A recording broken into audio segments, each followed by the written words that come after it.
It's a new round of CSA four-day series cricket, and we are at the iconic and very beautiful DP World Wanderers Stadium. It's a gorgeous day in Johannesburg, lovely blue skies, not a cloud in sight at the moment. I'm Ken Borland, and it's a great pleasure to have alongside me Takalani Netshiava for this important match between the DP World Lions. They are top of the log after their victory over Western Province last week, and they are taking on the Dafabet Warriors, who are winless after 3 games so far in the competition, a loss and 2 draws. So, Takalani, a very important game for both teams. Yeah, good morning, Ken Borland. Good morning to all the viewers, wherever you are.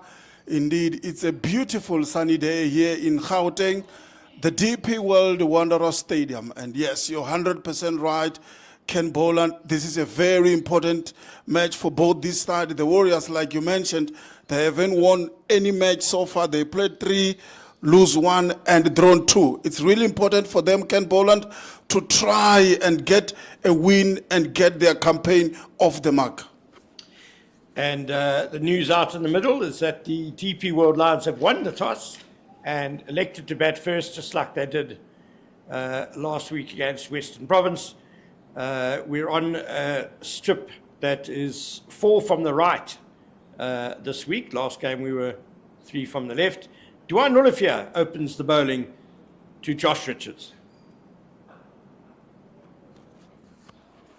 Yeah, it's a fresh new day, day 1 of this match. Duan Olifia would love to use this surface. There is tinge of grass, green grass on that surface, Ken, that you spoke about. Duan Olifia swinging the ball to the right-hander, more especially Joshua Richard, will be key early on here. Yeah, I fancy there's a little bit more green on this pitch than there was last week, and it was tough going for the Lions in the first session then. And they really grinded well, though. They made it to 64 for 1 at lunch on their way to declaring on 403 for 6. So I fancy a similar approach from them today, although weather-wise, it looks a great day for batting. Yeah, I did. And for the Lions winning the toss, electing to bat first, it looks like it's textbook stuff, isn't it? How they play their cricket, more especially in this ground. Little bit edgy from Richards, but wide of gully for the first runs of the day, and it will be a boundary. Yeah, good start by Duan Olifia. We spoke about swinging the ball to the right-hander. The 24-year-old Joshua Richard started off with a beauty. Just look at that, square him up a little bit, but it beat all the slip fielders and it races to the boundary for 4. He played it well, soft hands, got over the bounce, and he'll be happy to be underway. Yeah, Joshua Richard Ken, one of those St. Stithians College student, former student. And Duan Olifia, of course, will know this ground pretty well. Played 10 first-class matches for the Lions here, and took 51 wickets in those 10 matches, an average of 18. So it's a happy hunting ground for him. Yeah, I think with his pace, this is just perfectly suited for his kind of bowling. And with a hint of movement of the surface as well, I think it's going to be helpful for the batsmen here today. Ooh, in trouble there, Richards. And Olifia will also like the bounce that's on offer. Tall man, likes to hit the deck. He's, if you count test matches and matches for other teams here at the Wanderers, Olifia has played 13 matches and taken 70 wickets. That's a lot. And an average of 17, 3 5-wicket hauls. So he'll be very happy to be back. Yeah, that's a happy hunting ground for Duan Olifia. Like we said, I mean, it's all about the pace for him and the movement as well. Solidly defended that time by Josh Richards. To end the first over, it's 4 without loss just the team news. And the big news, I know Takalani is very excited about this, but I am too, and I'm sure everyone is. In fact, Kwena Mapaka is in the team. He's replaced Kaya Fakude in the Lions starting 11. I guess a little bit of a gamble, Takalani, because it means they're replacing a batsman with a bowler. Yeah, but I think if you look at their team sheet, Ken, they do bat very deep. You've got Beyond 410, for example, coming in at 8. He's got hundreds already this campaign. So I guess it's a right move for the Titans to give the youngster an opportunity to try and impress and see what they can do. He'll be playing I think it's his third or fourth match, first class match so far. So he'll be raring to go, yeah. But for now, it's the Warriors bowling, and it will be Baya Swanepoel. He will be bowling from the Collet drive end.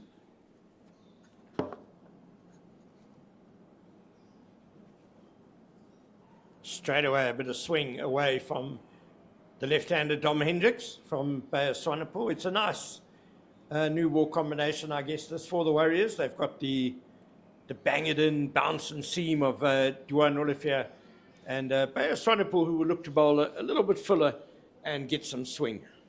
Yeah, you want to use this new ball, and I think it's a perfect fit for such kind of bowling. Wonderful bowling, big appeal, and no, it hasn't been given. The Warriors started celebrating, and it was a prolonged appeal. Let's look at this replay. Totally squared up Dom Hendricks, and through it went to the wicketkeeper, Sinatembet Kashile. But umpire Andre Olivier unmoved. Yeah, good start this by Baya Swanepoel. Yeah, he's getting it to go quite a long way from the left-hander, and that previous delivery was probably a really fantastic line, pitching leg and jagging away to the offside. Hendricks had a lot of difficulty with that. And I think the length also is perfect. Touch, not too full, just on a good length where the batsman has to play at it. Again, Hendricks risking getting squared up there. He gets bat on it though, but it squirts away on the offside. I love this from Baya Swanepoel, Ken. What he's doing is he's making sure early on Dominic Hendricks has to play at these deliveries. We know what he can do. If you bowl across and it's touch wider, he will leave those the whole day. But if it's pitching on leg, coming off, that's perfect line. Again, a very good delivery from Baya Swanepoel. Yeah, anything pitching on, he kind of has to play. And Hendricks is in some discomfort from that delivery.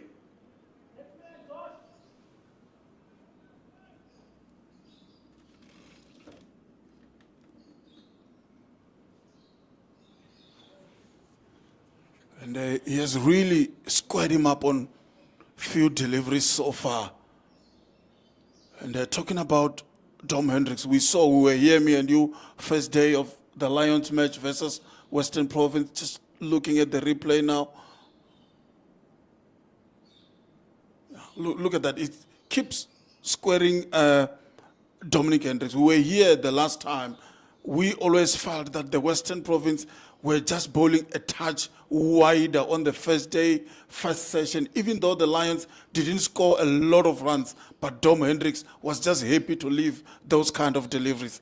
Well, this is really testing from Baya Swanepoel because he's been swinging the ball nicely away from the left-hander. That one jagged back into Dominic Hendricks and has struck him painfully, but he seems able to resume. Of course, he made that epic 161 not out in that previous match for the Lions.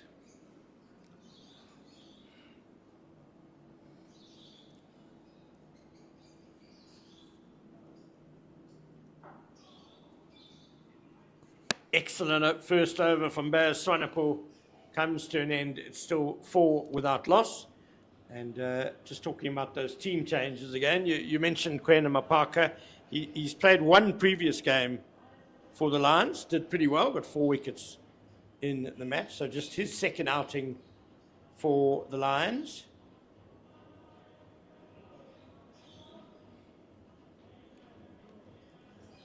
He's played 2 first-class matches, though, so he also played a game for the CSA side. Oh, yes, yeah. In Sri Lanka as a 16-year-old, I think it was, and got 3 wickets in that match. So already in 2 first-class matches, he's got 7 wickets at an average of 27. Yeah, you can see the experience of Duan Olivier and Bear Swanepoel opening the bowling for the Dafabet Warriors. Right on the money. First few overs really has been spot on for the Warriors. They've been asking few questions, and that's what you want here at the iconic DP World Wanderers Stadium. There are 3 changes to the Warriors team from the side that hung on for a draw against Western Province. With Diego Rosier replacing the injured Javesh Pillay. I fancy Rosier has had a hand injury himself this season, but he's back for Pillay. Patrick Kruger, the Proteas white ball all-rounder, comes in for the Proteas red ball all-rounder, Seniran Mutasami, and CJ King, the exciting young pace bowler, has replaced Jason Robenheimer.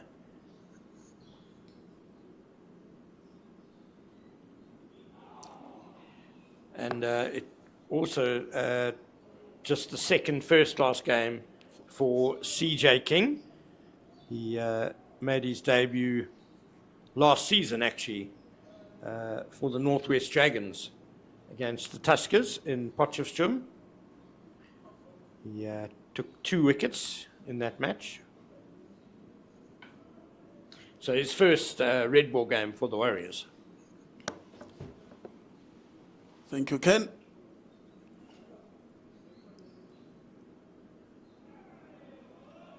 Yeah, fantastic bowling this by Duan Olivier, even though the last one was a bit wider, but I love the length, I love the movement that is getting off the surface. And you can hear from the slip cordon, they're very happy with what he's doing so far. I think for the Lions, Ken, it's all about survival early on, isn't it? Yeah, they'll just try to dig in like they did on the first day of their previous match. 3 slips on the gully for Duan Olivier.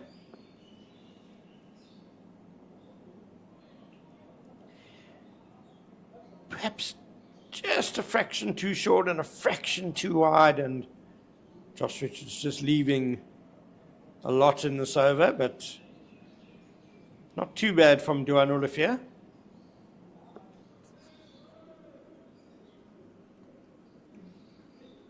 I think that's his line and length, isn't it? When he come back from the UK, I thought he was bowling too full, maybe looking for swing. You know, when you're playing cricket in England, there is always swing there. And I think he was just bowling too full, but I think he's back to Duan Olivier, we know. The other thing about Duan Olivier, when you talk about bowling a bit fuller than he did before, was that he also seemed to have lost a little bit of pace, which kind of forced him into bowling a bit fuller. Look, he's been very successful at domestic level, certainly over the last few seasons. So he's a handful. He's a force to be reckoned with. Yeah, I used to love the way Faf du Plessis used to use him during his Proteas days. He played 16 matches for the Proteas and pick up 59 wickets. Used to call him the enforcer. Bears Swanepoel again. It's a good leave by Dom Hendricks.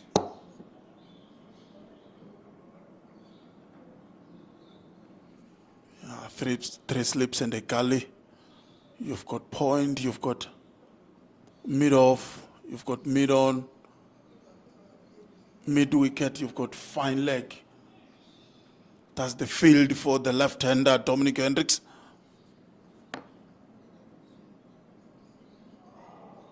Struck again, Dom Hendricks. Oh, he's really having a torrid time out there. The previous over, he had to walk away to square leg and recover. He's doing it again, the poor fella.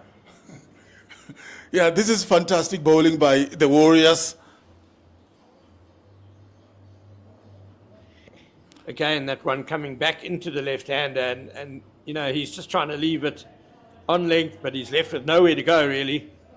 Struck again on the thigh, groin area.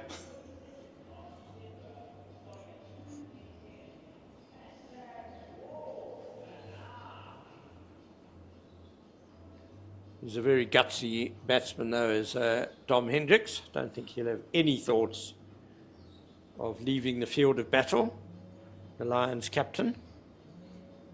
Yeah, you love this kind of contest.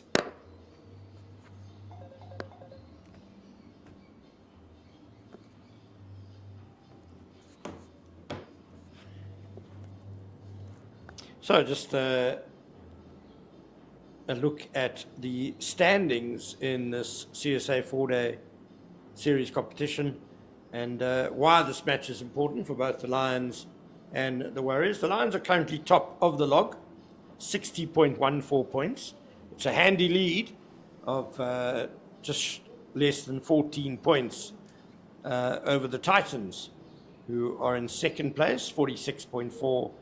The Knights, close behind them, 44.18. So if the Lions can win here again, then this is their last 4-day match of the year. They will go into their break in a very good position in the 4-day log. We see 3 teams in the 30s, Western Province 39, Northwest Dragons 39, and Boland have 32 points. And then we have the Warriors down on 28, and the Dolphins bringing up the rear on 19 points. So the Warriors, after 3 matches, will be very eager to get their first win, just to put themselves kind of back in contention in this tournament. And I mean, I was checking their record at this ground, Ken. It's not looking good at all. They've played 12. They've only won 1 game here at DP World Wanderers. And also looking at their last 5 matches, that includes part of last season, no win in their last 5 against any opposition. So really, they have to really play well here if they want to get this campaign off the mark. So those 12 matches you were talking about, is that all 4-day games or Yes, across 4-day, formats? yeah, for 4-day games, yeah. Yeah, look, the Wanderers always used to be a really intimidating venue for teams to come to. It's often been very hard for opposing teams here. And this current DP World Lions outfit, defending champions in the 4-day competition, of course, they're busy making it a fortress again in red ball cricket. Hendricks is ready to resume against Swanepoel. Great bowling, another appeal. But I think Hendricks drops the hands well. Hit body, if anything, and then to the catch behind. Yeah, I love these tactics here by the Dafabet Warriors to Dominic Hendricks. Pitching leg, squaring the batsman, nothing across from Bayan Swanepoel so far. This is beautiful stuff indeed.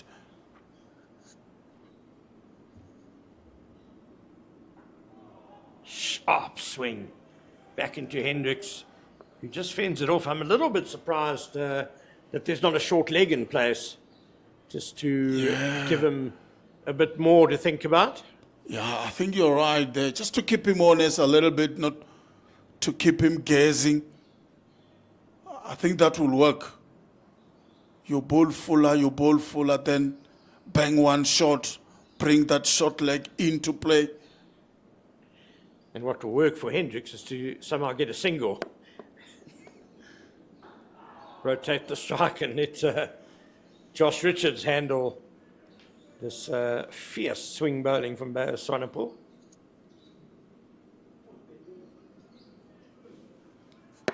But I guess there's also the danger in trying to manufacture a single from a delivery that's not quite there for the one and get yourself out.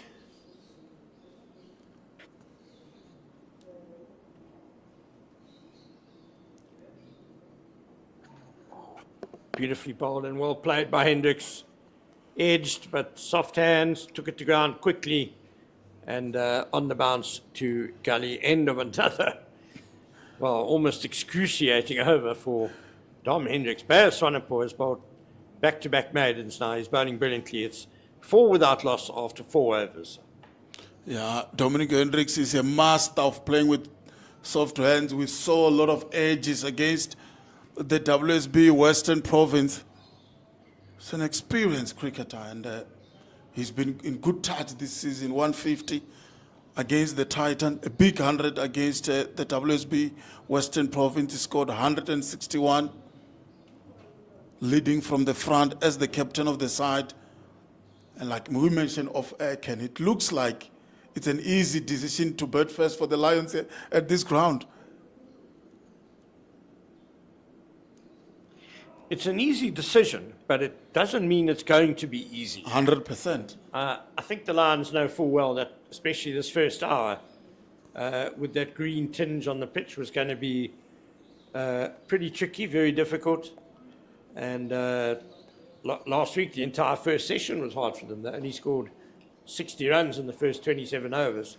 But the important thing was they only lost 1 wicket. Yeah. And that's what they'll be after here today as well. Yeah, I remember they scored also 16 in the first hour, 16 runs in the first hour.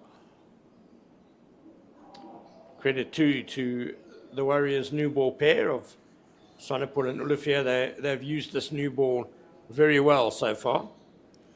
But I think the batting first decision from the Lions' perspective, I think it's tailor-made for their batting, isn't it? You've got Dom Hendricks, Joshua Richard who will guts it out. We saw what Mohamed Manak can do last week. And then later on, the likes of Connor Esterhazen and the all-rounders can come in and start to be aggressive. Zubair Hamza also in the middle order. So I think that's the perfect choice for me for the Lions to bat first. First bouncer of the day. Dwayne Olivier always likes to be aggressive.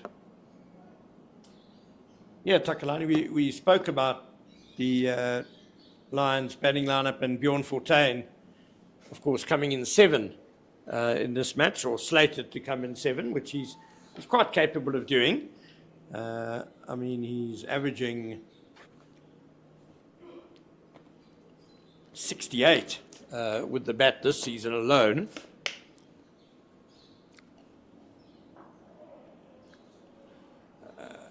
So, and I suppose it's a bit of a gamble in the sense that the Lions have had a few collapses with the bat this season. The last game they were 40 for 8 in their 44 for 8 in their second innings. But maybe by having one batsman left, it'll focus the mind of the remaining batsmen a bit more. And because you do get that syndrome sometimes where if you bat really deep, everyone kind of leaves it to the next batsman to get the big runs.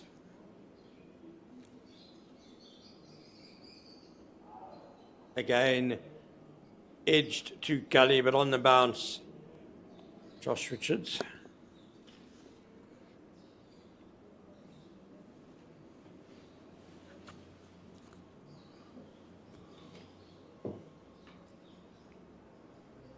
Yeah, good stop that by Diego Rosia. It's indeed a beautiful day today. The sun is out. The pitch looks good. The bowlers are running in. Just a good day for cricket.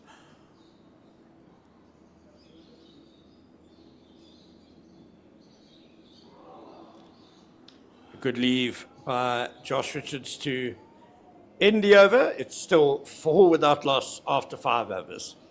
5 overs has been bowled, and so far so good for the Warriors. They just need that wicket to start things up for themselves. But Bayer Swanepoel and Duan Olivier showing all their experience and Just talking about Duan Olivier, he has picked up 12 wickets so far this season. He will be really looking to get another one on the board here for the Warriors to start things off.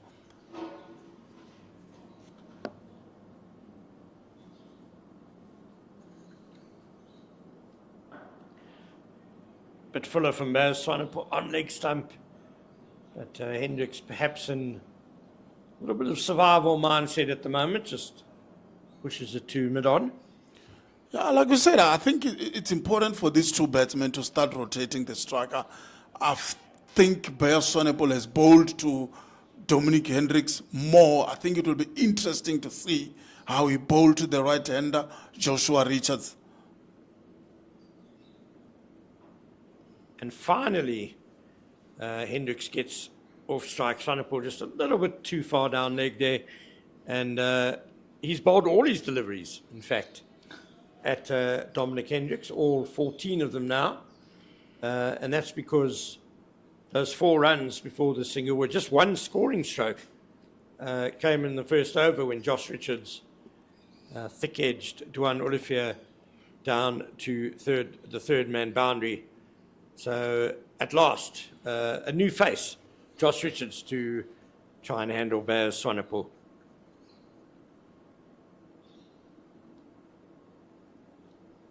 Still 3 slips and a gully for Richards.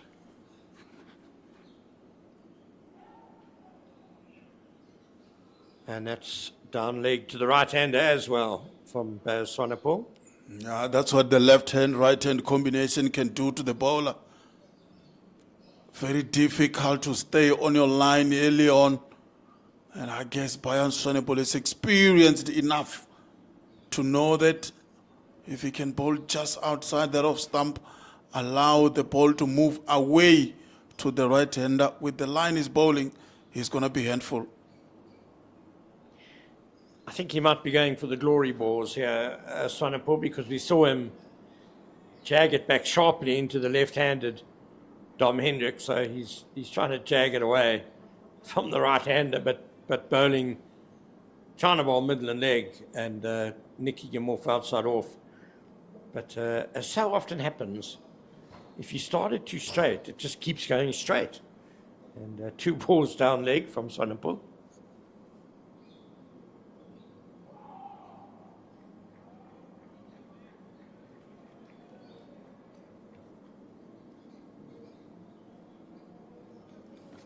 That's why I still believe swinging the ball is an art, isn't it? We don't have much swing bowlers anymore, and I'm talking international cricket now. Jimmy Anderson was just beautiful to watch. Use those conditions perfectly. That one's come back in and given out. Baz Swanepoel makes the breakthrough. Josh Richards is signalling to the umpire that he got hit well above the pads. But let's look at the replay and just see how accurate that is. But Baz Swanepoel gets reward for some wonderful new ball bowling. See, Josh Richards is still looking back. Oh, a bit of a shake of the hands there. He's not happy.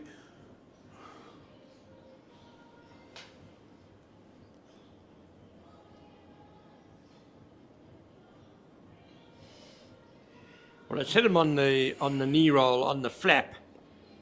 So height is probably okay. That back leg was bent. But, I think he's gone.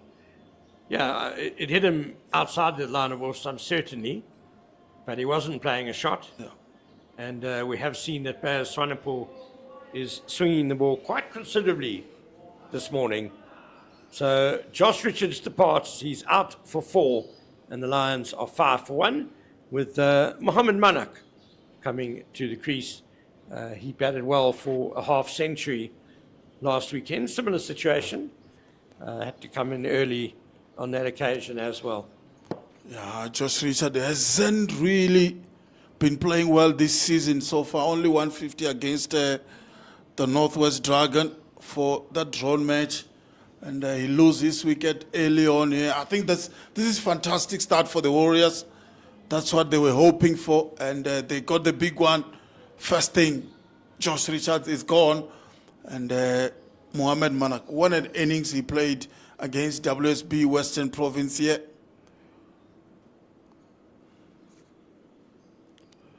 He scored 64 in the first innings.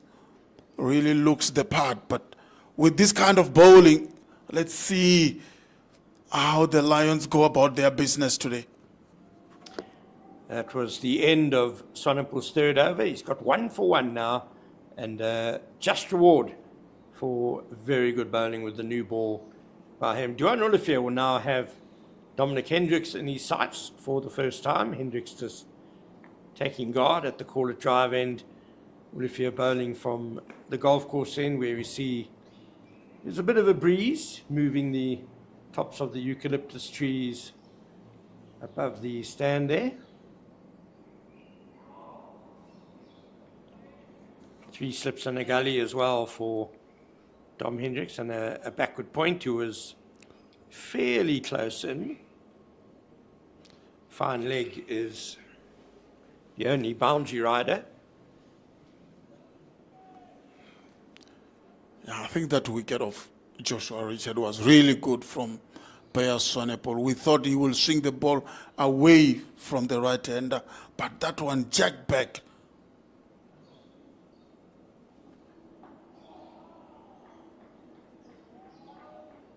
Olivier's line to the left hand has been very good, straight from the get-go.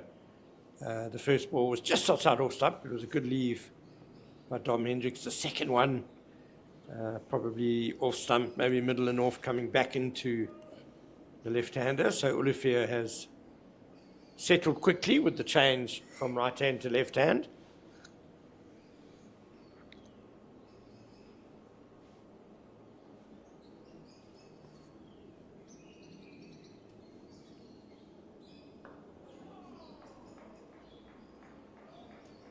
So far looking to bring the ball back into the left-hander.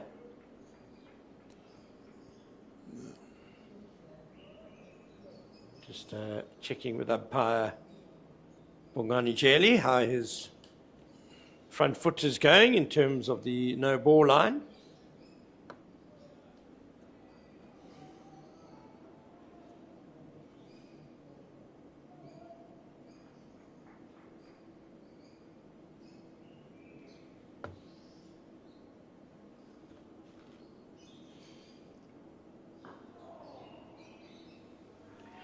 Yeah, this time defended straight by Dom Hendricks. I was watching the few deliveries that he has faced to from Duan Olivier. I think he was defending with an angled bat, a little bit facing the leg side, but this time around defended solidly with a straight bat, and that's what you want to see from your opening batter early on.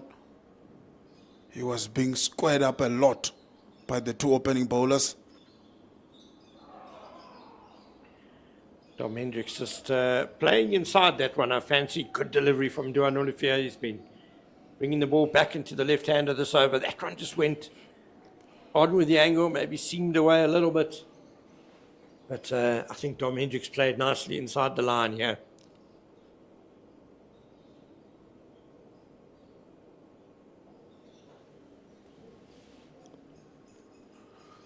Yeah, this is good exhibition of opening bowling in first-class cricket by Sonapul and Duan Olivier, asking a lot of questions early on. Another beauty from Duan Olivier, bowling across the left-hander. That ends the over. 7 overs gone. It's 5 for 1. Yeah, so far so good by the Warriors. They really need to get a win on the board. And surprisingly, Ken Boland, at the bottom of the log is the Dolphins.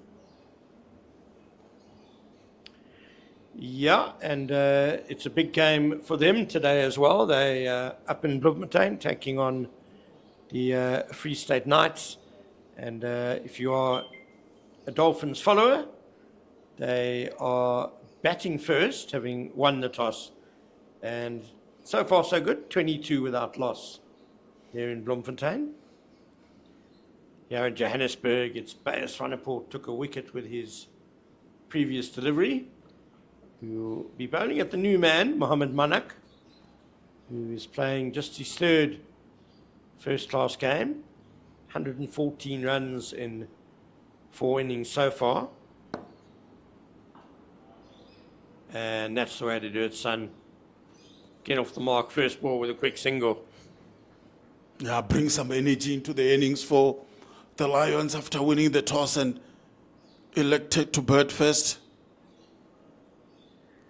One always wants to bowl at the new man as much as you can, but I don't think Beyers Swanepoel will be too unhappy with seeing Dom Hendricks back on strike. A chance to give the Lions captain a bit more of a working over.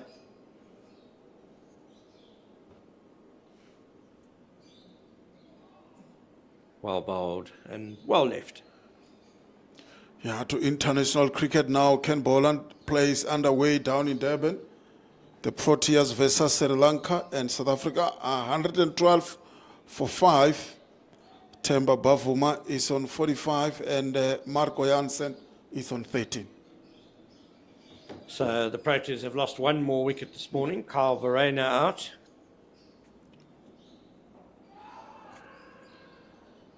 Beating the batsman again, Beyers Swanepoel.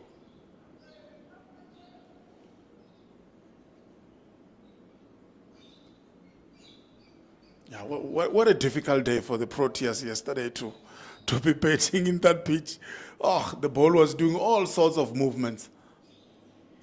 Yeah, the southwesterly blowing in Durban, but it does give one some feeling of cheer that Temba Bavuma is still there. Just the man for a crisis when it comes to batting for the Proteas, and there's a lot of batting still left to come in that lineup. Jansen, Kutsia, Maharaj, Vian Mulder. Yeah. So, if I can get anything over 200, I think might actually be a pretty good score considering the pitch. Interesting to see that Jansen went ahead of Vian Mulder. Not sure what's the plan there. But anyway, back to the DP World Wanderers here, where we see Beyers Swanepoel and Duan Oliver bowling well for their side. They've picked up a wicket of the right-hander, Joshua Richard, and the score is 6 for 1. The captain is on 1, and he's just been joined by Mohammed Manak, playing his third match. He's on 1, and he has just faced 1 delivery. And that was probably the shot of the day so far by Dom Hendricks, that last delivery. Even though it was just a forward defensive, it was just so solid, middle of the bat. I think he would have been very happy with that run, and he's happy just to leave the last ball of the over. 8 gone, 6 for 1. Yeah, I think he has been squared up a bit more in the first, say, 5 overs. But at this stage, he seems to be finding a little bit middle of the bat, and I guess it should start to be worrying signs for the Dafabet Warriors. Once this man stay in, he can really bat long, and everybody else can bat around him in that Lions batting lineup. The other 4-day game underway today is in Potchefstroom, where the Northwest Dragons are hosting Boland. Boland won the toss and elected to bat. They've lost an early wicket. Peter Milan out for a duck in the second over. And since then, they've gone to 29 for 1. 6 for 1 here at the Wanderers as Duan Olivier continues to mow Manak. Yeah, a bit of movement there by Oliver, but I just feel he's bowling a bit wider. I think he should be on that 4th stump line, off stump. That's where he should be bowling. Make sure the batsman is not too sure whether to go back or to use the front foot. He's just bowling too many deliveries that the batsmen are just leaving them alone.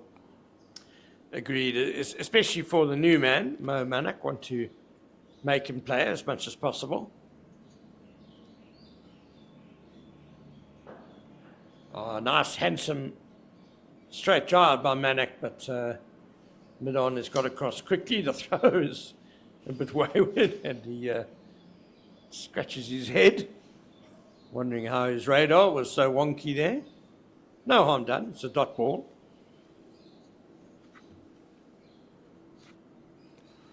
Three slips and a gully for the right-hander. You've got point, mid-off, mid-on, mid-wicket, and fine leg lone fielder in the boundary. Just like that, I think if it pitches off or maybe middle off, leaving the right-hander, that should be the kind of deliveries that Duan Oliver should be bowling in this wicket.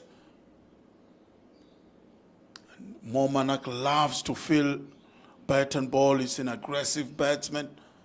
He's in early, just like during the game against the WSB Western Province. Should be asking questions, making play.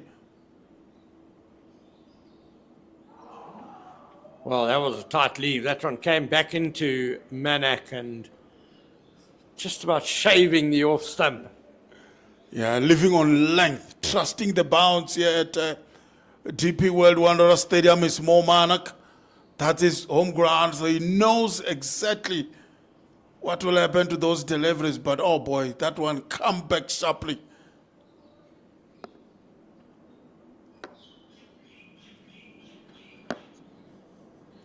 Manak coming off his highest first-class score, his maiden half-century, 64 against Western Province at the first innings last week.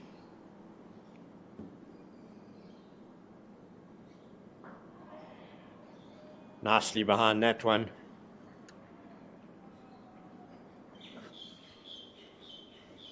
Yeah, last week I think he was a bit shaky early on, a bit of nerves early on. But today he's looking very comfortable. He's solidly behind those deliveries, using the front foot well. The technique is good. You know, that's what happens when you start to feel you are settling into the team after that 64 against the province. Playing around that one, a little bit big appeal from the Warriors, but fancy a bit leg side-ish. And that ends the over, 6 for 1 after 9.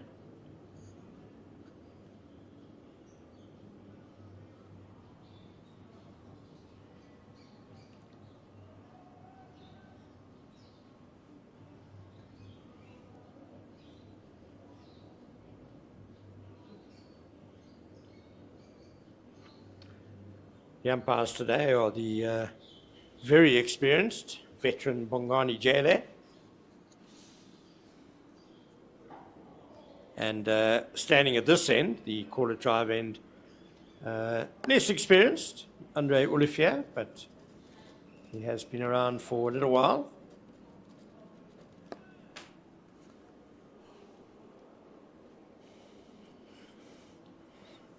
Six for 1 is the score. Dominic Hendricks on 1. He won't be bothered.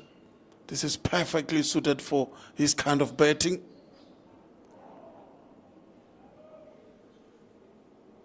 I think first short delivery from Bayer Sonepol this time around.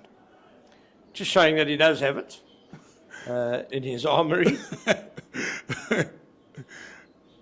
That makes me feel excited a little bit and bring that issue you mentioned earlier on. Why not have a short leg in for Tom Hendricks?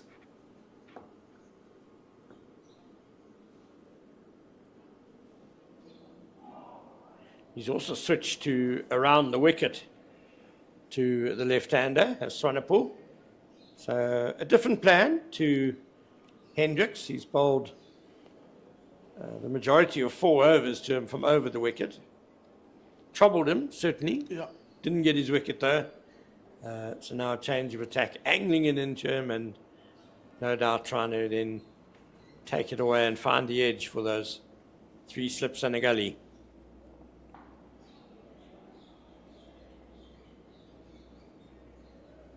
Yeah, I'm not too sure if it's too early to come around the wicket to Dom Hendricks, because, like you mentioned, he was really bowling well over the wicket, asking a lot of questions, bowling a good line, which we all felt it's perfect line to a player like Dom Hendricks.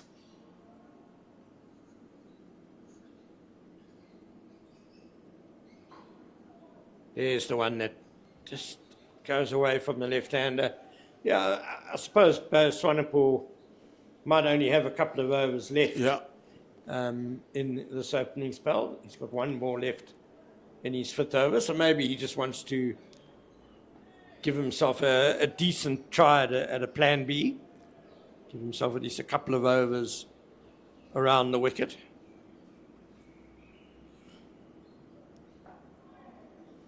And this time Manak agrees to the quick single. Hendricks will double his score, goes to 2, and the total to 7 for 1. 10 overs gone. Yeah, what a start this 4-day match. Day number 1, just looking at the score, Gold Rush Boland against Northwest Dragons. Gold Rush at this stage are 34 for 1. Gavin Kaplan, Grant Rulofsson are the 2 batsmen. Gavin Kaplan is on 18 from 16 deliveries. Cohen Mangru is the bowler.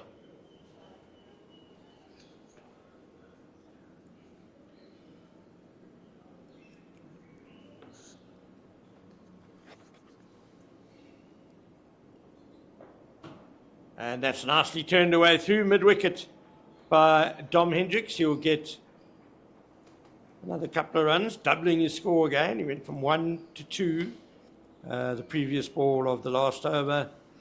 And now he goes from 2 to 4, Dom Hendricks. Yeah, well clipped.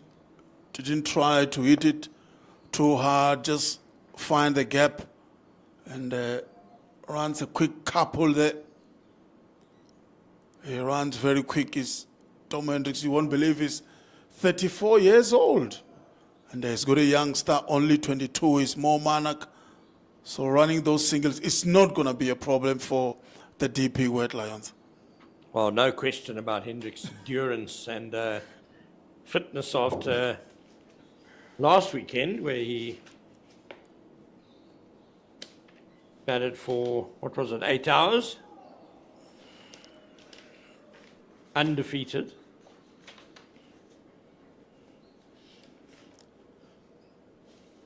Yeah, for me, what really stand out last weekend, I will mention it all the time whenever I get an opportunity on commentary, is how he was running those singles late in the day, 5:30, 6 o'clock. He was still running those quick singles, going to his 100. Really, that was good to watch from Dom Hendricks. And now the hook shot, very well executed. Great shot by Dominic Hendricks. Yeah, well-controlled stroke by Dom Hendricks this time. Beautifully plays and hit hard. I can say first shot of anger from the Lions so far this morning.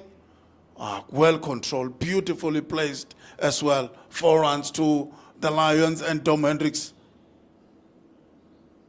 Classic hook shot. That was just everything in the right place at the right time.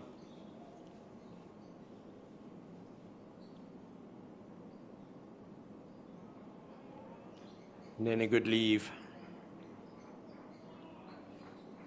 Olivia also taking on Hendricks around the wicket now.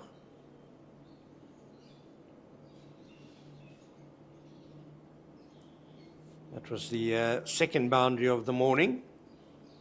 First one came in the first over, thick edge to third man. Josh Richards off Olivia. And now the second one in the 11th over, also off Olivia.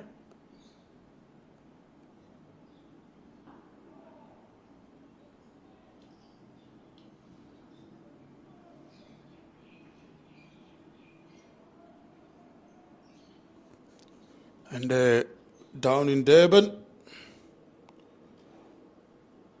Marco Jansen is gone for 13.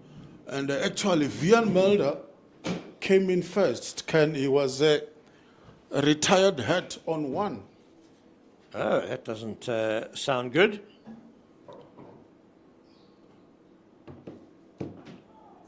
Quick single to the mid-wicket area. Nicely done to end the over.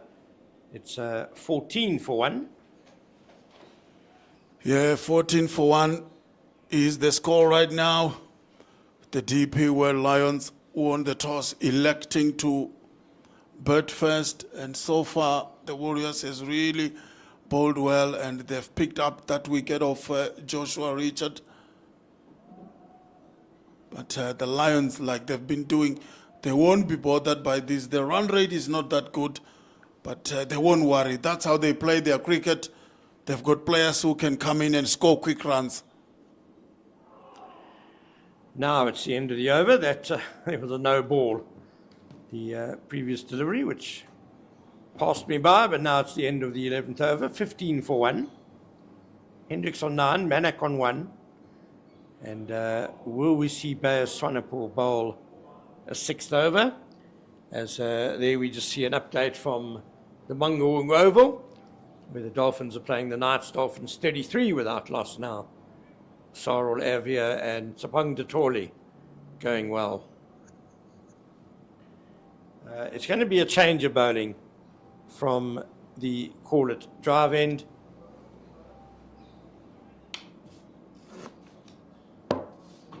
With CJ King in just his second first-class match. First one for the Warriors. He's going to be bowling. And considered a very bright prospect, this young man.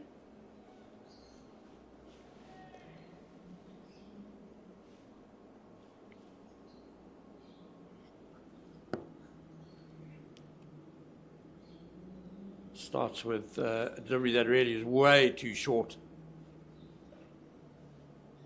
Yeah, it's important that he follow on to the work done by Bayer Swanepoel and Duan Olifir early on. You don't want to give that advantage away to the DP World Lions.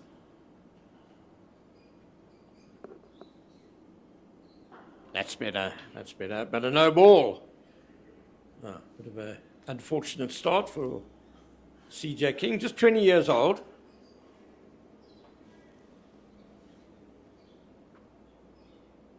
Yeah, he's not the quickest, and I guess it's important for him to bowl good line, good length, more especially in this format of the game.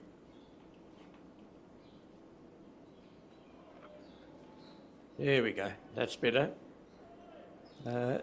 He's sharp, no doubt about it. And having seen him bowl in the T20 challenge, I just get a feeling he's holding back a little bit, just maybe getting into his rhythm first with the red ball. Fair enough.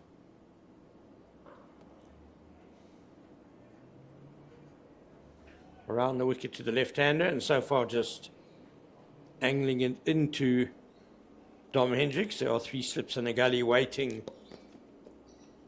perhaps for the one that goes away from the left-hander, finds the edge. There are 2 fine legs, but at the moment that's because the 12th man is having a chat to the fielder there. Oh no, wayward down leg. Hendricks will be a bit upset he didn't get something on that. Would have been easy runs. He needs to follow up Bayer Swanepoel's work here. Sort of a mixed bag over so far. One drifting down the leg side, and no ball.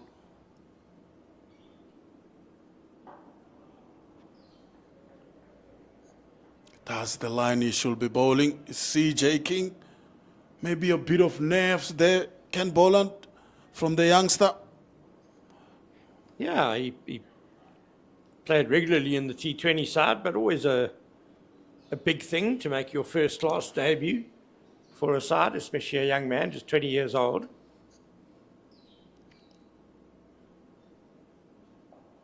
Nicely chopped by Dom Hendricks.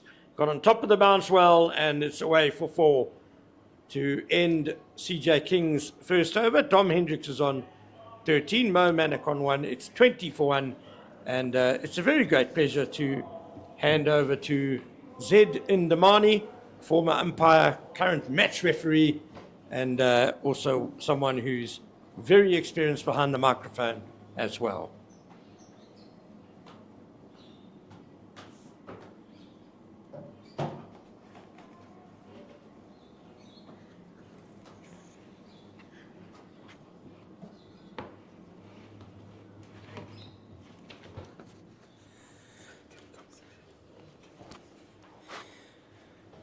Thank you, Ken. Good morning, everybody. Welcome to people watching at home, or at work, in our country, on all over the world. It's a beautiful day, beautiful summer's day at the DP World Wanderers Stadium. And to Takalani, good morning. Good morning, Zed. As we see change in bowling from the golf course end, it will be Sia Plaki replacing the experienced Duan Olifir. As I say, welcome, Mr. Z. It's been a fantastic start by the Warriors with the ball. Yeah, down the leg side, and well helped by Mo Manak. And it races for 4. Poor delivery to start things off by Sia Plaki. Yeah, it's going to be an intriguing encounter between these two teams. And already we've seen the Lions opening batsmen settling down and to their usual steadfast concentration and building of innings. We see these two batsmen out here, Manak and Hendricks, and looking forward to a wonderful day today. Yeah, down the leg side once again. Not a good start by Sia Plaki. This we saw Duan Olifir and Bea Swanepoel opening the bowling. They were right on the money from the word go. They asked a lot of questions. Now it's about Sia Plaki and CJ King to follow on such good work. Not good at all, especially coming from the golf course end. We all know about the slope in this ground, on this pitch. It's important to hold a very good line and length from that end. Yeah, just guided, but straight to that gully. Matthew de Villiers.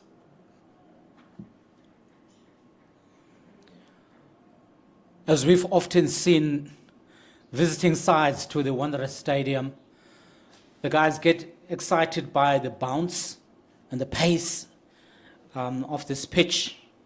It's very important to remember that we need to pitch the ball up, keep a good line and length, Takalani.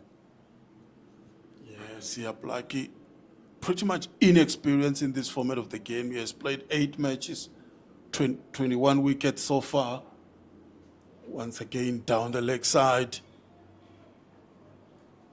And this season he has played 2, and he has picked up 6 wickets so far. I guess he will need more to cement his place into this Warriors lineup. Yes, it's important to maintain that competitive edge in his bowling attack, and we hope that we're going to see an improvement in Plaki's bowling today.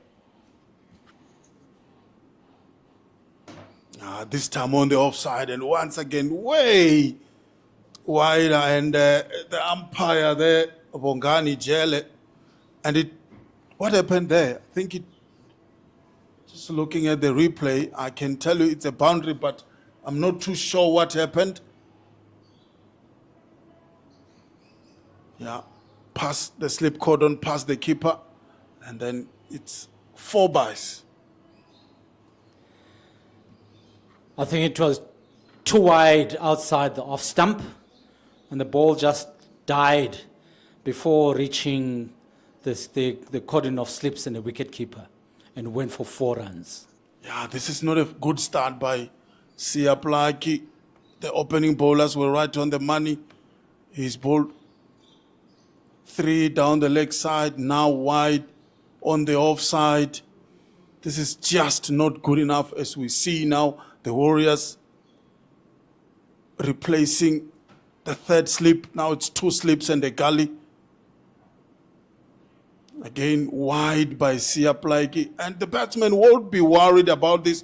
They won't be tempted to play at this kind of deliveries at all. The ball is pretty much new, just 12.5 overs to be exact. And Siaplaki unfortunately said he's not using the new ball well. Yes, it's not good at all from what we're seeing. And, the problem with that, Takalani, is that he's giving the batsman Manak an opportunity to get his eye in, and which you don't want to see. You need to be attacking and not give the batsman so much time. This time much better, but I still feel too much short, too wide for my liking. He should be bowling tighter to that off stump, make the batsman play, and that's the end of the over number 13, and the score is 29 for 1. The captain, Dominic Hendricks, is on 13, and Mohammed Manak, what an innings he played against the WSB Western Province. He's on 5 from 17 deliveries. Yeah, there's 2 batsmen. We watched them last week, Tagalani, when they put together some valuable innings for the Lions. And it looks like they are on a building phase here today for another big innings. And with bowling like this, it's quite possible. CJ King has to bowl well. His 2nd over. Down the leg side and just clipped. And they will take a quick single, thinking of the 2nd. Good running by Dominic Hendricks. We spoke about him before you joined us. Said he is so quick running between the wicket. Is the captain. Very feisty batsman is Dominic, and very determined. And like we saw last week with that big innings that he played. Much better, CJ King. Outside that off stump, a bit fuller, inviting Dominic Hendricks onto the drive, but he was not tempted at all. He's got to maintain that line and length, and obviously what I'd like to see is for him to pitch up even further. Yeah, cut away. There is a fielder in the deep. Didn't play it with some sort of aggression. It's Dom Hendricks, just more like a guide to that point region for a single. The score is 31 for 1. And just looking at how he played his innings, is Dom Hendricks. He played a beautiful innings against the Western Province last week, where he scored 161 in the first innings. Started off very slowly, but later on he was very aggressive. Once again, a bit wider by CJ King. Yes, he's pitching the ball up, but the line is just not good enough. Yeah, we see the Warriors bowlers struggling a little bit here today, this morning. It's important that they need to concentrate first on line and length. They need to regather and to be able to. Batsman not ready at that time. CJ had to turn around. Maybe there's some disturbance on the side screen here, or the batsman are just not ready for that delivery.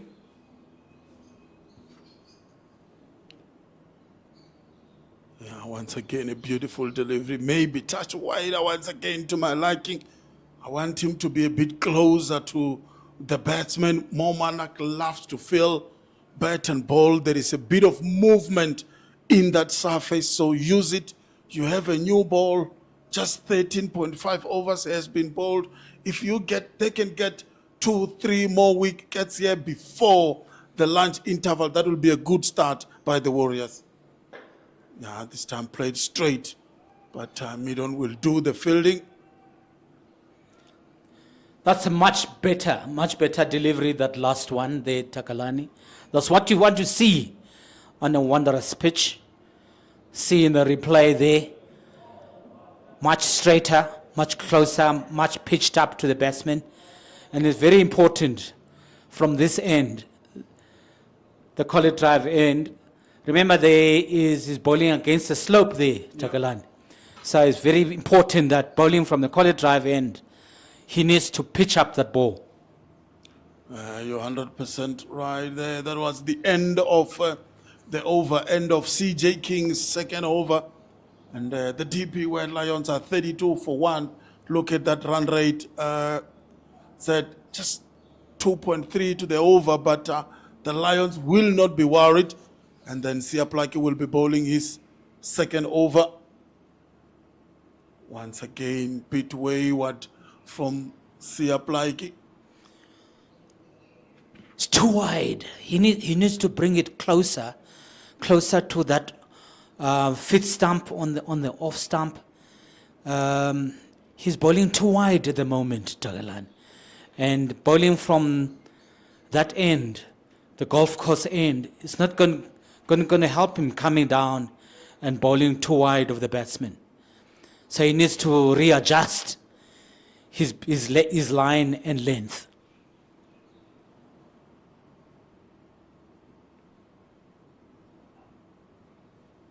Once again, just hit middle and off, and just really carrying on with the angle away to the left-hander.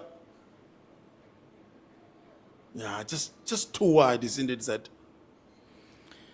That's a mistake that visiting bowlers do when they get to this ground, because of the pace and carry and the bounce in the high felt, that especially the coastal bowlers, I think that things will just happen. It's not going to happen just by itself. You've got to bring that line and length closer. This time down the leg side and well clipped by Hendricks. And well fielded there in the deep. Good effort in the deep by Beya Swanepoel. Yeah, once again, it's the line from Siaplaki. That's a problem. Maybe it's the combination of left hand, right hand. Manak, the right hander. Dominic Hendricks, the left hander. Maybe that's where Siaplaki is struggling. Yeah, he's got to adjust currently his line and length is not good enough at this level, Takalani. He needs to readjust and to be able to bring in closer to the batsman and more in line with the stumps. That was actually 4 runs. I thought Beya Swanepoel was able to stop that. It actually hit the boundary rope. So that was 4 runs to Dom Hendricks. This time a bit fuller, a bit straighter from Siaplaki. Good comeback from the young man. Yeah, that's actually very good. And that's a line that he needs to maintain throughout, Takalani. He needs to bring it up to the batsman. And at the moment, he's still struggling with the left-right combination. And he's struggling to maintain good lines and good lengths for either a right-hander or a left-hander. Once again, another wayward delivery, and what a work by Snatemba Kashile, the wicket keeper there. He's really making the wicket keeper work so hard. It's Siaplaki with those wayward deliveries. Just look at that, bowling across the left hand, and it just goes on and goes on with the angle. But well done there by Netemba Koshile, the wicket keeper of the Warriors. Looks like a struggle early on from Plucky and is a bit wayward at the moment. Yeah, much better. Much better, Sia Plucky. That's a much better line indeed, Tagalani. And that's what you want to see, especially from the end that he's bowling at. He needs to maintain that line and to keep the good length, especially to a batsman of the caliber of a Dominic Hendricks.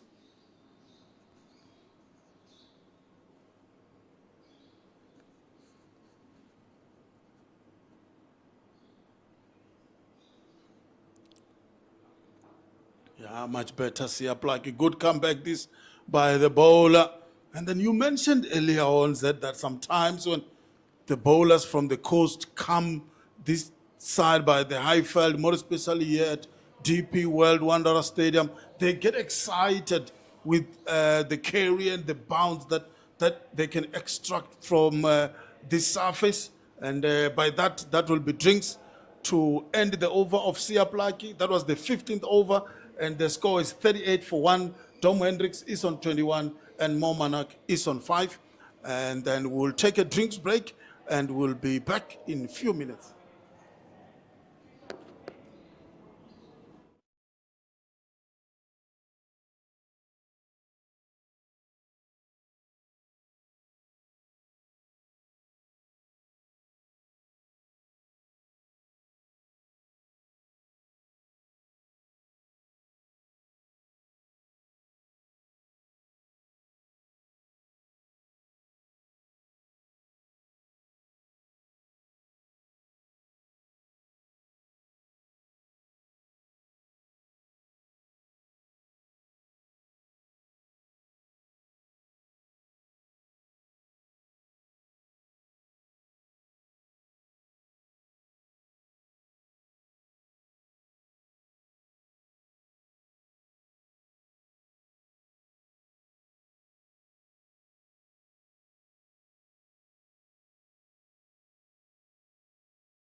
Welcome back to DP World Wanderer Stadium, and it's day number 1 of the first-class match between the DP World Lions versus the Dafabet Warriors. The DP World Lions earlier on won the toss and elected to bat first, and at this stage they are 38 for 1. The first to go was Joshua Richard, and on the crease right now is the captain Dominic Hendricks and the youngster, the 22 years old right-hander Mohamed Manak. And with me on commentary, I've got Zed Ndamase. Thank you very much, Tagalani. Yes, on this beautiful sunny day, the Wanderers came back on. Yeah, much better this from King, and even the last few deliveries from Plug is that I think he bowled much better. He was just off the radar first over or so, but last few deliveries of the last over before the drinks break, he was just come back nicely. Was just right in the money, and I think it's important for the youngster to do that job as well.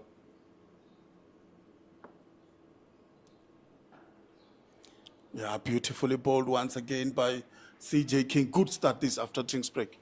That's what we're looking for, Takalani, especially bowling from the collar drive end. And I remember going back to your question about the bowlers from this end. I remember the great Alan Donald. See, after this delivery, I'll come back to that. Yeah, beautifully bowled once again. Yeah. The great Alan Donald tells a story in his book about bowling from this end, collar drive end, against that slope. Obviously coming from the Free State, arriving here, very excited with the pace and the bounce and the carry on this pitch. And then he thought he was hitting that off stump, and he never managed to hit it for many times. Yeah, beautifully placed by Dominic Hendricks, and it will roll for 4. A bit of London Bridge there by the mid-on fielder, but it was well timed by Dominic Hendricks. Going back to Alan Donald, I remember he was saying, you think you're hitting that off stump there and forgetting about the slope, and you get excited and you keep bowling these wrong lines because you see the pace and bounce. That's why young bowlers need to be careful. When you get here, you need to be able to pitch it up to be able to hit that off stump. Yeah, good assessment there from Zendra Masa. I guess that's what Sia Plaki struggled with early on. I think that ball was pitched, say, middle and off, but keeps going on with the angle, which makes it too wide for the left-hander, Dominic Hendricks, to play, but he seems to find his rhythm as he keep bowling. Oh, beautiful this by CJ King. That's what you're talking about, isn't it, Zed? Exactly. That's it. That's the length. That's the line. And you need to pitch it up. And that's why great bowlers like Alan Donald that I've seen bowl here, you need to be able to pitch the ball further in the high felt, especially here at the Wanderers Stadium. And then not to forget about that slope that we mentioned there, where the ball you think it's going to be hitting, and when it hits the slope, and you find that it carries over the stumps or swings away. Yeah, that was the end of the over from CJ King. The score is 42 for 1.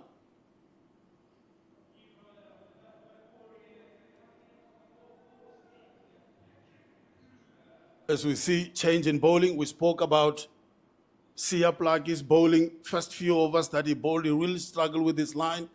And this is going to be the Proteas limited over cricket player, Patrick Kruger. Not the quickest, but his strength, it's bowling wicket to wicket, good line and length.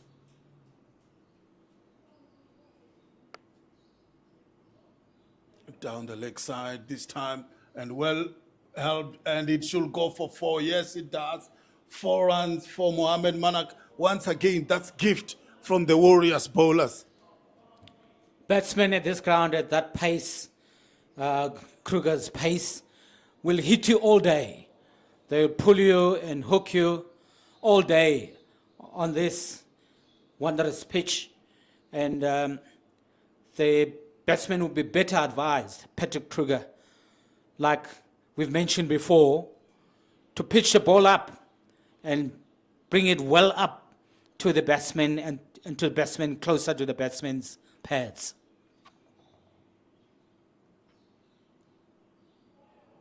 Yeah, this time outside the off stump from Patrick Kruger. Good line, good comeback. He's experienced, he's played for the Proteas. He knows exactly what he needs to do in this surface.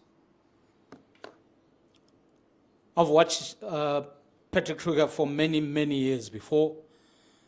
Very strongly built bowler. not high express speed, but bowls a very heavy ball, which I think he will use here, especially if he pitches up like the previous delivery.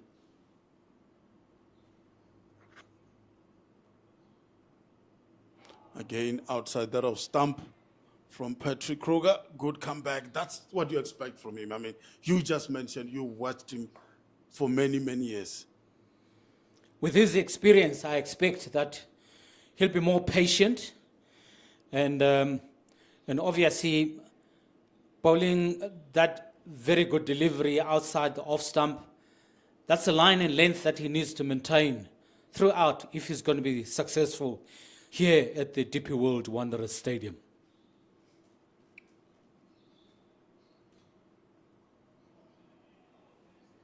Now, once again, outside the off stump. And just looking at the fields that you've got two slips and a gully.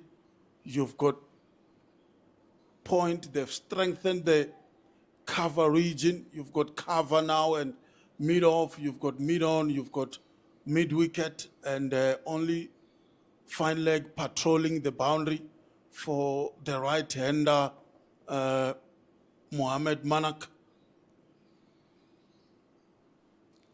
Which means it's even much more important to bowl outside the off stump. Because what you need to do here, Patrick would be advised as a bowler, because he's got this outfield set for him here, and he needs to make sure that he encourages or entices Manak to play more towards the slips and into the covers, and not to pitch the ball short where it could easily be pulled or hooked over that one lone fielder on the leg side. Oh, wanted to drive there, but not well timed by Mohammed Manak. That's the end of the over and of Patrick Kruger's first over, and the score is 46 for 1. The captain is on 25 and Mo Manak is on 9. This batsman, Manak, looks quite an attractive batsman.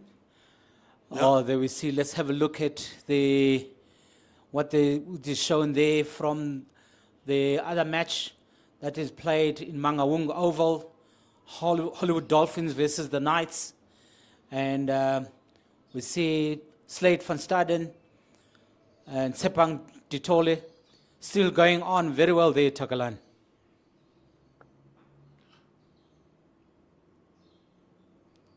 Yeah, that's CJ King's first delivery of the over, and it's gone for 4 from Dom Hendricks, who moved now to 29.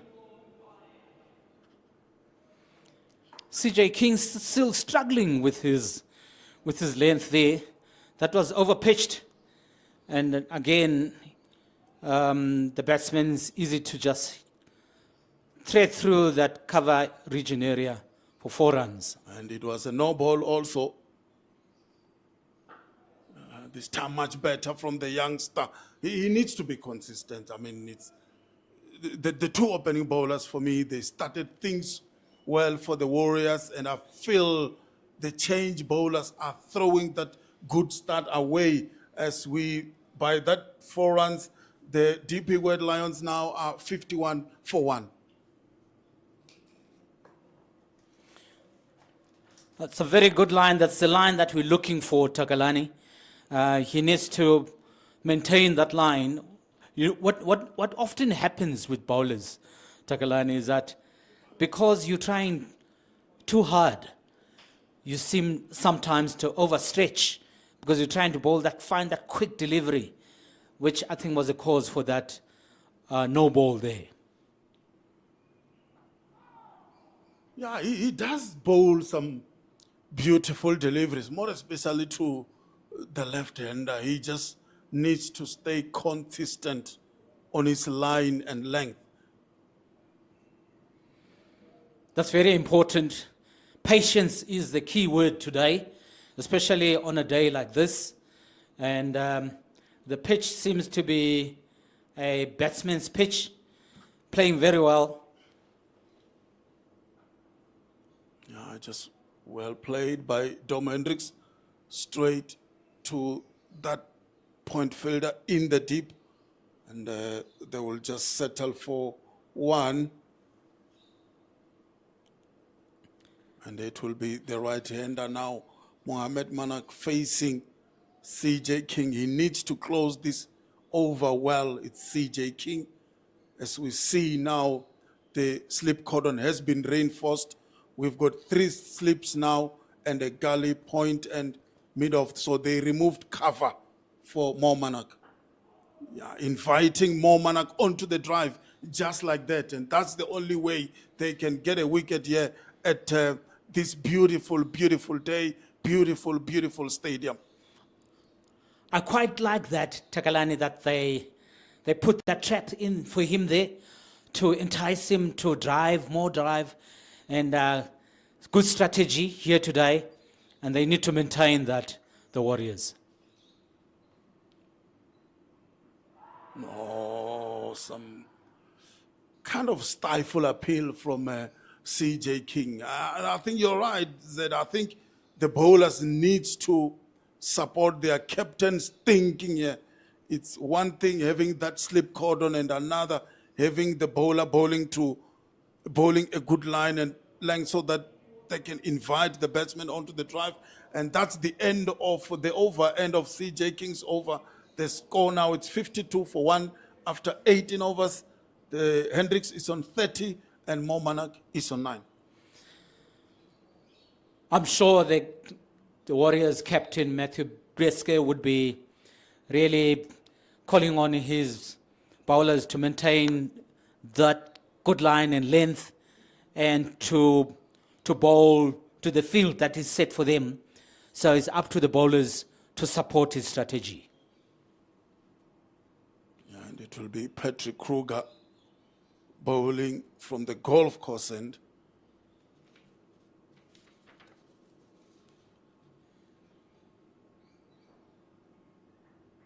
Yeah, just looking at Mohamed Manak's innings so far, that we know he loves to field bat on ball. It's an aggressive batsman, but so far he has just scored 9 runs from 25 deliveries, and Dominic Hendricks is on 30 from 65. What can you say about the two's innings so far?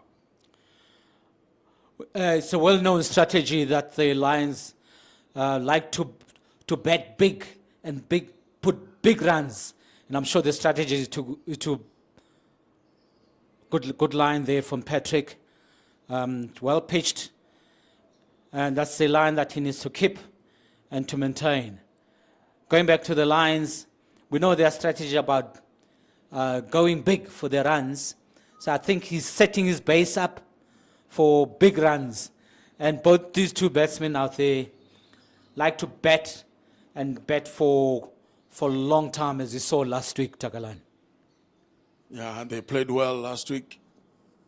64 more Manak get.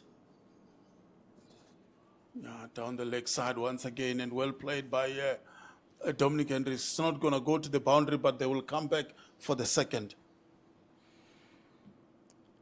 Yeah, both batsmen are determined to be patient and to bat out, to work on the batsman's stamina, and to make sure that when they get the opportunity to score some runs, like we saw there with Dominic, very feisty, compact batsman, and they like to score big runs.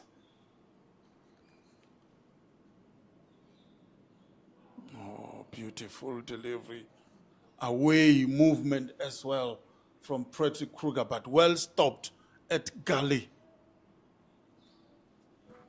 Good fielding out there. And that's what these Warriors bowlers need. They need support from their fielders, Takalani. And the Warriors fielders need to do more of that to stop those runs in support of their bowlers.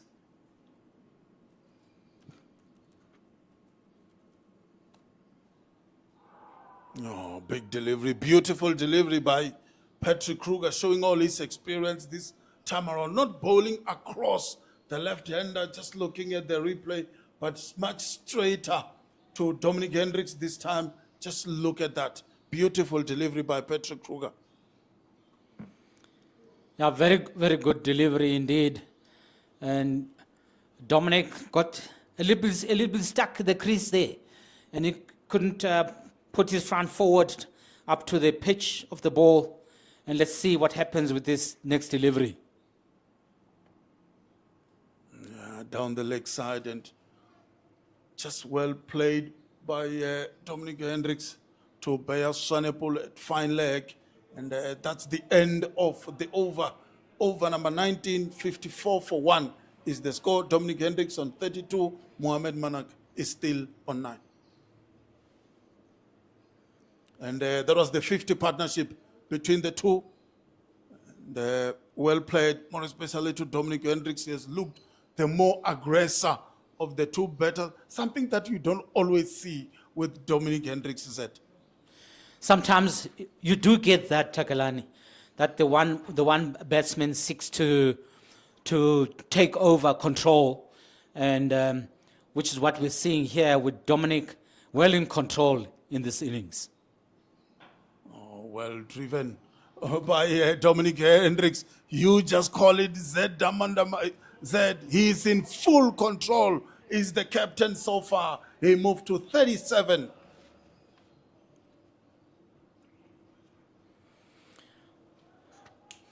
Yeah, his confidence is high, Takalani, especially after that big innings from last weekend where he scored the 160 runs on the same pitch. Very watchful there. Ball pitched up to him, and he watched that very carefully onto the bat. Very good technique. And he seems to be in very good nick at the moment, Dominic Hendricks. And also, I don't think we have seen much movement since CJ King came into bowl. Oh, beautiful delivery. Well beaten. There is Dominic Hendricks. I think that's the length he should be bowling. I think he's bowling too full for my liking. You don't always see Hendricks driving the ball too much, but he's happy to drive today. No movement at all. That's what we want to see, Takalani. That's what we've been calling for this morning. Pitch the ball up, let the batsman hang himself. Yeah, once again, another single taken by the captain. He moved to 38 now. And the score is 59 for 1. And at the end of this over, we will have a commentary change, and I will be vacating the commentary booth, and you will be joined by the legendary himself, Ken Boland. 2 deliveries to go in this over. Just outside your stump from CJ King. Very, very, very good leave there by Manak. Obviously a very good delivery, good line and length on the 5th stump there. And that's what he's got to be careful for, because 3 slips are waiting behind him, Tagalan. They're waiting indeed, 3 slips and a gully. Yeah, once again, he pitched it up and a hint of movement. And look at that, more Manak wanting to drive on the up. But he completely missed that one, and that's the end of the over. And I'll be vacating the commentary booth, and you will be joined by Ken Boland.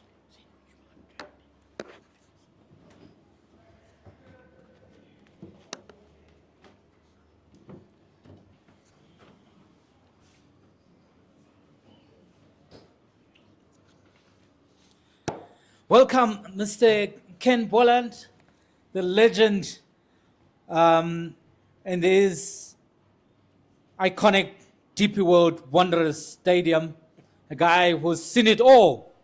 How are you, Ken? Hello, Zed. Interesting sight out there at the moment with the great big measuring tape has been brought out. Patrick Kruger obviously remeasuring his lineup. He did bowl, I think, a no ball in the previous over. Match referees, is that time wasting, or you happy to allow that? We're happy to allow that, Ken, because it is one of those that are beyond our control, shouldn't happen at this level with these batsmen and bowlers and players at this level. Bowlers at this level should be able to know the length of their run-up, Ken. Yeah, I don't think I've ever seen the tape come out during play in the middle of a session.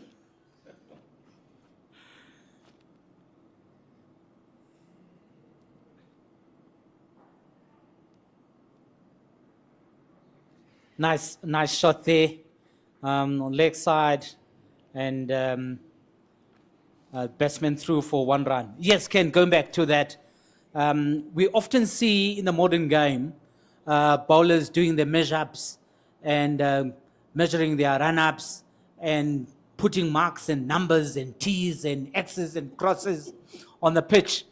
I don't think I've ever seen a bowler missing his mark on his run-up there like we saw with Patrick Kruger.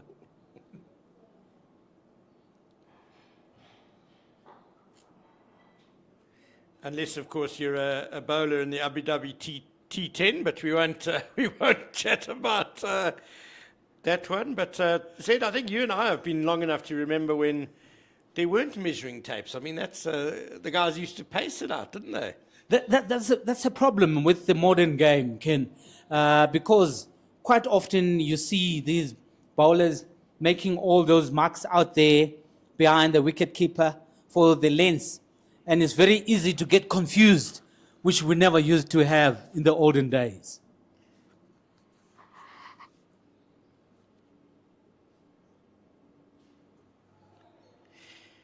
If we can get a shot just behind where wicketkeeper Kashile is standing, you can actually see some of the markings, which I think will be from the T20 match played here against India a good couple of weeks ago.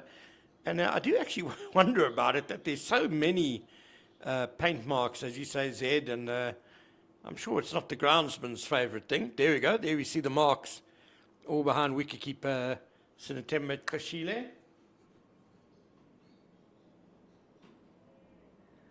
Yeah, that's one of the problems with the modern game, with all the markings that the bowlers often before the start of play put on the grass.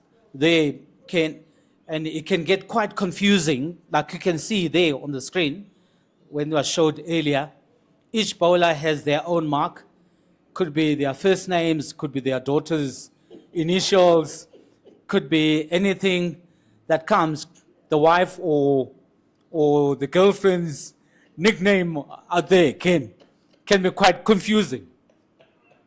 I guess as long as they know their mark, that's okay. End of the over. And 61 for 1. Zed, hasn't Dom Hendricks done well this morning? He had a really stormy start to his innings. Bayer Sonapol really tested him, but he's there, 39 not out and 61 for 1. It's a good start by the Lions. It's a very good start, and I've known Dominic Hendricks for a very long time, since his school days, and he seems to be in fine nick at the moment. And especially after the innings that he played last weekend, 160 runs. Look, Ken, there's opportunities. We know that the test side is now struggling a little bit, was struggling a little bit yesterday and today in Durban. There's opportunities there, Ken. Yeah, we did chat about that actually last week's match when Dom Hendricks scored that magnificent 161 not out. You, of course, were in the match referees room getting a great view of that innings as well. That he's a guy who's been a really consistent run scorer at first class level. To me, he's got the sort of game of a proper test opener.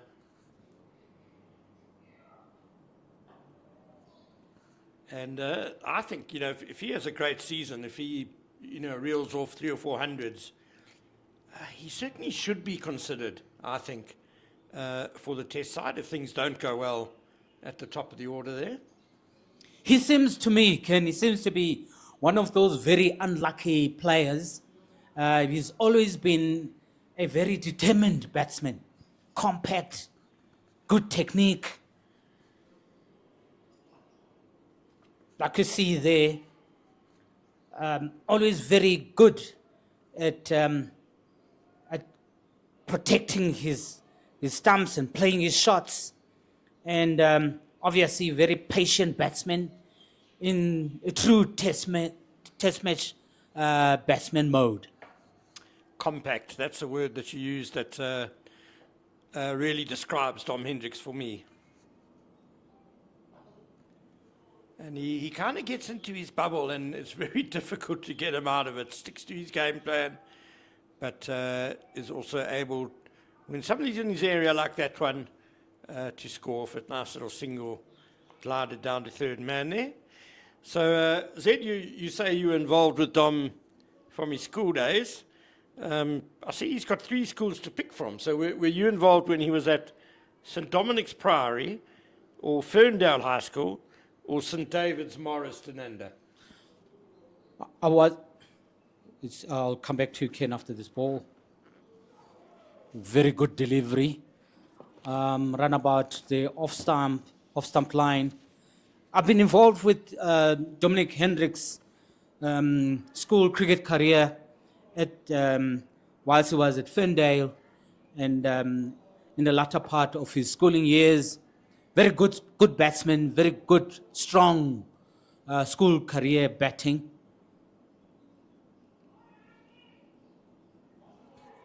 Another good delivery. Very good school career as a batsman. I remember when he got selected for the Gauteng schools and SA schools team, at one stage he went to New Zealand, Ken, and star batsman at that tournament, under-19 tournament in New Zealand, and where he scored 3 consecutive hundreds. And I thought he would have achieved much higher than he has done. Yeah, I was just going to mention that not many people probably remember that he was the player of the tournament in the Under-19 World Cup in 2010, held in New Zealand. Look, he's had a very good first-class career. I suppose in the early days of his career, it was difficult to get into the national setup with your Graham Smiths, your Vera Petersons, then your Dean Elgar. But I don't think he's given up yet on higher honours, and neither should he, I believe. I would believe that, Ken. Sometimes you get batsmen who get born in different eras, and he's one of those unlucky players where you get born into an era where you have these great batsmen around you that you've got to compete with. And he was, like you say, born in an era. Look at the delivery, another good delivery from Patrick Kruger. He was born in a difficult era with South Africa blessed with great batsmen at the time. The Mackenzies, the Kents, the Smiths. So sometimes you're just unlucky, Ken. Yeah, and of course there are only ever 2 opening batsmen chosen in a team, and 4 other batsmen. So if you're an opener, your competition is harder.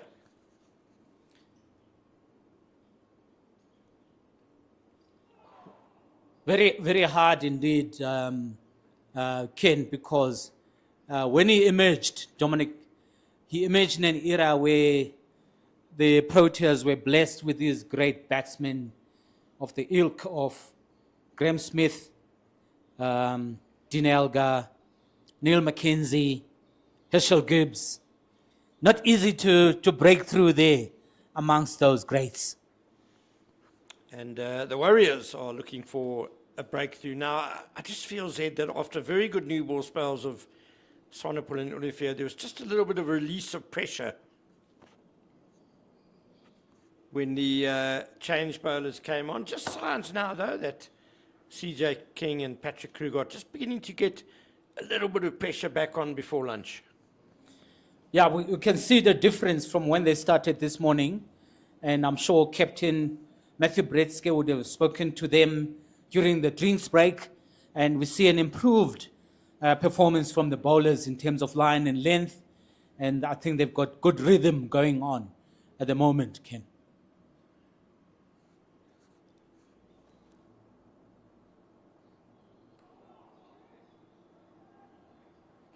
Yeah, Patrick Kruger, since he's got the measuring tape back out there, has settled onto a very tidy line and length and just keeping the batsman quiet. There was a little flurry of runs that Dominic Hendricks enjoyed as they brought up the 50 partnership, he and Manak. And yeah, Ken, I'm sure he's found his mark there. Something that his coach, Robbie Peterson, won't be happy with for a bowler at this level to lose his mark is not acceptable. Can be very frustrating to the captain and to the coach.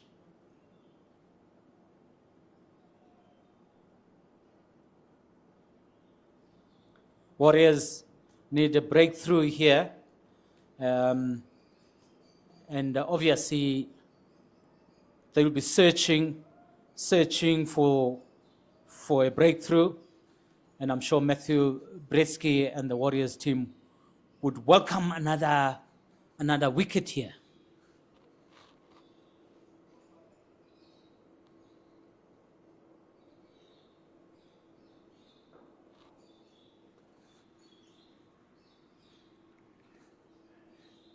Yeah, Matthew Bretsky is a very welcome addition to this game, South Africa's newest Test cricketer, and someone who's just been signed for the IPL for 1.6 million rand. So he'll be a happy chappy. Very nice, though, to see him out here playing red ball cricket, and certainly one of our brightest young, talented batsmen going around. Yes, indeed, Ken. I see a bright future ahead for a batsman like Matthew Bretsky, and already he's demonstrated that he's a very good batsman indeed. Swanepoel is back into the attack for another little burst before lunch. We are 25 minutes from the lunch break. Swanepoel, I think, the pick of the bowlers today. And not just because he's got the one wicket to fall. He'll be very important in their bowling attack, Ken, Bayes, Swanepoel, Ken. Good delivery. There's yet another very good, excellent delivery from Bayes, Swanepoel. He'll be a very important cog in this bowling attack from the Warriors. And they're looking up to him to produce that breakthrough we're talking about, Ken. Yeah, Swanepoel has certainly led the Warriors' attack for the last couple of seasons. Yes, he's had a very good 2 seasons, Ken, both in our domestic cricket and overseas in county cricket. Very good bowler indeed. What I like about him is he is very patient, maintains his line and length, and looking all the time to take a wicket if he can. So already 18 wickets this season in first-class cricket, an average of 22. Last season he got 27 wickets at an average of 21, and 33 the season before that at 16.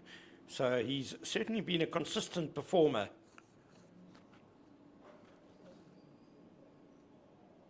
Another good delivery there from Bayes, Swanepoel. Yes, Ken, very consistent performer and always looking to take wickets and to contain the batsman. Well, he's done both jobs very well today, especially the containing.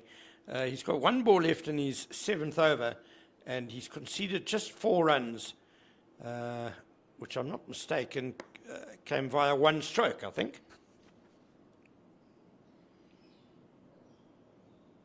Yes, it came off one stroke, Ken, and I'm sure he'll be looking to maintain this consistent pressure, because now it's all about pressure on these two batsmen, especially with lunch approaching. You need that break at this stage, and it would be a very big dent in the Lions' batting strategy if they were to lose a wicket at this critical moment, Ken. Yeah, and Bayer Swanepoel continuing as he began with another maiden over there. And this is kind of what the Lions did last week, said, in that they just seem happy to absorb pressure in the morning session. Going to lunch, just one wicket down. They'll be very happy with that. And then they just try and shift the pressure a bit more in the afternoon. Brad White last week was talking about how it's strange how the Wanderers seems to flatten out in that afternoon session after lunch. Yes, it does, here from my experience here, Ken. Very good ball from Duan Olivier there. Good line and length. That's true. The Wanderers seems to have this funny habit that the first hour, especially in the mornings, Ken, is critical. It's key because in the afternoons, this pitch traditionally would flatten out and to become a batsman's paradise.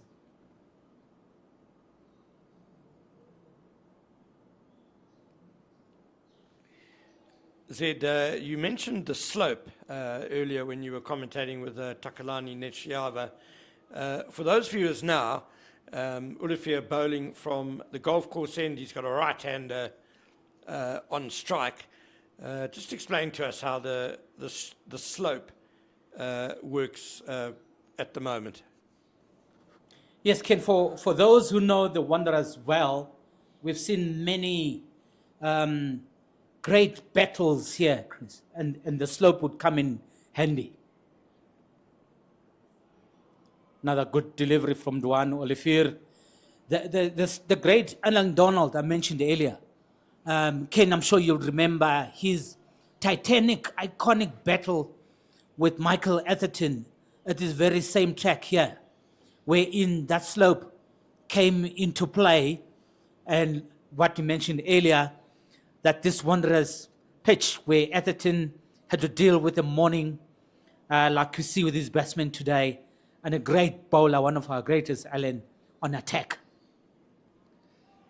Yeah, and Alan Donald, of course, in the Lions change room as the bowling coach. Tremendous acquisition for the DP World Lions. So, Zed, as Duan Olivier is bowling now, is the slope going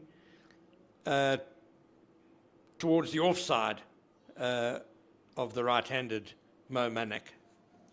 Yes, that's why if I were to advise Duan, you need to use that slope so that when you hit it, the ball, another good delivery. I think he's trying to do that, Duan, because Duan is one of those more experienced bowlers, unlike young bowlers who just come and want to use express pace, short pitch bowling here. Here you've got to pitch that ball up and let the slope do the work for you, Ken. Yeah, we mentioned this morning Duan Olivier's superb record at this ground. He certainly seems to have mastered the nuances.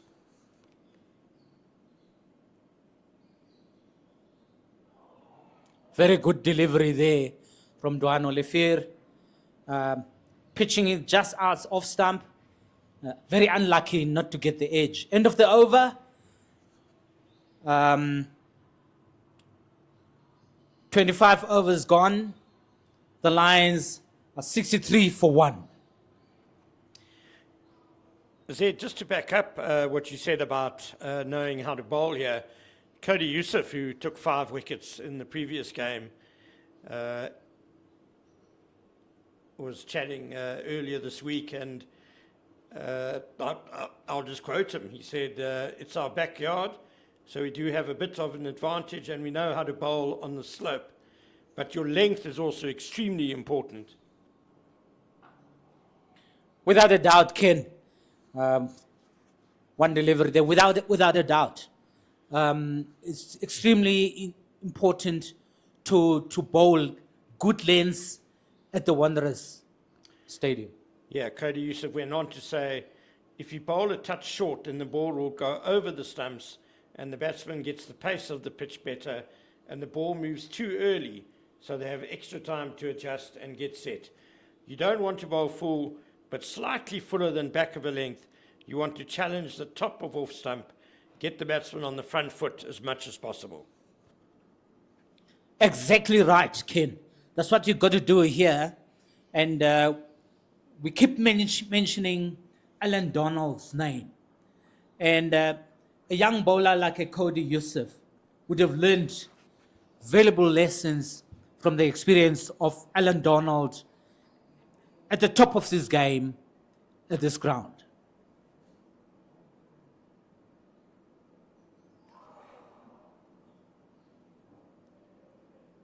Very good delivery. Almost took the top of the off stump there. Very good bowling by Bayes Sonnepoel.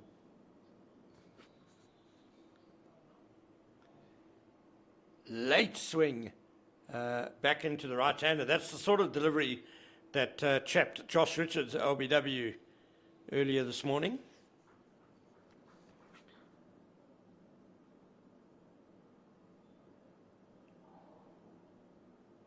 Another good delivery. Bayes Sonnepoel searching, and running with a good rhythm and pitching the ball up, bowling really well here today. Just mentioning Alan Donald.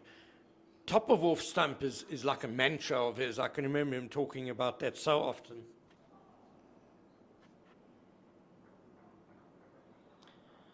Yes, if you remember in his book, he even mentioned it in his book, that he'll be looking when he was running up to bowl here at the Wanderers, with the crowd baying and in full flight.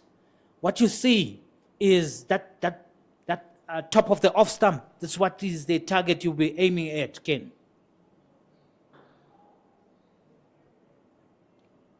Very good ball there. On drive, no run. What is important, Ken, I'm sure Alan would be sharing that with his Lions bowlers in the Lions camp. Again, very good. There is, we see the great Alan Donald in the Lions camp. He'll be sharing his knowledge and his vast experience, both domestically and internationally, with his Lions bowlers in the Lions camp.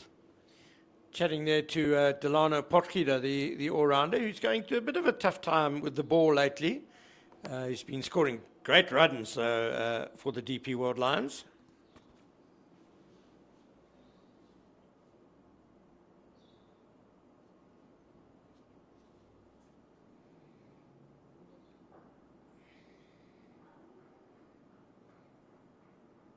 Very good running there by the batsman. One run, bowler trying to stop that run, couldn't manage to do that, and they've gone through for one run. Going back to the Lions management team, they've got quite a nice setup there with really great former players, one being the great Alan Donald, another one, the great Hashim Amla, obviously head coach Russell Domingo. They seem to have quite a nice setup there, Ken.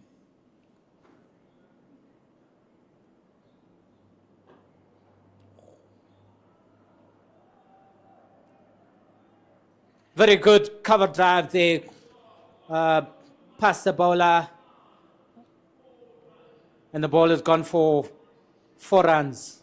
Very good batting, another 4 runs. We saw a few drives, attempted drives from Mo Manak this morning where the bottom hand came through a bit and he was playing across them and mistiming mistiming them. But that one, he just waited a fraction bit longer. Beautiful extension of the arms through the stroke.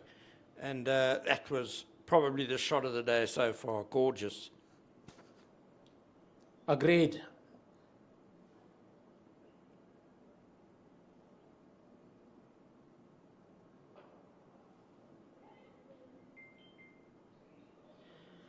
Ball pitched short. He didn't quite get hold of that ball. He tried to pull it away over square leg. I think he might have got it with the bottom of his bat. He didn't quite get hold of that one, Ken. Through for 1 run. Yeah, just going back to the Lions coaching staff, it's a magnificent team. They have assembled Russell Domingo, so experienced. Hashim Amla, Alan Donald, as you said, 2 greats of the game, and I use that word great sparingly, but they certainly deserve it. And arguably the best analyst in world cricket at the moment as well, in Prasanna Agaram.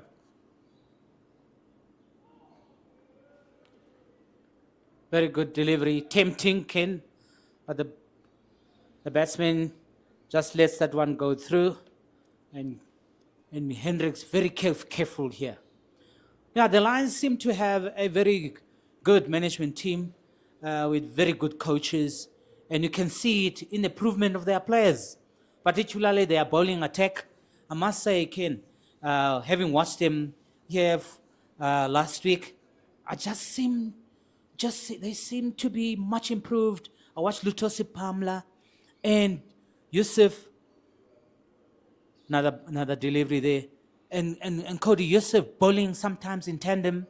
They seem to have a little bit of pace added to their arsenal, both of them. And then I can only ascribe that to the work that Alan Donald and Garnet Kruger have done with them. 100% said. There's no doubt that Tepa Moreki, Luta Sapamla, Cody Yusuf, all much improved bowlers over the last couple of seasons. And what's exciting about that is that they've got Kwena Mapaka now as well, who's undoubtedly one of the great talents in this country. And to just know that he's in that setup being coached by them is fantastic. Good delivery. Good defense by Dominic Hendricks. It's very exciting indeed what the Lions have got there with these young bowlers. Just to imagine that waiting in the wings would be Kagiso Rabada, and then Kwena Mapaga provides that variation in terms of the attack, left arm over or around, and it's a very exciting team that they put together there of these fast bowlers. Definitely looking forward to seeing Kwena Mapaka bowl later on in this match. Just his second first-class game for the Lions.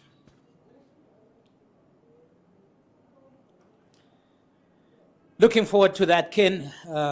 Not to forget, Kwena has just finished his exams, straight out of school, into the IPL, lucrative contract, and into this Lions, exciting times indeed.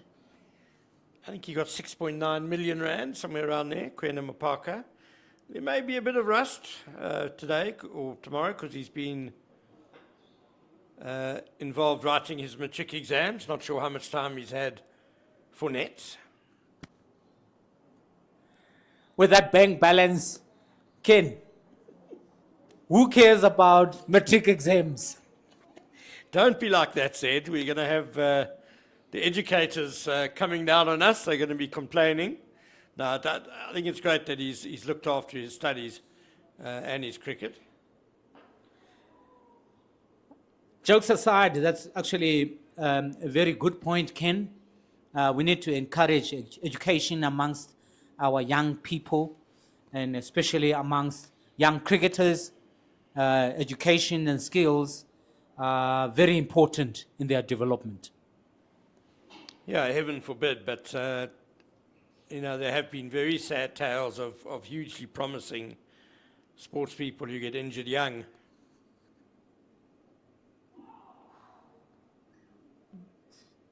Very good delivery. pitch just outside off stump. Batsman playing down the wrong line there, Manak. She should be very fortunate that it's still there, Ken. Yeah, it was a beautiful delivery. You see the replay there. Maybe just a touch short from Baz Sonapul, so Manak was able to play inside the line.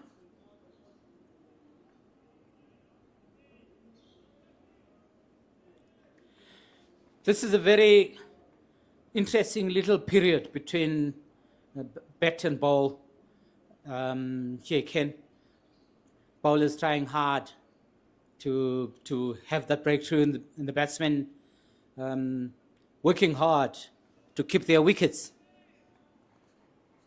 Yeah, the Lions, just 7 minutes to go until lunch. They'll be desperate to keep it as 1 wicket down.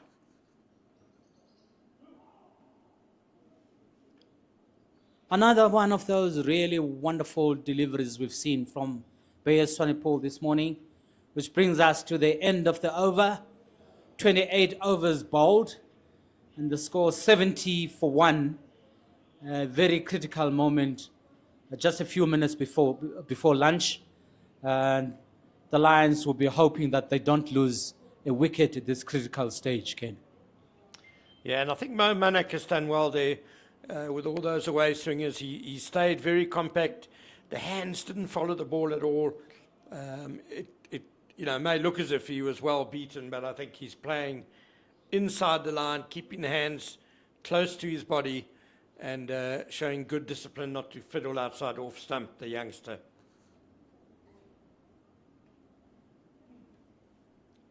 That one going down leg, bit wayward there by Duan Olivier, and I'm sure he'll be upset himself. He's really bowled well this morning, kept his lines in length, been very disciplined and patient.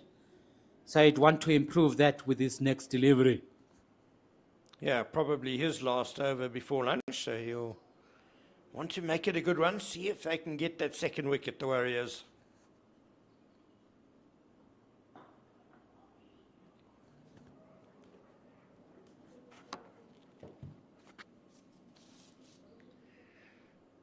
Diego Rosier just misfielding there, perhaps a bit of an awkward bounce. He was right on the edge of the square, but a very nice drive by Dom Hendricks. Punch drive, well timed. Remember the great, I'm talking about lots of greats here today, Cyril Mishley, Ken. That's a great, no question. He used to say to us, obviously he was one of our leading lights in terms of umpiring, match refereeing, and one of the greats this country has ever produced. As we just see the Warriors coach, Robin Peterson, having a little stroll around the ground. I think that's Mark Charlton, the new assistant coach. With him, Robin Peterson, of course, has done great work with the Warriors, former Proteas spinner and very useful low-order batsman, Robin Peterson. And I think he's a great developer of talent, is Robin Peterson. Yes, he is. One of his traits as a coach is to bring through these great talents, especially in that region, very important region of the Eastern Cape.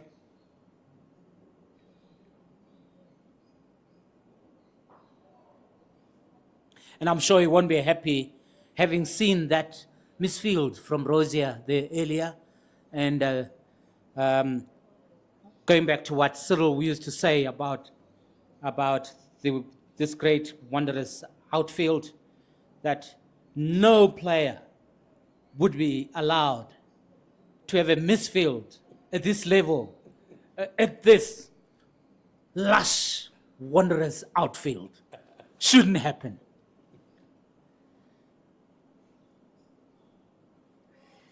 We can see the square is a little bit worn though, particularly where Rosier is standing. It's quite close to the pitch that was used last week.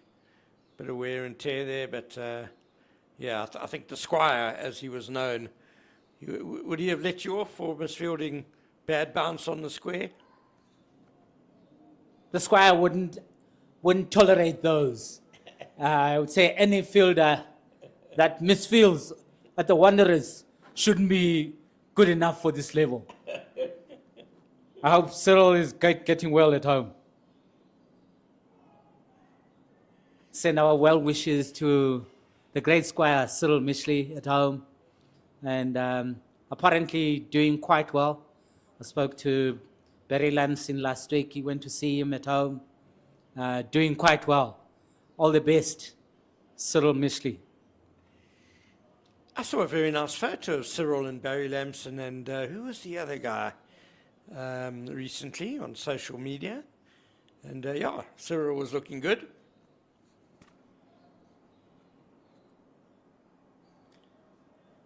Very good news to hear that Cyril doing quite well at his age at home at the moment. And we wish him well. Another good delivery there from Bayes Sonepo.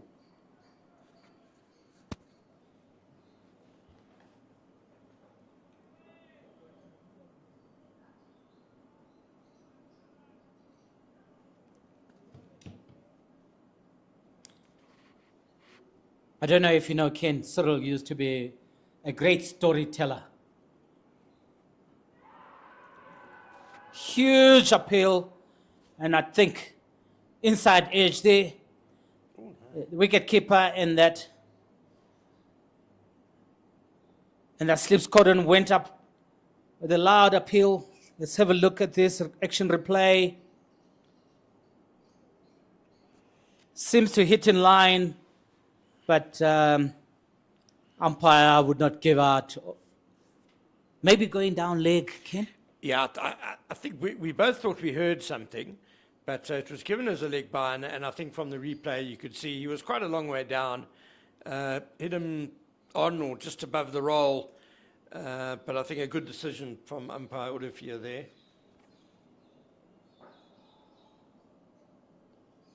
You couldn't be certain that was going to hit leg stump. No question about it. Hendricks survives. Umpire Andre Olivier, one of the up-and-coming umpires, very good umpire in our umpiring system, been recently promoted to the highest level in our umpiring circles.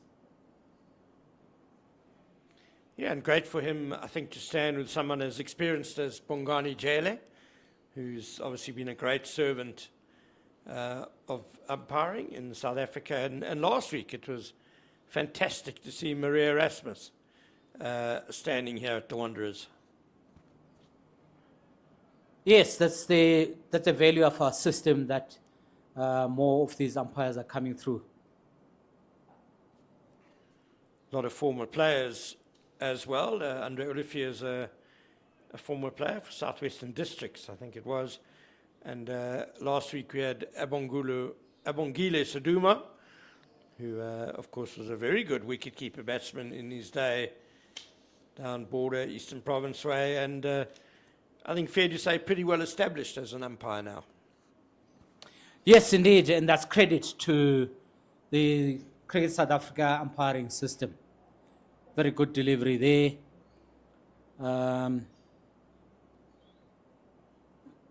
Batsman let that one go through, and I think that's lunch.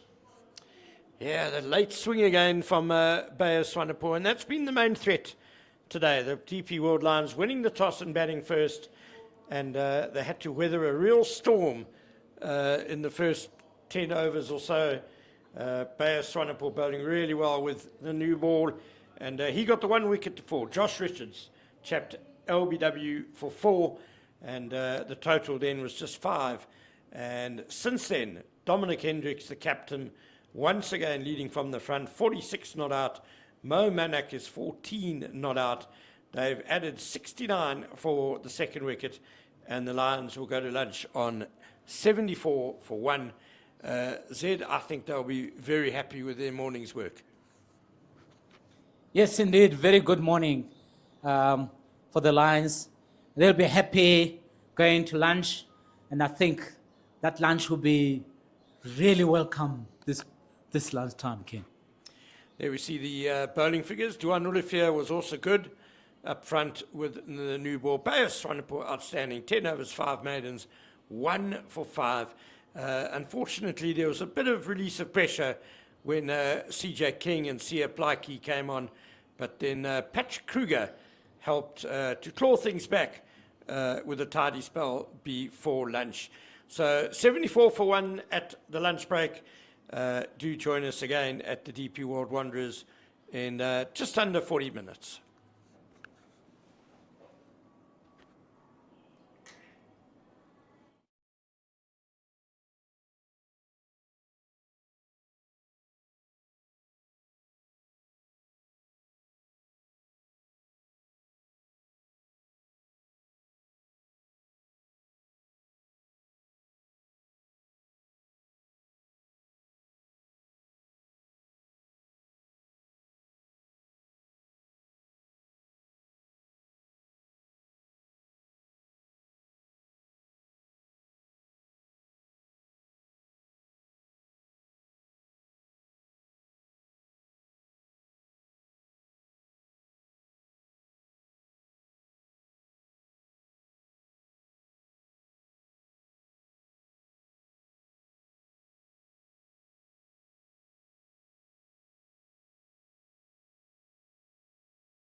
Welcome back to the DP World Wanderers Stadium, and it's day number 1 of the 4-day challenge match between the home team, the DP World Lions, and Dafabet Warriors.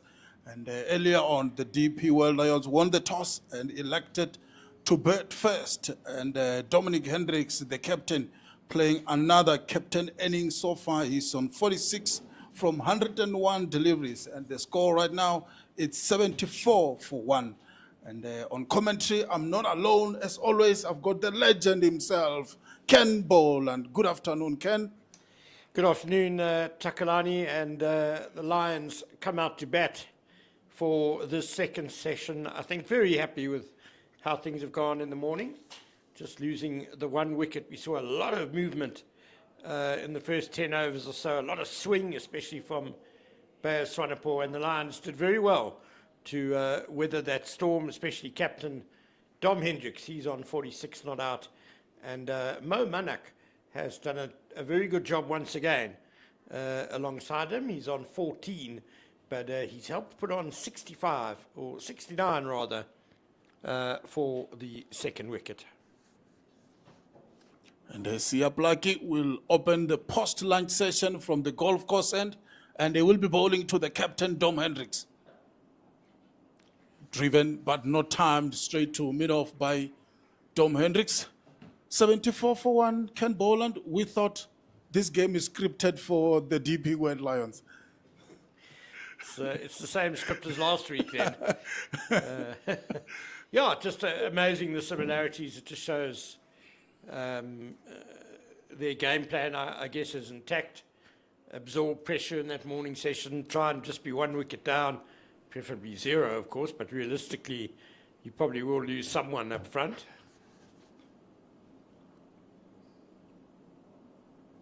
Yeah, once again, a bit wayward by Siaplaki. He only bowled 2 overs before lunch, and it was just too wide on the offside, down the leg side, just all over the place, really, for Siaplaki.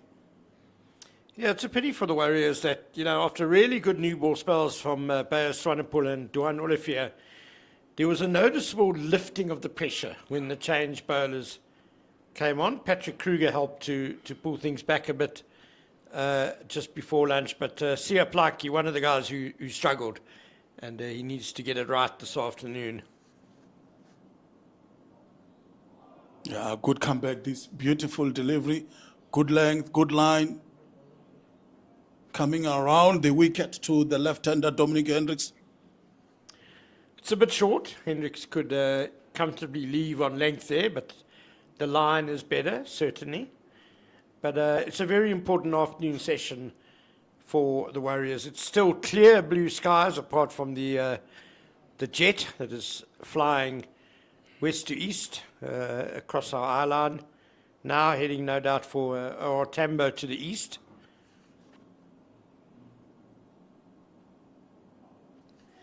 And, I think bowling could get tough this afternoon. We know the Wanderers tends to flatten out in the afternoon. That early movement goes away, and with just 1 wicket down, it just feels more of a batting day than the first day last week. And, the Warriors, if they don't make a breakthrough soon, could be in for a really tough day the rest of today. Yeah. Earlier on, we saw a lot of movement when Duan Olivier and Bayer Swanepoel were bowling, but everything is gone right now, Ken. Not sure if it's the bowlers or just the pitch. There's still that tinge of green there. It's probably faded a little bit under the sun. But we saw in last week's match that, there was something in the pitch throughout. Out of the blue on that third morning, Western Province suddenly found the right areas and had the Lions 44 for 8.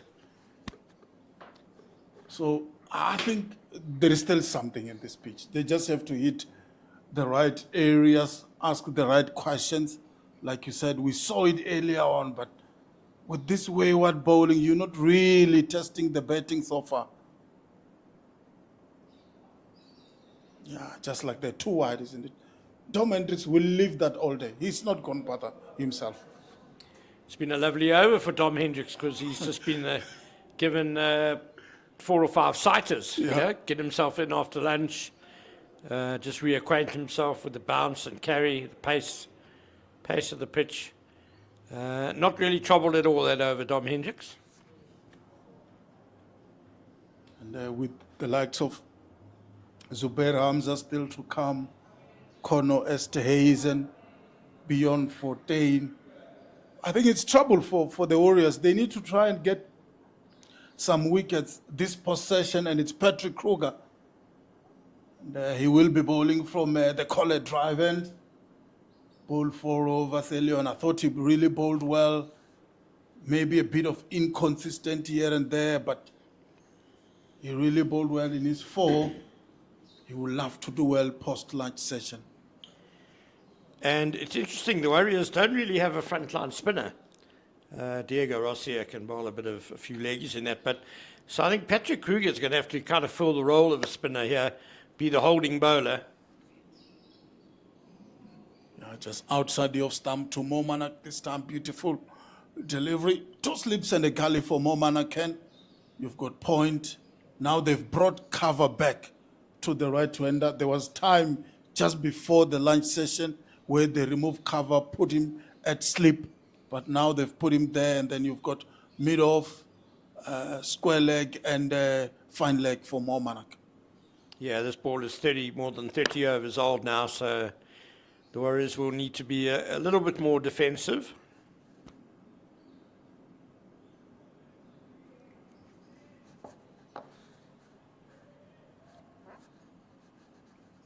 Yeah, good start this by Patrick Kruger. Not the right line, though. You expect him to be a bit tighter to the stumps, to the off stuff, make Manak play a little bit. But the Warriors will need more from him. No, I think given his probable role this afternoon, they won't be too unhappy if he just bowls out there and makes the batsman come to him. Yeah, hitting the inside half of the bat there. And a good effort there by Siaplaki in the deep. Yeah, good effort by the fast bowler there, Siaplaki in the deep, to stop that from going to the boundary. Excellent fielding by Sia Plaki, and you could just see there where Patrick Kruger got a little bit too straight. You know, he shouted excitement or frustration because Manak played that very much, you know, across the line. It was maybe off, middle and off, and he got it down to fine leg. But that is the dangers of sometimes bowling too straight. You can concede runs. He's not timing it really. It's there to be hit. It's throwing it up there, but it's not getting full face of the blade on it. We saw this last week as well. Manak, when he's driving, has a slight tendency to let that bottom hand come through too much, and so he plays kind of across the drive a bit. It takes all the timing away, and I think it's not a bad avenue for the Warriors to explore. Try and get him on the drive a bit more often. Maybe you can sneak one through the gate as he plays around it. This time just squeeze it out. More Manak. Yeah, you're right. He did struggle a bit last week against the Western Province early on. But once he settled in, he did really play some beautiful shots. Yeah, he got 64. He batted really well. Let's not take anything away from him. Just his second first-class game last week. And a vital second-wicket partnership on that first day with Dom Hendricks. Oh, beautiful delivery. And well left by Manak.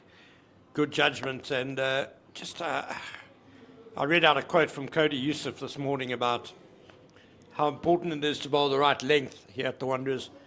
And he spoke about you can be too short, giving the batsman time to adjust. And that's exactly what kind of happened there. Patrick Kruger, it was a lovely delivery, but maybe a foot too short, and that allowed Manak to decide to leave it as it swung away outside off stump.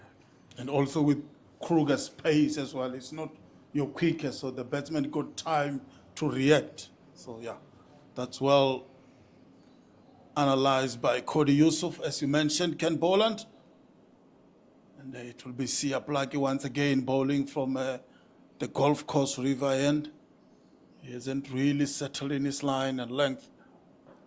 Much better this time to start things off. Yeah, this is an important spell both for Sia Plaki and for the Warriors.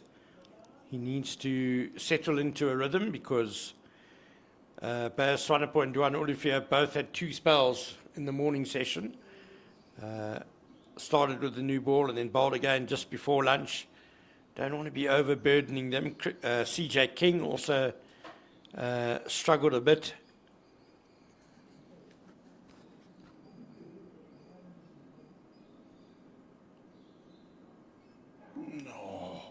Wanted to drive that, it missed the keeper and it goes for 4. And I think it's an outside edge, it's gone for 4. A rare false stroke by Dominic Hendricks, maybe trying to hit it too hard. But it takes him to his 50. And what fine form the DP World Lions captain is in at the moment. Yeah, you don't often see these from Dom Hendricks. But today is playing kind of a different game, isn't it, Kenya's? Look to drive. I don't want to say aggressive, but he's looking to score runs more often than normal from Dominic Hendricks. Oh, big appeal, stifle one in the end. I think it was the height is the factor there, but beautiful delivery by Sia Plaki. Yeah, the ball eluding Matthew de Villiers at gully there, so he gets the run, or was it a leg by that's been indicated? It was a leg by. But just to go back to your point about Dom Hendricks scoring more fluently today, I don't think it's any change in his approach. I think it's just the Warriors bowling, particularly in that second hour this morning, was a bit looser. Just like that, isn't it? Just not good enough. Too wide. It's not going to do anything. Just wasting energy, to be honest.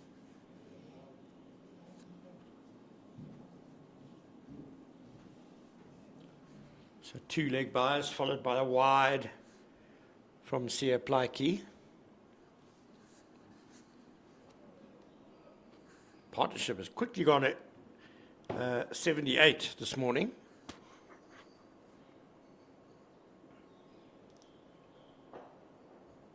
Yeah, straight back to the bowler.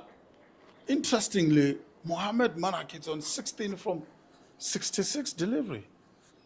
He's done well. You know, he came in the 7th over of the morning. Ball was still hooping around. And he's done a very good job. I particularly like both matches that we've seen him come in at number 3. He's been composed. He hasn't been in too much of a rush. He's got himself in carefully, and he'll be looking to capitalize again today. And that's what you need from your number 3 if you lose a wicket early on in the day. Somebody who can come in and look composed, settle the innings, and not lose another wicket early. And I think he has done that. And I guess it should be worrying signs for the Warriors. Zubair Hamza still to come in. Kono Esthazen still to come in. Bjorn Fontaine, Delano Potgieter. Those guys can hit the ball.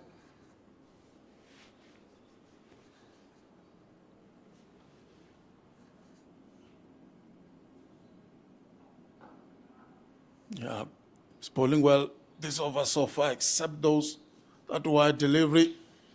Sia Plaki, and that's the end of the over number 33.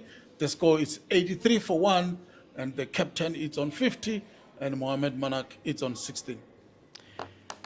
Yes, it's a key position, number 3 in the batting order, especially at a place like the Wanderers, where the ball always does a bit in the morning. You know, it's well, more often than not, you are going to lose one of the openers fairly early on, and it's a brave move to entrust that position to a youngster, someone still very new to first-class cricket. But it shows the confidence they have in Manak. Yeah, I agree with you. They believe in his technique. They believe in his ability to play a solid innings.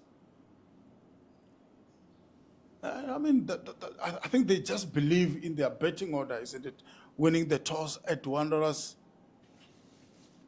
the ball doing a lot in the morning. They really believe in their ability of their batting order. The likes of Hendricks, they know what he can do. Joshua Richard hasn't really played well so far this season. Only 150 against the Dragons. Oh, beautifully delivery, and that's an edge. And he's gone, Mohamed Manak.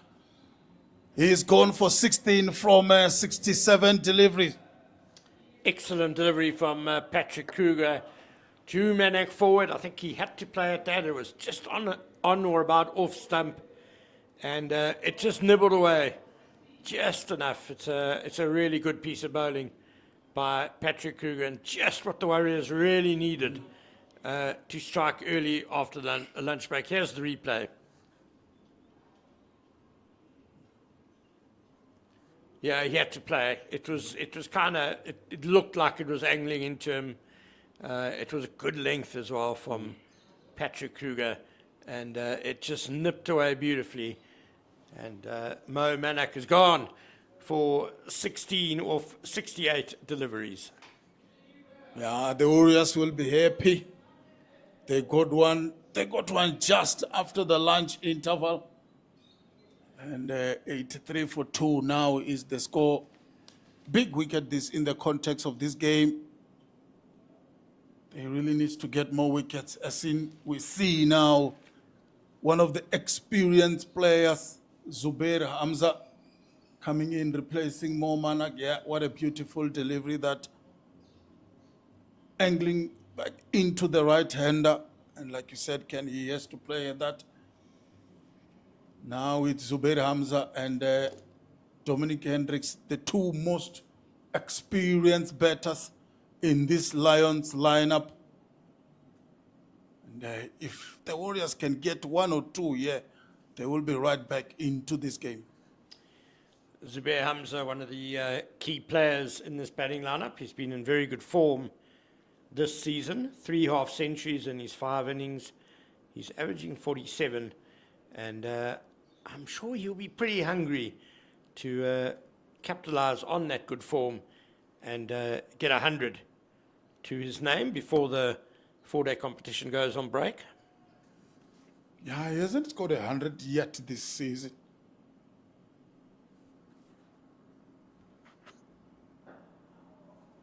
Yeah, good delivery first up from Patrick Kruger to Zubair Hamza.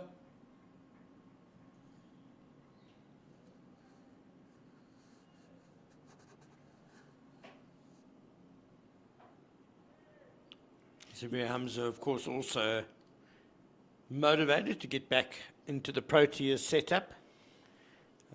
Made his way back into the Proteas team during a really good campaign last season. We'll feel he didn't really take his chance there. Oh, once again, good delivery, Patrick Kruger. Yeah, just looking at his numbers this season, he scored 84 and 88 against the Titans. And then he scored 77 against Western Province. I think he's due for a big one. Yeah, after 350s, I mean, he's been flirting. He's been looking really good, but the frustration will be that he hasn't quite managed to kick on yet. But you'd rather be making 70s and 80s than 20s and 30s, that's for sure. Yeah, he has played well this season.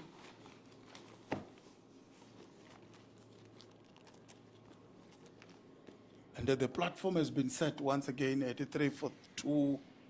The bowlers starting to get a bit wary so far. And the change bowlers hasn't been consistent enough. And like you said, he should be able to take advantage of that.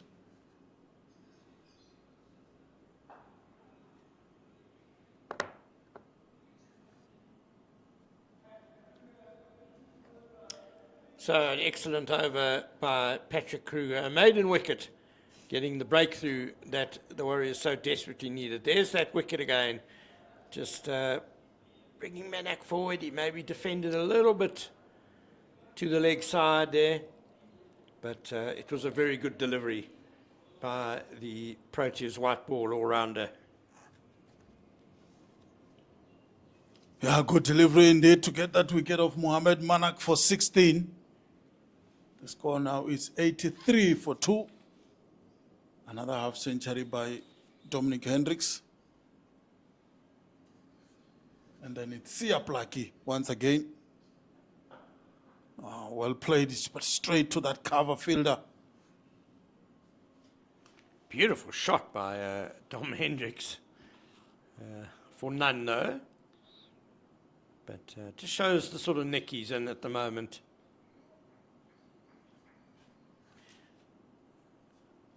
Very big offside boundary today. We're playing on the 4th strip from the right on the square, whereas last week we were on the 3rd strip from the left.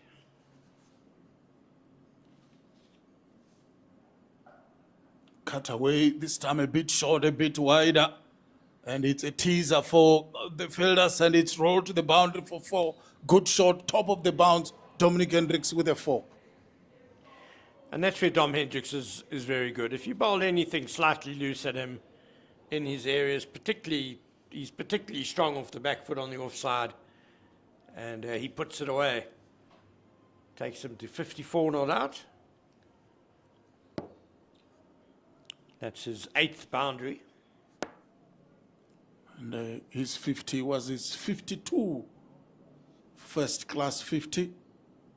It's Dominic Hendricks, the captain of the Lions. A bit straighter this time by Sia Plaki.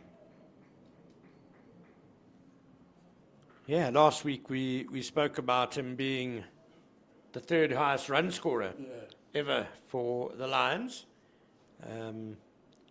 since 2004. Second only to Stephen Cook and Neil McKenzie. So he has been a remarkably consistent performer, a real stalwart for Central Gauteng cricket.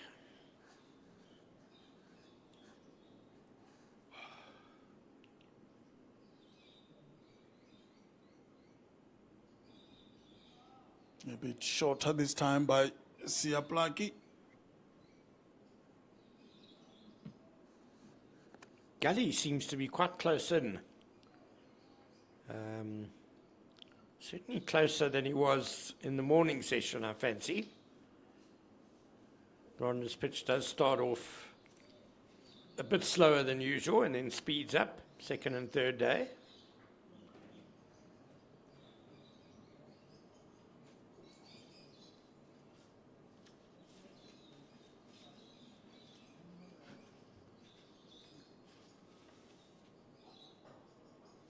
Once again, cut but straight to that point fielder.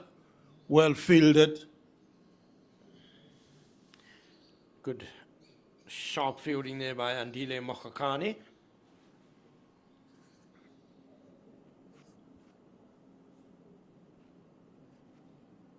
You spoke about the Warriors not having an out-and-out spinner in this match. Do you think that's going to be a problem going forward? Rotation of the fast bowlers.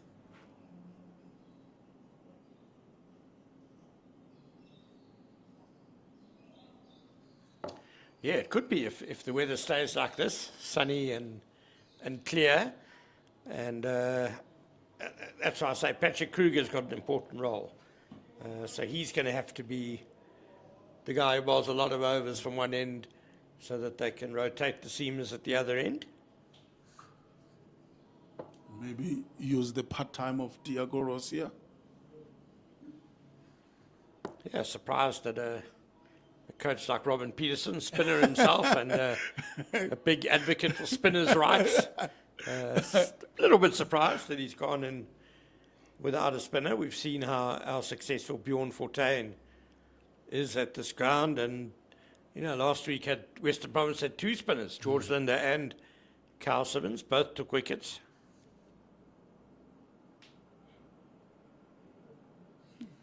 Good judgment by Zubair Hamza there. Yeah, Patrick Kruger has really bowled well. His 6 overs has been right on the money since he walked in. It's really up to CJ King and Sia Plaki to try and follow what the other 3 fast bowlers have done. They've done really well, yeah. The wicket column doesn't really show the amount of work they've put in so far this morning.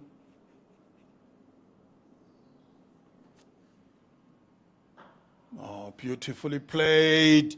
Should go all the way for 4, straight down the ground like an arrow. Lovely timing from Zubair Hamza. It was just a punch down the ground, no big flourish. And remembering that Patrick Kruger is very much medium fast. So there's not a whole lot of pace to work with. But that one very comfortably beating the bowler and mid-on. And Zubair Hamza is underway with a gorgeous boundary. This is big partnership. They have to try and break this partnership as quick as possible are the Warriors if they want to have a chance in this game. The 2 most experienced batters in the Lions lineup. Just look how Zubair Hamza is so composed, defending well. We saw that solid punch down the ground, showing all his experience this afternoon.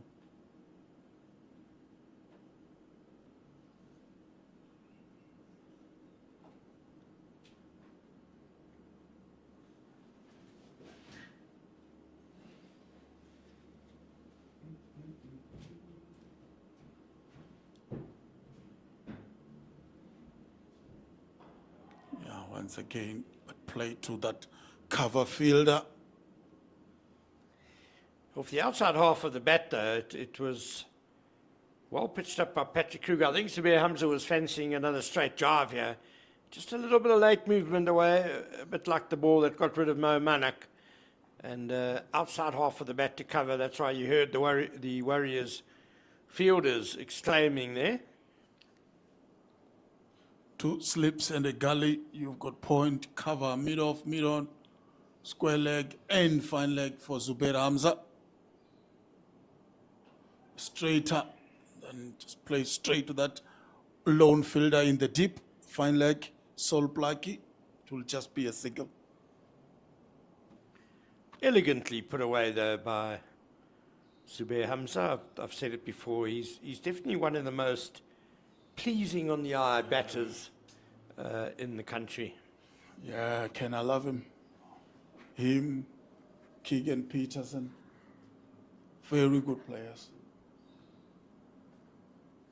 Those are my personal favorite batsmen in the country.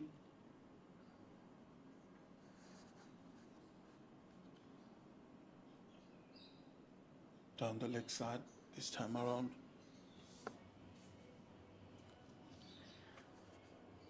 Not to forget Timber Bavuma, our Proteas test captain. Of course, always enjoy watching him play, and thank goodness for him today down in Durban, because he scored a really impressive 70 out of a total of just 191. And it's lunch now at Kingsmead. No, lunch should have been... Yeah, it should be done because we well went to lunch over. together.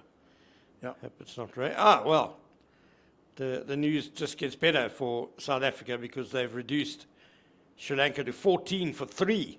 Wow. 2 wickets for Marco Jansen and 1 for Kagiso Rabada. Oh, perfect start. That will do.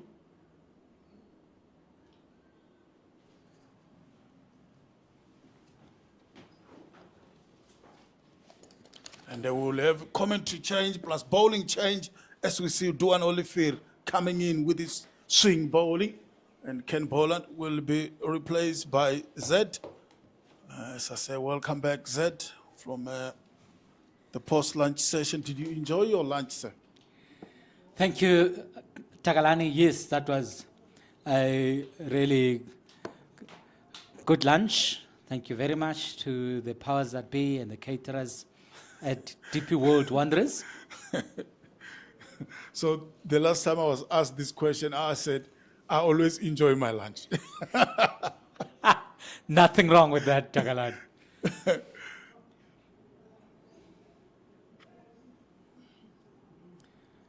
Back to a wonderful day here in the match between the DP World Lions and Dafabet Warriors at the iconic DP World Wanderers Stadium on a wonderful day here in Johannesburg.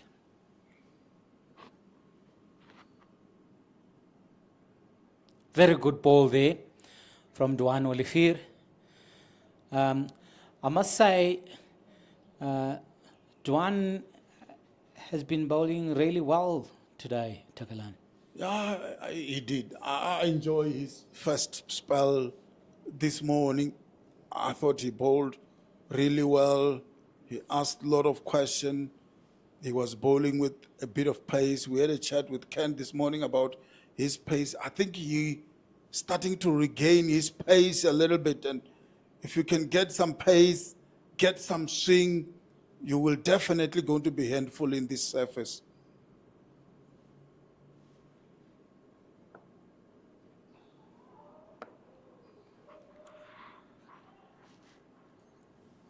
Four runs in that fourth delivery of the over. Maybe commentators curse because the first three balls were really great deliveries, and unfortunately that one cut away 4 runs. Yeah, Zubair Hamza there showing all his class, showing all his experience. It was a bit short and wide from Duane Olivier, and it got the treatment it deserved. 4 runs.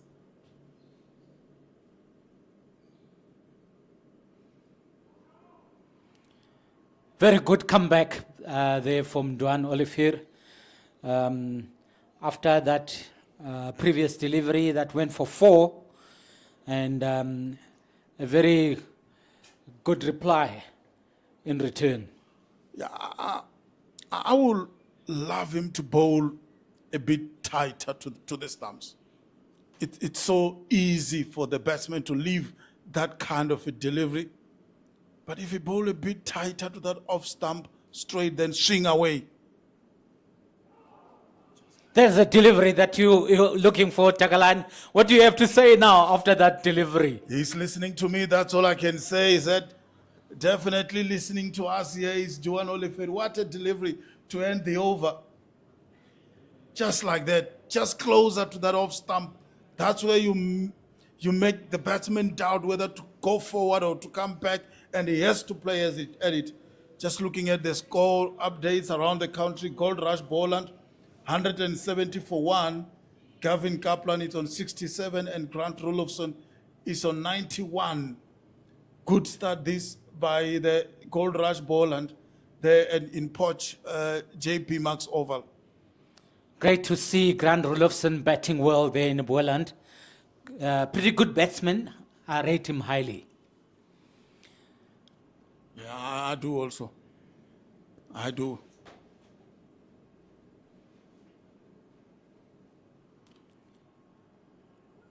As we see now, CJ King replacing Patrick Kruger. Let's see what CJ King is going to do after lunch this afternoon. Didn't have a very good spell this morning. Let's hope is much improved this afternoon, Takalani. Otherwise, it's going to be a very tough afternoon for him. Yeah, he seems to be sure of the length he's bowling. It's on the line where the problem start to happen. He love to bowl a bit fuller onto the batsman, but I think he just drifted down leg more often than he would have liked.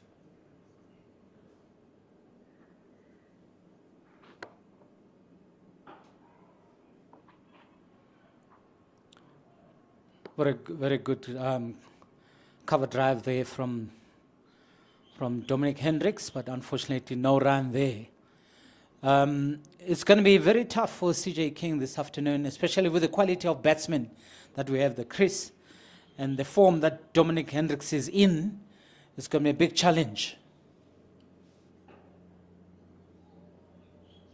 And then on the other side, high-class quality batsmen in Zubair Hamza. So the bowlers are in for a very tough job this afternoon. And as the commentators, the spectators, I think we are in for a treat. These two batsmen are all high-quality batsmen, and they are in top form.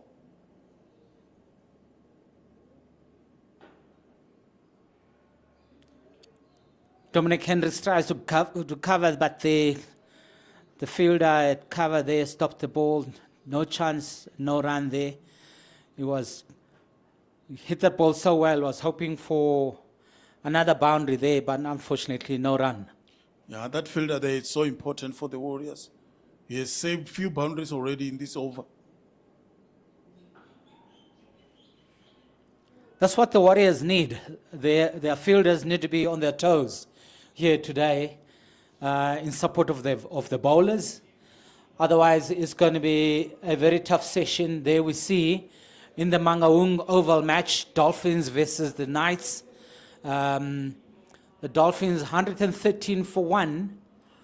Tsepang Ditole with a very good 50 there of 113 balls. Slate van Staden on 31. Quite a tussle going out there between the Dolphins and the Knights in Bloemfontein.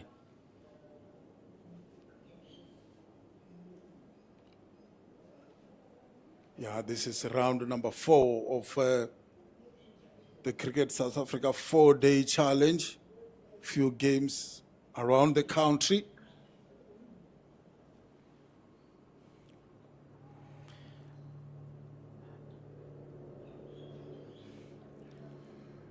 A nice cut there that went through the men at gully and has gone to the boundary. Another 4 runs. Pretty good shot where Hamza waited for the ball to come onto the bat, played it underneath his eyes, and then managed to get through the gully area there. Score 100 for 2 wickets. Yeah, that's the 100 for the DP World Lions. 100 for 2 is the score.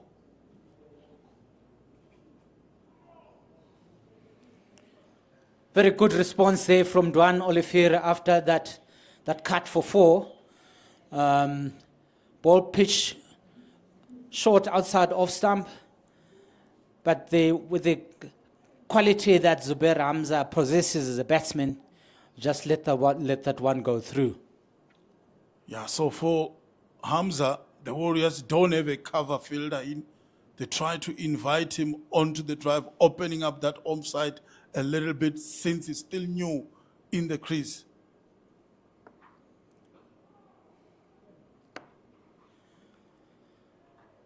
But for Dominic Hendricks, they always try and have cover in there. So it's a matter of risk-reward, really, for the Warriors. They try to attack to Zubair Hamza, trying to get him out early. But for Dominic Hendricks, they try to manage the flow of runs. So good captaincy by Matthew Breski to try and manage this game, thinking about wickets, but also thinking about the runs flow.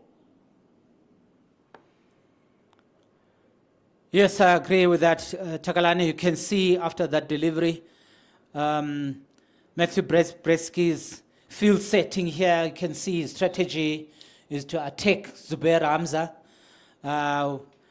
Currently now with the field setting of 3 slips and a gully and a backward point. Obviously looking for a breakthrough, maybe a catch in the slips gully area or a backward point there.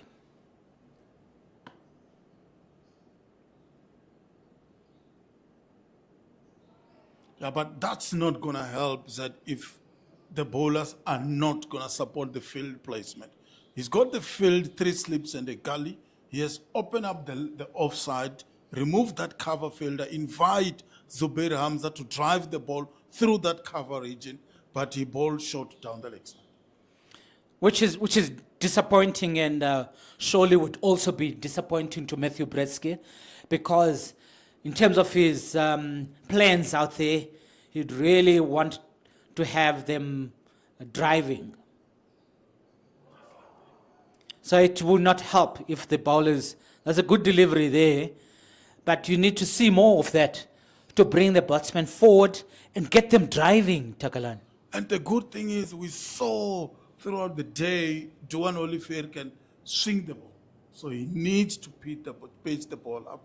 You have mentioned it plenty of time already this morning. Throw it up there, invites the batsman to drive the ball. Zubair Hamza loves to feel bat on ball. He's not going to leave many deliveries. If the ball is there, his eye is going to lit up and wants to drive that ball. 3 slips and a gully are waiting all the time for him. Use the pitch. Use your fielders. Use your captain strategy.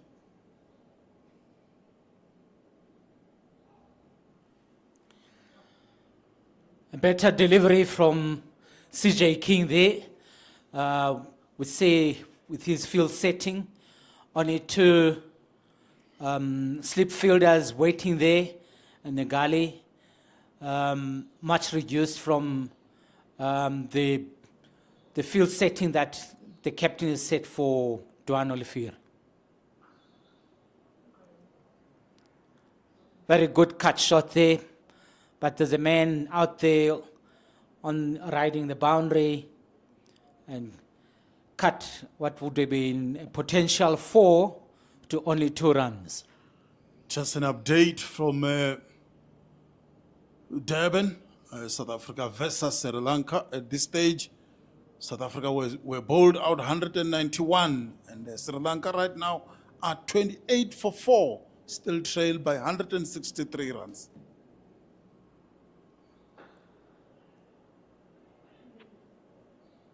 Oh, that was nearly a run out there. We got the mid-on fielder picking up the ball and quickly releasing, but unfortunately couldn't hit the stumps. A batsman well in for a very cheeky 1 run there. Yeah, Marco Jansen in Durban has picked up 3 wickets, and Kagiso Rabada has picked up just 1 wicket. Gerald Kutie, 1 over so far.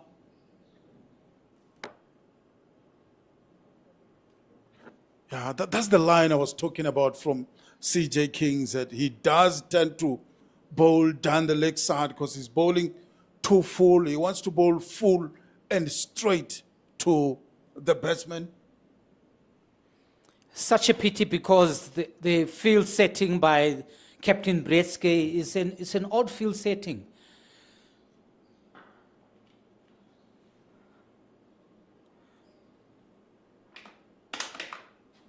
A quick 1 run there. The field setting is for offside deliveries, and it's a pity that he chooses to bowl down the leg side. Yeah, I don't mind if one maybe full and straight just to keep the batsman honest, but like you said, the field is there to bowl outside of.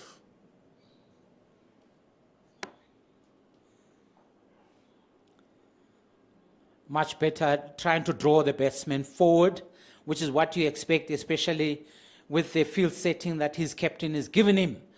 Get the batsmen to play forward on the front foot and get them to drive. That's what we're looking for this afternoon. Yeah, 104 for 2 now. The Lions batsmen, they will try milk those runs throughout the day. Before you know it, Zed, they will be touching that 200 mark. This is big partnership for the Lions, 2 experienced batters. Dominic Hendricks is on 56. Zubair Hamza is on 14, the experience. Zubair Hamza has got 150 in international cricket already. So he can do the job, and moving to the Lions, I think it's a good ploy for Zubair Hamza. He's got Hashim Amla as the batting coach. I think it's an opportunity for him to go back to the Proteas. I think there's still some room there in that Proteas lineup. Without a doubt, Tagalani, there's opportunities for the batsmen, which is why it's important in this four-day competition that we see more batsmen lifting their hands. Dominic Hendricks and Zubair Hamza, have a wonderful opportunity here to raise their hands and knock the door down into the Proteas' top order batting lineup. I love the composition of the Warriors batting order. So many youngsters in there: Jordan Herman, Matthew Bresky, Matthew De Villiers, his first season.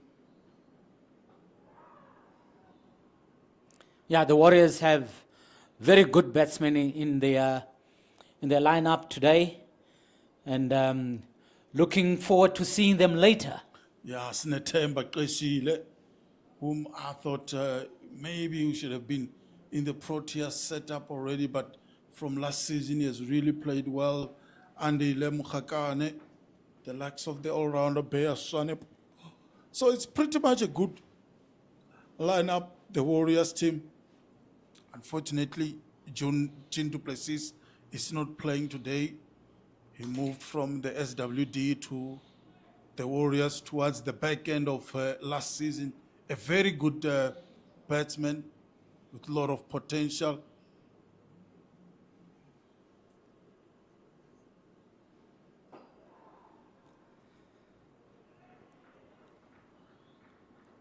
A ball pitched outside off stump, over pitched, and the batsman managed to drive through the covers there, Zubair Hamza, and a ball gone on to the boundary, another 4 runs to the Lions total. Yeah, it's all about risk reward, isn't it, for the Warriors? You're risking the runs in search of a wicket. They've opened up that cover region, and that's Zubair Hamza's strength. They know that, but they need wickets.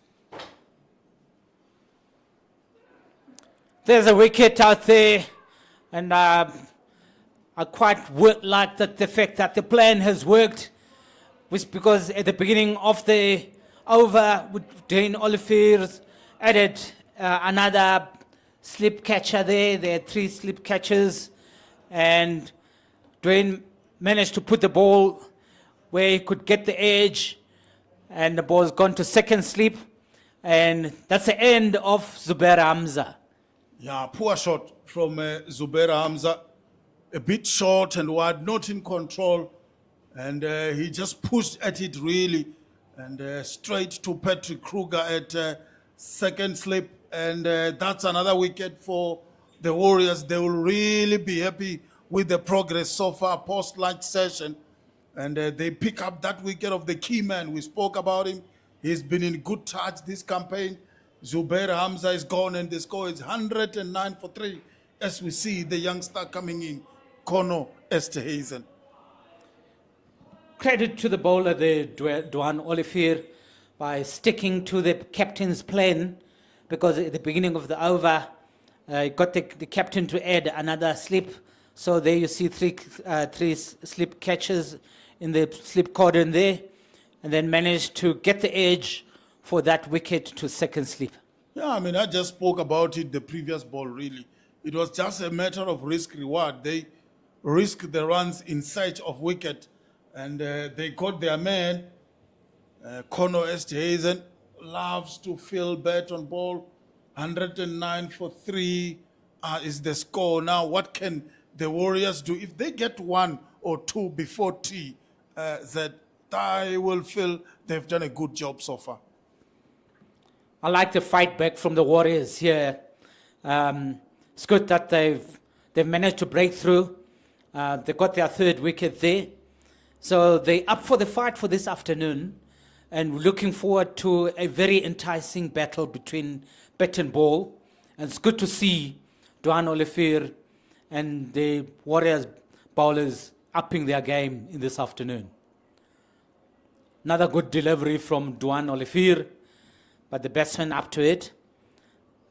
Tight defense by Connor Esterhazen. I was saying earlier, the Warriors bowling attack has really got to put up a better fight than they did this morning. Looking forward to that this afternoon, Takalani. And they've got the youngster in Conor Esterhazen. He has played only 8 matches, just 150 to his name in first-class cricket. If they can nip him out here, they will be back into this one.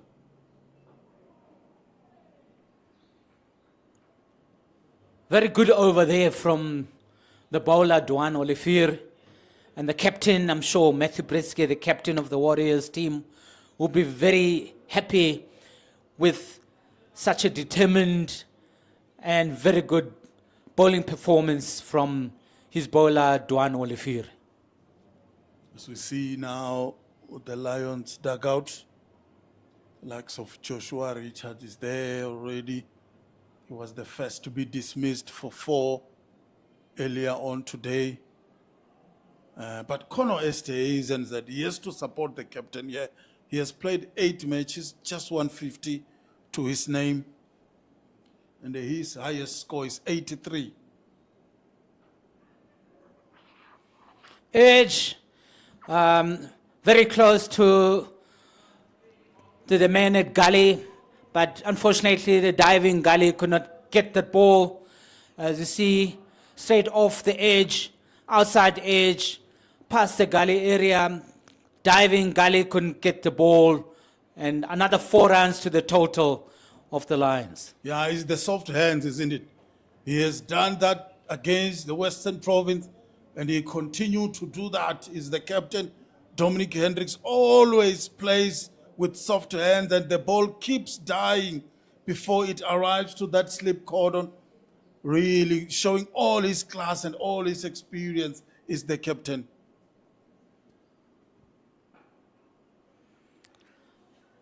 Yeah, it's wonderful to see. That's a batsman in form. Always happens that when the batsman is in form, like Dominic Hendricks is, Takalani, that for some reason it's easier to score runs.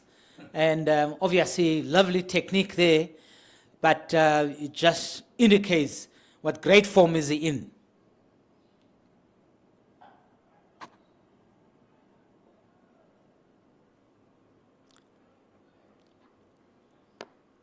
Tried to pull the ball through mid-wicket there, but the ball stopped. So again, shows the confidence that he can play the on-drive and can pull the ball, that he's in great nick at the moment.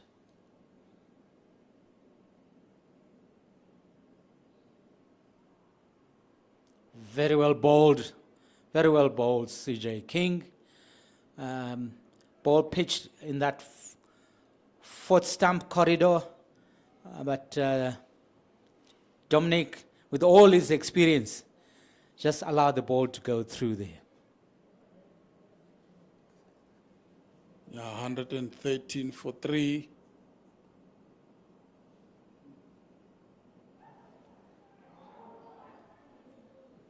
Edge and dropped. Very good delivery, but unfortunately, the man at first slip couldn't catch the ball there, and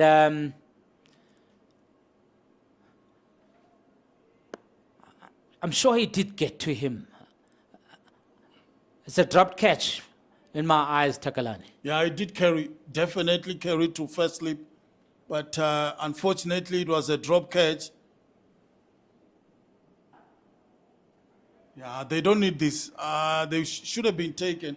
I think it's Jordan Herman at first slip who dropped that one. It will be interesting just to have a look at the replay. Jordan Henman would be very disappointed with that, because they need these catches, Takalani. You can't afford for the Warriors to be dropping catches, and at this level, that catch should have been taken.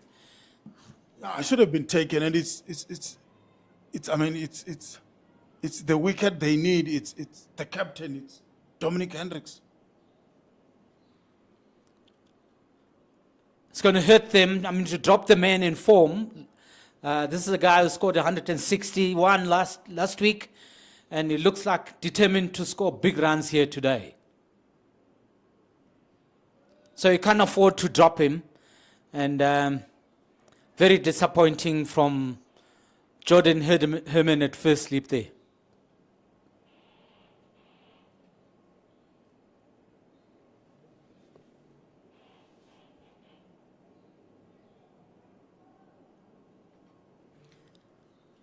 That is the kind of drop catches that really disappoint bowlers, captains and coaches. And that drop catch would have been very disappointing because they need these wickets. The Warriors need the breakthrough here. They need these wickets to avoid the Lions building up a very big total here. Yeah, it's just the brutality of the game, isn't it? It does happen. I think they just have to move on and focus on the next delivery. Whatever has happened has happened. They drop the catch. There's still another opportunity to get him out.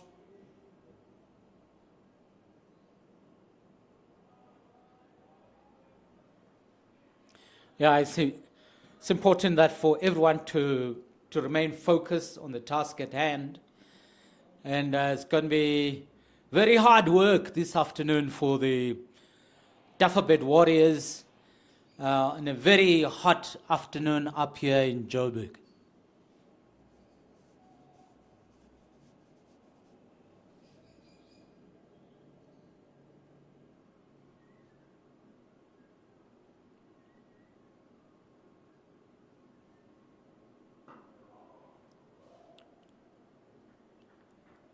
Very beautiful day, Takalani, typical high-felt weather, not a cloud in the sky, beautiful, big, blue skies, and a very beautiful sunny day for the Highveld and Joburg. Wonderful day for cricket. Indeed, it's a wonderful day, and this has been a good contrast between these two sides so far.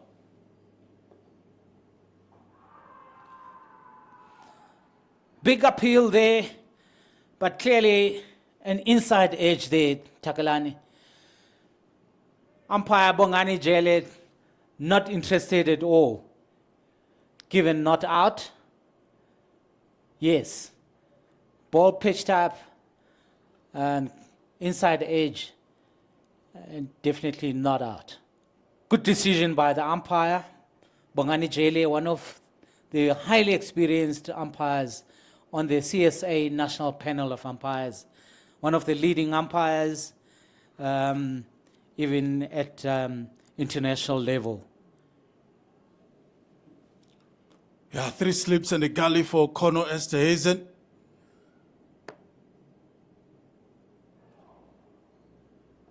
Very good ball, very good ball. Very good line. Batsman played the wrong line. Missed the delivery.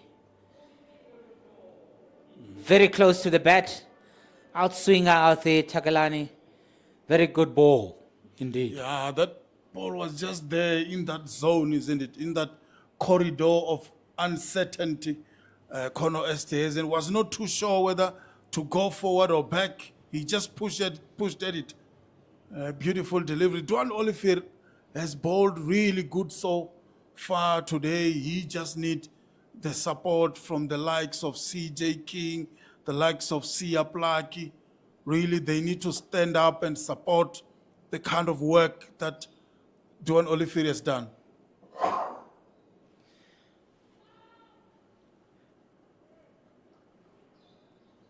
Very good run of a misfield for a 1 run. Yes, I agree with you, Takalani.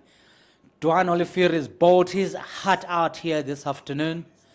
And all we need is for the other bowlers in the Warriors bowling attack to give him the support.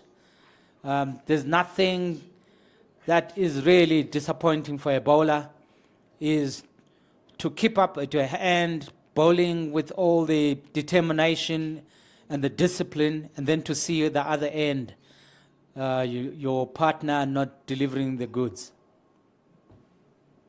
Very good ball, missed outside of the bat there. Very good delivery. That's what you want to see from the other end, because we know Olivier is bowling very well from his end. Now we need the kind of support that he is entitled to from his partner CJ King.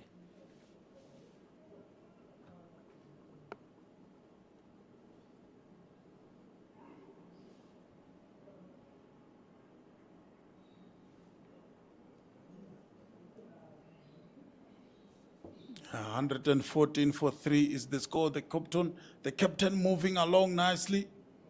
He's on 62 so far from 139 delivery, and the new batsman in Kono isn't yet to get off the mark from his 10 that he has faced. Very good delivery. Just missing the outside edge of the bat, narrowly missing the off stump there. That's what you need to see from this young bowler, CJ King, in support of the veteran at the other end, Duan Olivier. Yeah, he has come back strongly. CJ King, he has so much talent. A lot of things has been said about him.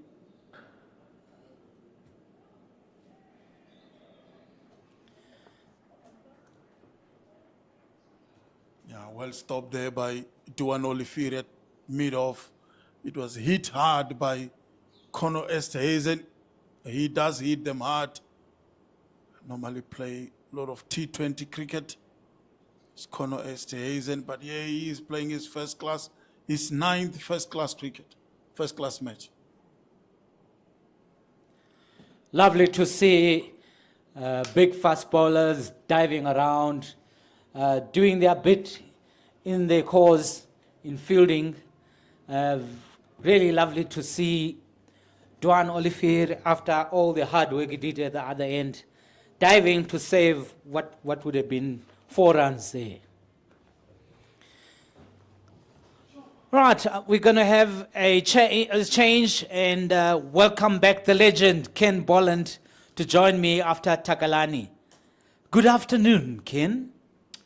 Good afternoon, Zed. And it's been a good little fight back by the Dafabet Warriors after the lunch break. The Lions were 74 for 1 at lunch, so they've added 40 runs in 14 overs, but the Warriors have struck back with 2 wickets.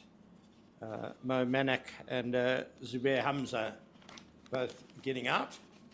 As Bayes Swanepoel to Dom Hendricks. That's a flashy drive by Hendricks. He's got it through cover point, and that's going to be cut off. Good diving save there on the boundary, but the batsman will come through for 3.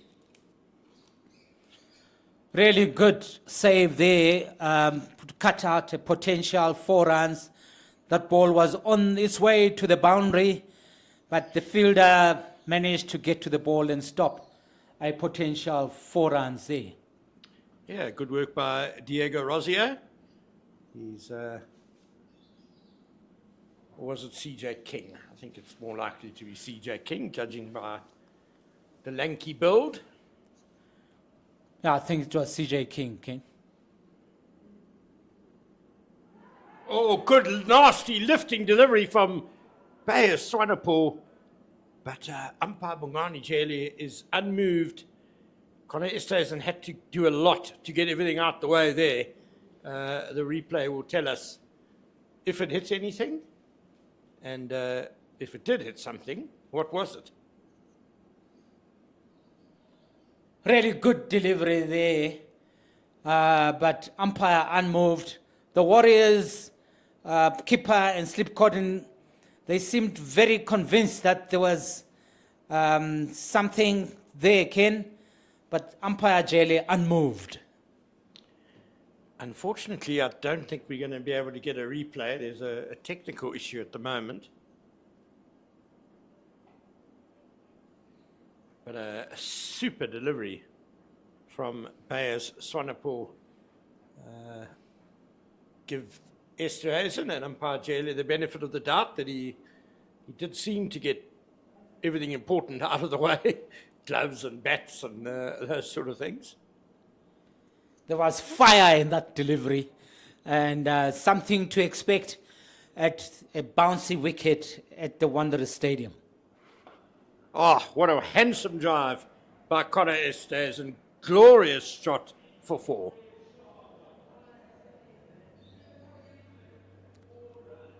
A nice thing about the Wanderers pitch, Ken, is that you get value for your shots, and it's a kind of pitch where batsmen who play their shots will get value for their drives or pulls or whatever shots they're playing at this magnificent Wanderers Stadium.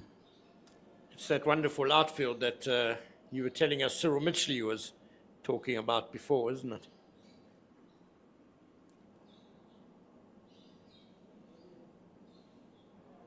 And that's a good leave this time after playing such a fantastic cover drive. Clever bowling by Swanepoel, putting another one up there, just a bit wider, a bit back of a length, but Esterhuizen does well. Yes, it's a wonderful cricket ground. The hallowed Wanderers outfield, very fast outfield, beautiful. And obviously, it does give value to batsmen for their shots here. Oh, right to him! Right to him. Wonderful bit of bowling by Beyers Swanepoel. Esterhuizen on the big straight drive, and it's bowled him.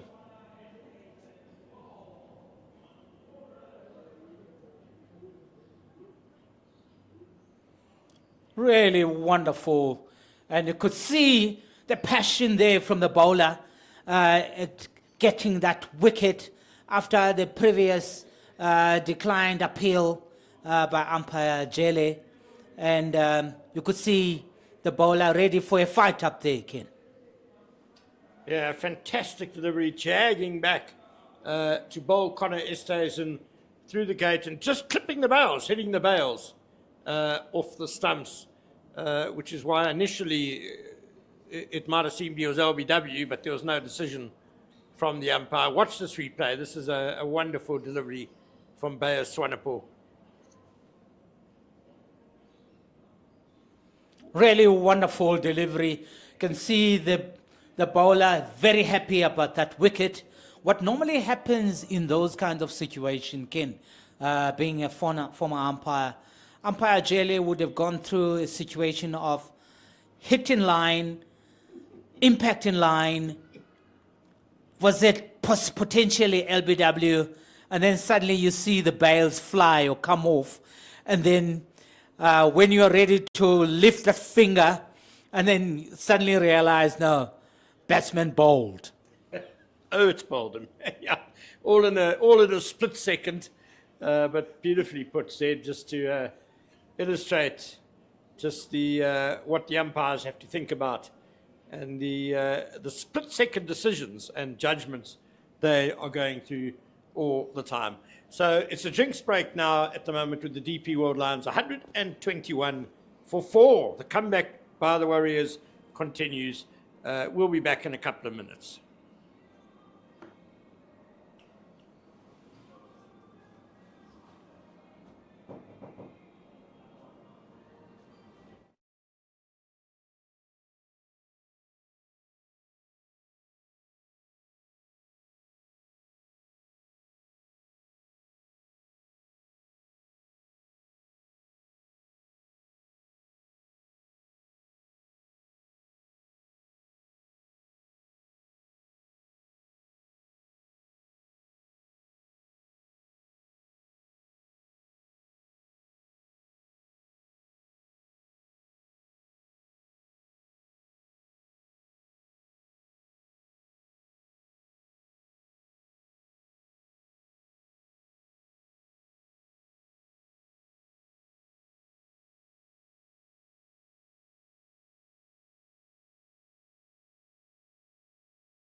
Welcome back to the DP World Wanderers after the short break for the afternoon drinks break. And we've just had the fall of Connor Esterhuizen's wicket, beautifully bowled by Beyers Swanepoel. He was out for 4. It's 121 for 4. As CJ King continues to stalwart captain Dominic Hendricks. He's still there, opening the batting, 65, not out. But Zed and Damani, this has been a really good fight back by the Warriors after lunch. Really good fight back there. There's fire in the belly in Beyers Swanepoel, triggering this fight back by the Dafabet Warriors, Ken. Which is lovely to see, because at this level, that's what you want to see, a fight back from what we think is going to be a very good competition between these two teams. Yeah, the Warriors might be second from bottom, winless on the log, but they're a dangerous team, there's no doubt about that. And Beyers Swanepoel, a very quality swing bowler. And he's bringing it today with a couple of wickets and 1 wicket each for Patrick Kruger and Dwan Olivier as well. Good fight back from the Warriors here today. And then what's lovely to see also, Ken, is that CJ King seems to have brought his A game here this afternoon. That's neatly cut away by Dom Hendricks, but they've got a deep backward point in place for him. Sensible. It's a very strong shot for him, the cut shot. Yeah, he plays that shot very well. And I've seen him playing it over and over numerous times today, last week, and over the years. Very good, strong shot of his. So, Delano Potgieter, the new man, faces up to his first delivery. Ooh, and on the drive straight away, CJ King tossed it up out there, full and wide. Teasing, Ken, that is teasing.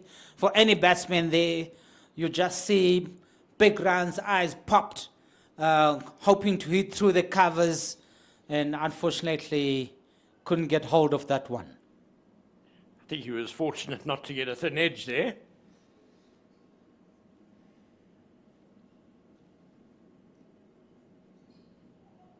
Better left that one alone. Obviously learned his lesson from the previous delivery, and the good thing there is to watch the ball carefully like he did there and rather let it go through.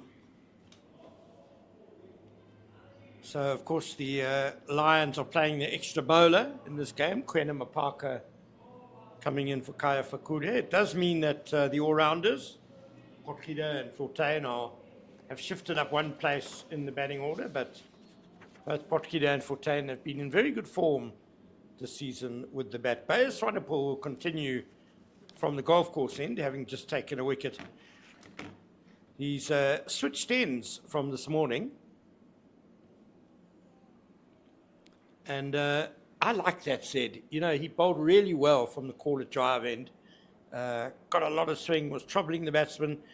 And I guess there's a temptation as a bowler and a captain to go, well, it's working well, why change it? But why not have a look from the other end as well? Yes, Ken, why not? I quite like the change, and look at the effect it has given. It seems to have given the batsman, the bowler. Good ball there. Batsman plays through the backward point area for 1 run. It's quite a good change, especially in this case where Swanepoel seems to have had a new lease on life and is bowling really well from the golf course end. Yeah, and with the slope that you mentioned here at the Wanderers, it also presents a different challenge to the batsman. Dom Hendricks in particular, who's been there from the get-go this morning. 2 left-handers at the crease now, with Potgieter joining the captain. Sometimes you get certain bowlers, Ken, who love bowling to left-handers, and Bayer Swanepoel seems to be that kind of bowler. And he's traveling both the batsmen out there this afternoon.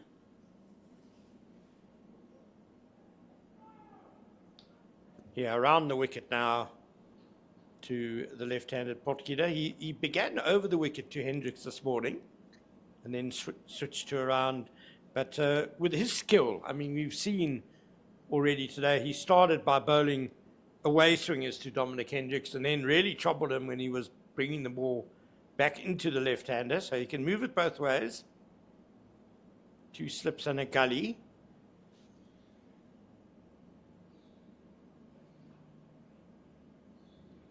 And Potgieter has managed to squeeze that past the gully to get off the mark with a single.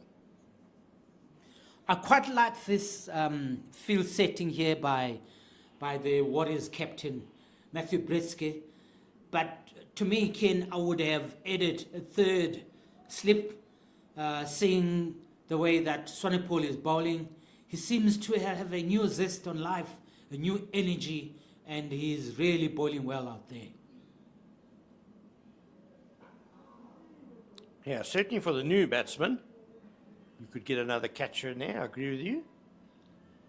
But it's the end of the over, 124 for 4, 47 overs gone. Hendricks has 67 and Potgieter a single. Hendricks seems determined again to anchor the innings in order for the Lions to build a big total here today, Ken, which is lovely to see. But he's got a fight on his hands because I don't know what was said to the Dafabet Warriors by their coaching staff at lunch. They seem to have come back with the fight, and they're up to the fight at the moment. Yeah, they've been much better since lunch, no question about it. CJ King, one of the guys who's improved in the second session, bowling now. Oh, again, he beats Potgieter on the drive. The replay shot he plays is, as always, it's a much better shape than the initial one he played. All batsmen always play the replay shot much better than the original, Ken. No do-overs in this game, I'm afraid. If you nick it and they catch it, you're gone. Oh, a little bit of bat onto pad, I fancy, squirting away behind square on the leg side. We'll just see if umpire Olivier gives runs. He does. So there was an inside edge there. Definitely an inside there. And both bowlers at both ends appear to be troubling the batsmen at the moment, Ken, and which attests to the comments that we made earlier, that there's a new fire in the belly in these Warriors bowlers this afternoon.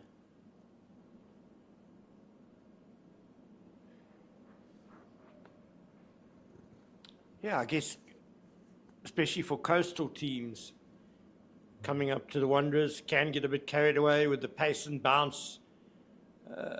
First session of the match, you know, the bowlers are G'd up, there's adrenaline, there's a lot of excitement, eagerness to do well, and maybe just need to settle down a bit. Coaches just need to have a chat to them at the lunch break and just get them refocused on the right areas to hit. Because the Wanderers is a sort of ground where if you do the basics right, you will get rewarded. Very true that, Ken. The Warriors bowlers seem to have learned their lessons from this morning, and we see better performance this afternoon. Bit of wit for Dom Hendricks, cut away for just a single. He's very strong there, as you've said. It was quite close to him, so couldn't get full timing on it. Well, I suppose, Ken, with the experienced coaching management team that the Warriors have got in Robbie P and his management coaches there, they would have spoken to the bowlers during the lunch break. And then obviously we've seen better lines, the ball being pitched up.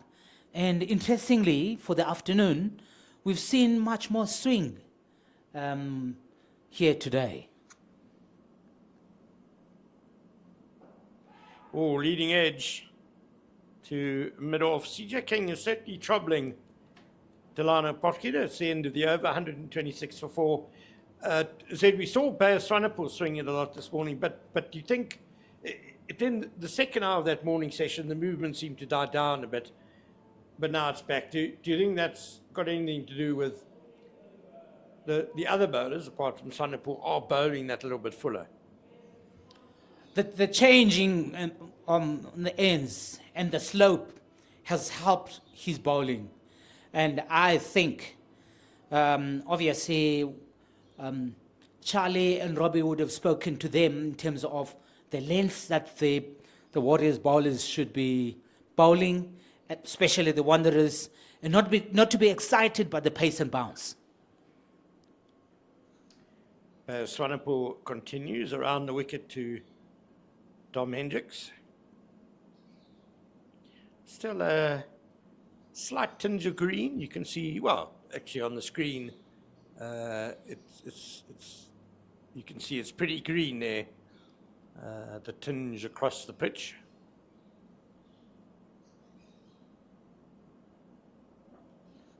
Turned around the corner for one by Dom Hendricks. I can tell you in real life, looking out of our window here at the quarter drive end, as the bowler runs in towards us, it's a bit of a lighter coloured green than maybe is shown on the screen. The tinge of green that you see there, Ken, is what tends to excite visiting bowlers.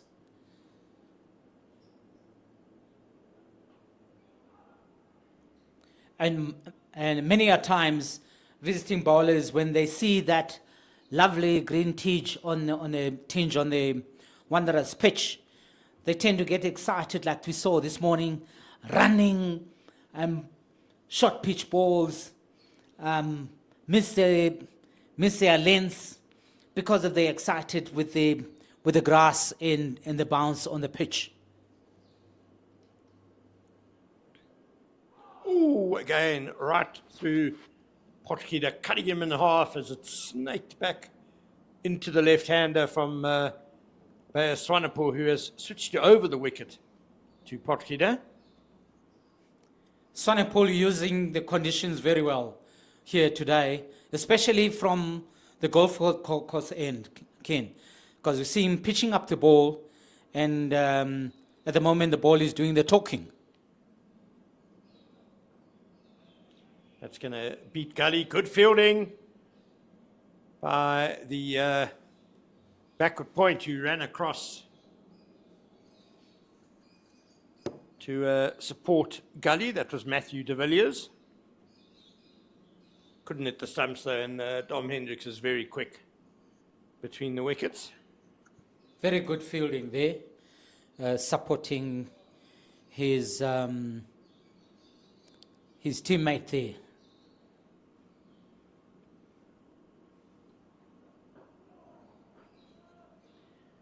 Coming from Gqeberha and St. George's Park, this Warriors team, you can get green pitches at St. George's Park occasionally.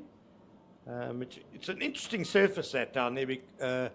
Adrian Carter's been the groundsman for a very long time there, and sometimes they're pitches that support the seamers.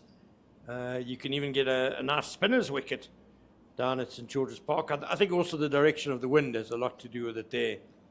But as you said, Zed, coming up here, it's the bounce and the carry that might seduce the visiting bowlers. Yes, they've got a very good groundsman there, like we mentioned, Adrian Carter, one of the best that the country has in terms of groundskeeping and the work that ground staff do. Very good groundsman. But you must remember, it's a different type of soil, different type of bully up here, and the difference between St. George's and Wanderers is in the type of bully that these two grounds use. Siaplaki back looking to bully the batters from call it drive in, and his first delivery is almost giving the slips work to do. And unfortunately, wicketkeeper Kashile couldn't take that one clearly. It was very wide. He got there with both gloves and then just let it screw him through. So it's a bye added to the total, 129 for 4.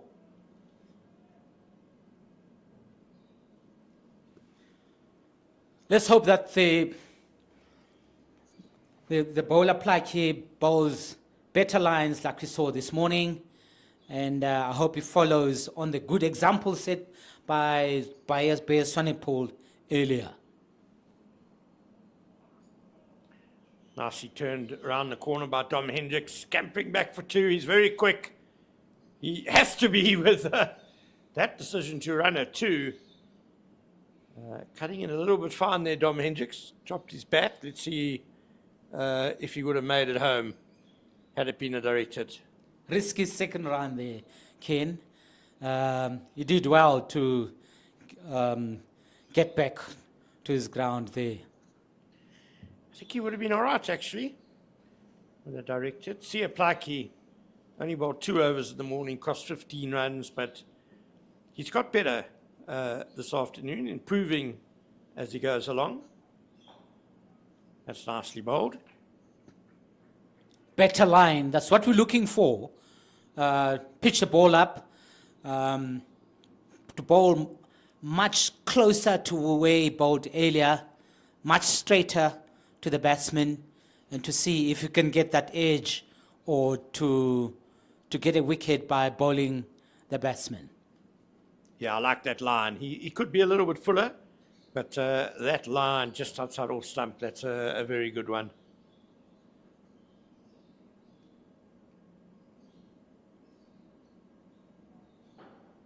But full, driven hard by Hendricks. He's setting off for the run almost before he sees what the fielder does, but Duan Olivier couldn't gather cleanly anyway, so it's an easy one in the end. One tends to think that a bowler like Plaatje, who's not used to this kind of lovely carry and lovely bounce coming from the coast, would excite a young bowler like him. But he's got to remember, it's also important to keep disciplined on the lanes that he's bowling here. Yeah, he's been a little bit scattergun in his lengths, but not too bad an over this one. They're forcing Potgieter back on defence. Plaatje is a product of Wynberg Boys High School in Cape Town. First made his debut for Western Province, having played for the SA Under-19s, and then moved to Eastern Province a couple of seasons ago.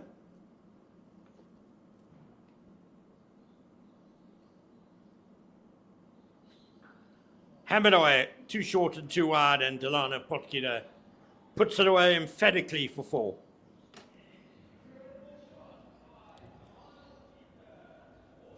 That's what we've been talking about here, the discipline that one needs to keep at the Wanderers Stadium.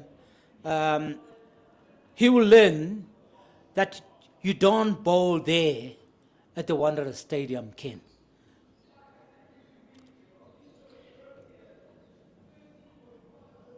I beg your pardon that I said that went for 4, but it actually went for 6. Hell of a shot by Delano Potgieter, and we're now going to have a commentary change with Takalani Netshiava joining me. Thank you, Ken Boland. Thank you very much, Zed. What a shot that is. We were all caught by surprise that it went for a maximum. But talking about surprises, Ken Boland, Sri Lanka has been bowled out in Durban, I think for just 42 runs. Extraordinary. It's less than Temba Bavuma made on his own.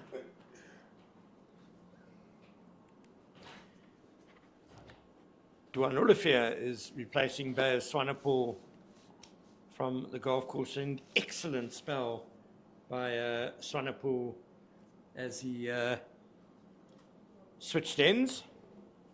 Dwayne Olafia takes over now, looking to maintain the pressure.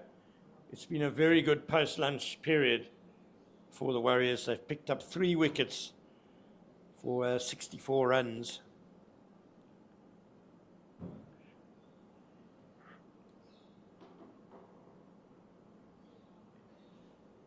And what they would give to get the skipper out, Dom Hendricks, 72 not out. Once again, the glue really holding this DP World Lions batting effort together. He's been playing well. He's the skipper. Playing the captain's knock today on 72 from 158 deliveries. And, I will say, Ken, the Warriors are right back into this game, isn't it? Very much so, especially if they can nip out Hendricks.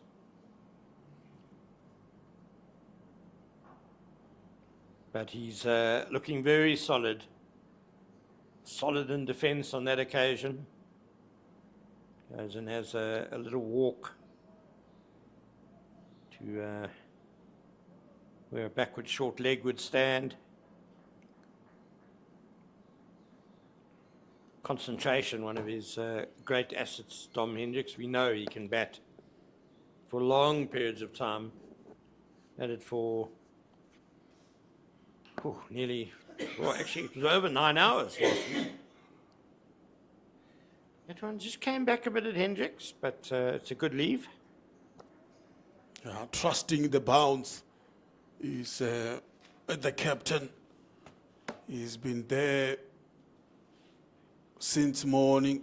He will be seeing it like a watermelon. He knows the bounce well here at the Wanderer Stadium. Zed has been speaking about this pitch very well since morning. He always mentioned trust the bounce, trust the pace, trust the carry.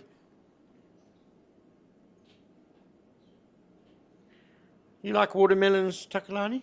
I'm from Venda, Ken. We love everything that's natural. Beautiful answer. I love watermelons.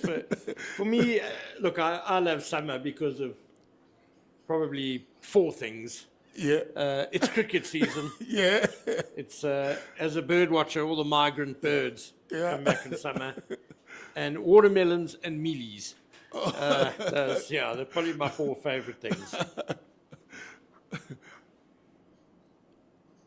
And you've reminded me that I have a watermelon in the fridge waiting for me So when I get home. I know you've been enjoying the lunches here, but what about a few slices of watermelon for us? Yeah, that will help. That will help.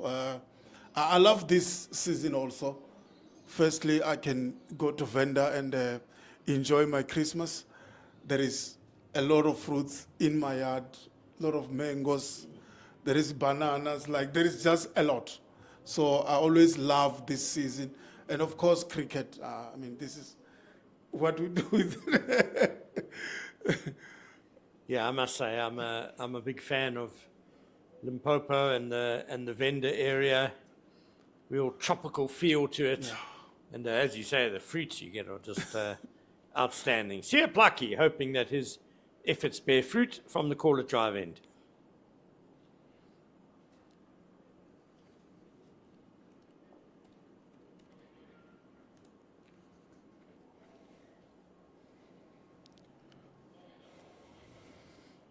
Yeah, Sia Plaki, I think, has come back well after the lunch interval. I can simply say the whole bowling package of the Warriors has really bowled well. They've picked up 3 wickets since then, since lunch.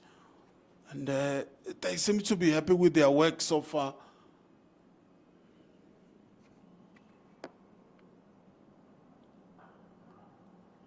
Fended away by Potgieter to backward point. He's got decent pace, Sia Plaki. Just needs to get that radar consistently in the right place.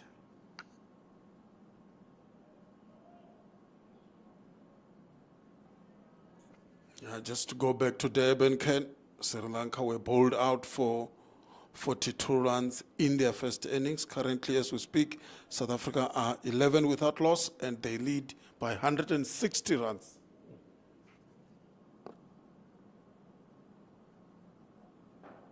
Nice straight drive by Potgieter, but into Plaatje's feet, so no run.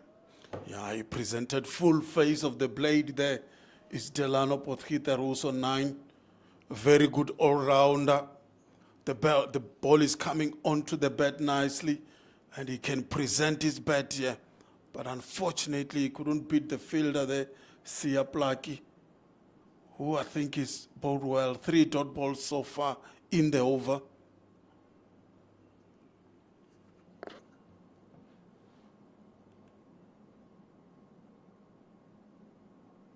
Fuller draws the drive, and Potgieter, not a very convincing waft at that one. Lucky he didn't get an edge.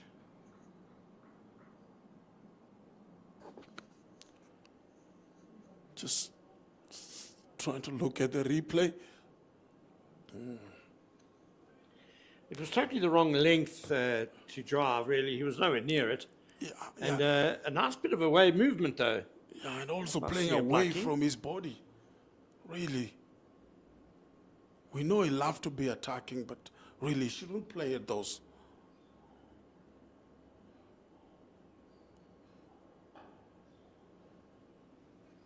This is good bowling by Sia Plaatje. This is his 8th first-class match. I've got this obsession, Ken Boland, when I see a left-hander jumping around like Delano Potgieter just did there. The first batsman that comes to mind is Brian Lara. I don't think of Brian Lara jumping around, to be honest. I mean, I know sometimes he used to play the ball in midair, Yes. but he always had lots of time. Probably the best innings I've ever seen. One of them is by Brian Lara. When I say seen, I mean live at the ground. It was during that, back in the day in the early 90s, there was that, I think it was Total, sponsored by Total, an ODI international series between South Africa, the West Indies, and Pakistan. And West Indies were playing Pakistan in Durban at Kingsmead. And I was sat at the Old Ford Road end, which is the seaside of Kingsmead, and watched as Brian Lara scored an unbelievable 100 against Wasim Akram and Waka Yunus in their prime. And I'll never forget how they set hell of a strong field with, basically there were 4 fielders on the boundary on the offside. Hooked away, but straight to mid-on. 4 fielders on the boundary on the offside at, say, a square cover, a deep cover point, a deep point, and quite a square third man. And I think it was 4 balls in a row that Brian Lara drove and cut Waka Yunus in between each of those fielders for boundaries. Quite the most incredible display of batting. He went on to score a magnificent 100. Yeah, I think Dominic Hendricks has pulled and hooked so well today. He's playing well, he's timing the ball well, but in few occasions he hits it straight to the fielder. But he's timing the ball well. He has played a great innings. He's on 72 now from 164 deliveries.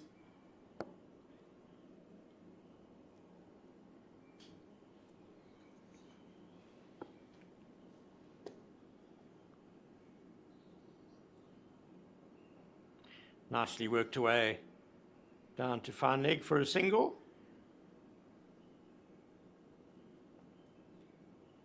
Hendricks goes to 73, 139 for 4.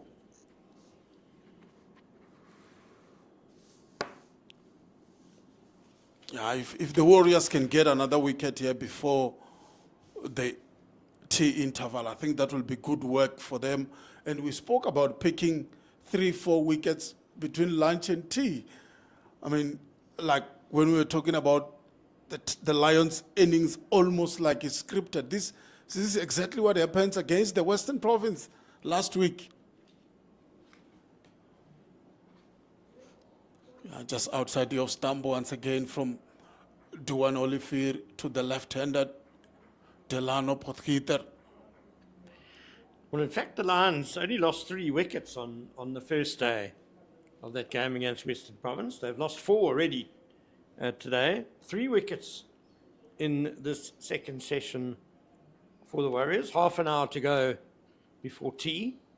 So, well, whatever happens from now until tea, even if the Lions don't lose another wicket, you'd have to say it's the Warriors' session.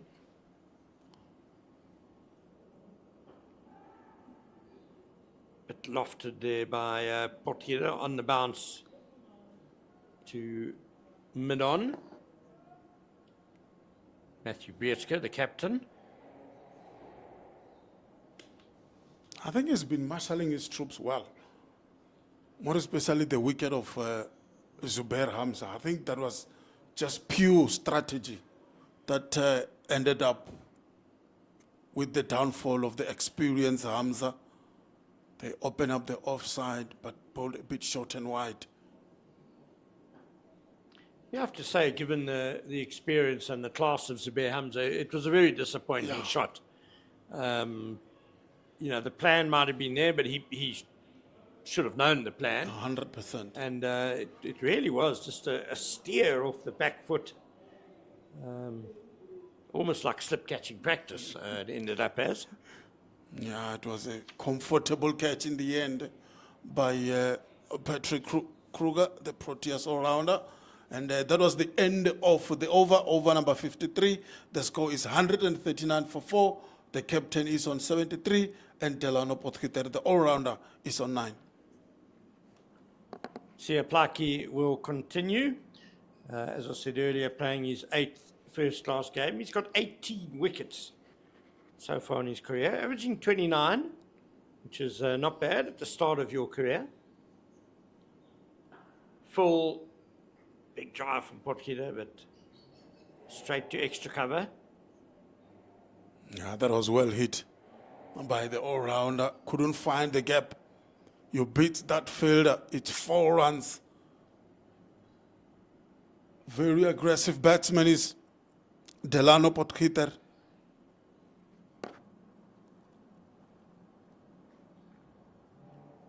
Siabulela Howard Plaiki, he's still a young man, 23 years old. Looks to have some promise. Got a bit of gas. Just today the direction hasn't always been totally under control. No, I just feel he's looking to bowl too fast instead of just having that control. Bowl good line, bowl good length. He's still a young man, pretty much inexperienced. But the Warriors need him here. They need a wicket or 2 before the tea interval.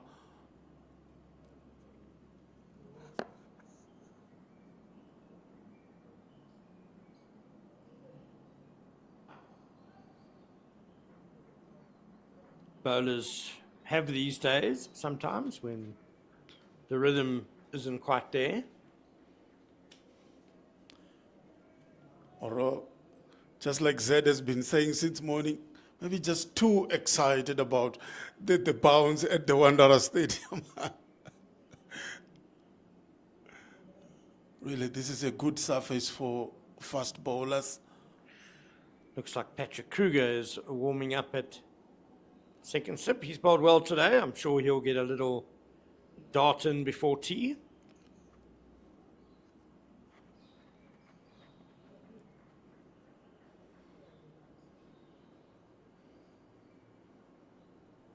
Seven overs, 1 for 16. Patrick Kruger got a very good spell just before lunch, and then a super delivery to have Manak caught behind 10 minutes after the lunch break.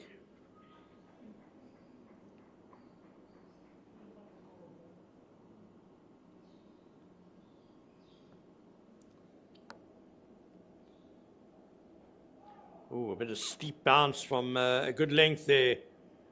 By Pluck, he looked like a bit of an effort delivery.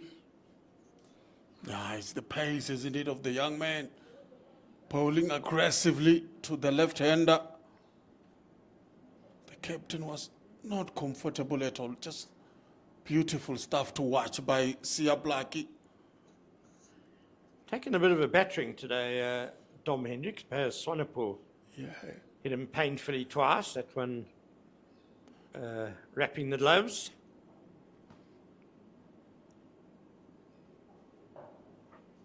Nicely behind that, Dom Hendricks. They're very compact in defence to end the over. 139 for 4. And it made it over by Sia Blackie. He's certainly getting better and better today. Yeah, definitely getting better. It's Sia Blackie getting his groove right here today. Just looking at the bowling card. Duan Olivier has bowled 15 overs, 7 maiden, 1 for 35. Baya Swanepoel, 13 overs, 5 maiden, 16 for 2 wickets. CJ King, the youngster, hasn't picked up a wicket yet, but he has bowled 11 overs. Sia Blackie, we just spoke about him, coming onto his work nicely here. He has bowled 8 overs. And tell you what, 3 maidens, Ken Boland, no wicket yet. Patrick Kruger, the all-rounder, that key wicket that he got, 7 overs, 1 maiden, 1 for 16. And it is going to be Patrick Kruger coming on to bowl from the golf course end. Delano Potgieter on strike.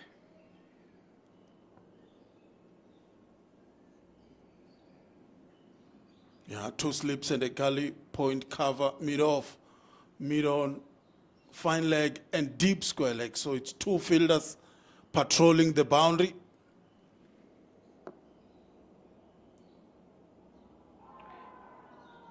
Stafford appeal going down leg, and Potgieter will be upset he missed out on that. Leg stump half volley, but leg by to the total.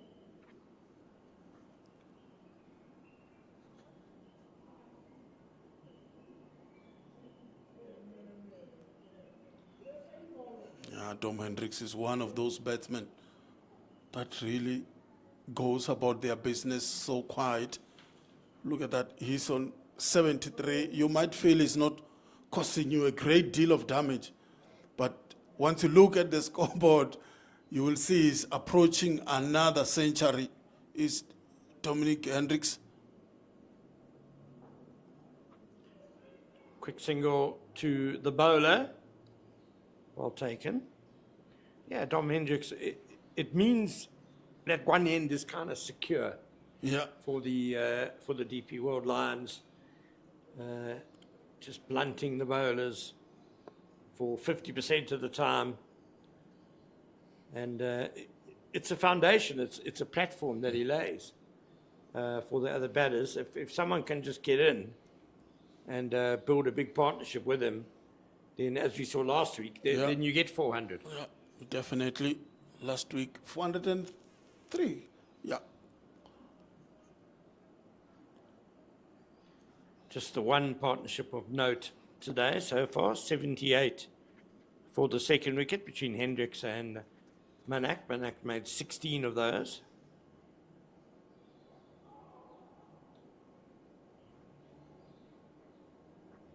Potgieter seems to have reined himself in a bit from the start of his innings, where he played a little bit loosely, had a couple of narrow escapes.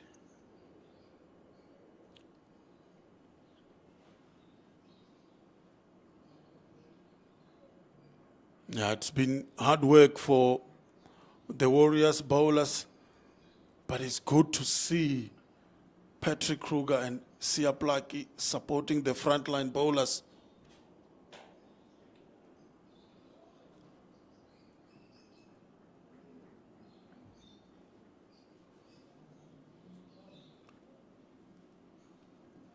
Field is unchanged, still 2 slips and a gully. And then you still have 2 fielders patrolling the boundary on the leg side for Delano Potgieter. They know he's aggressive. If he dug it short and he pull, at least they've got protection in the deep.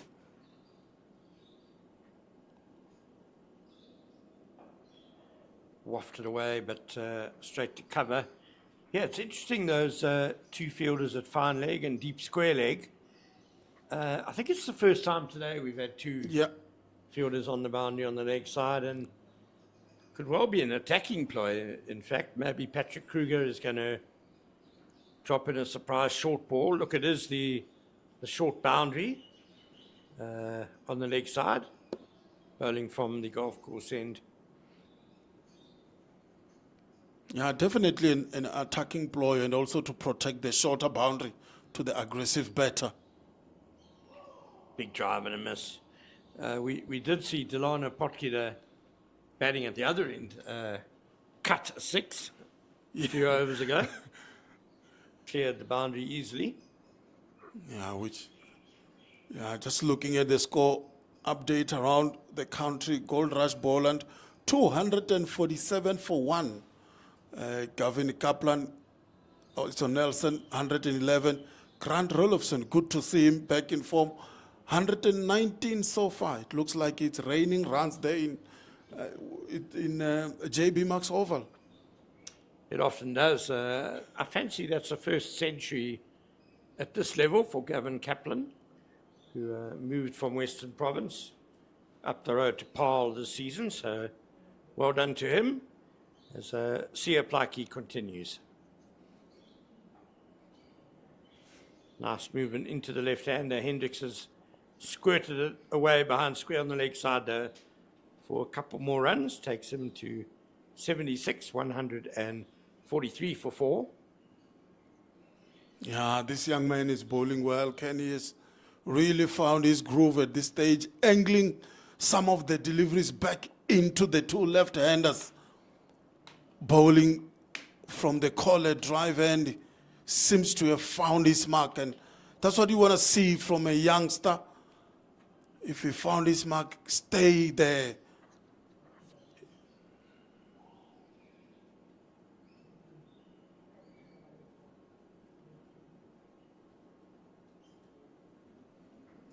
A bit of commentator's curse there.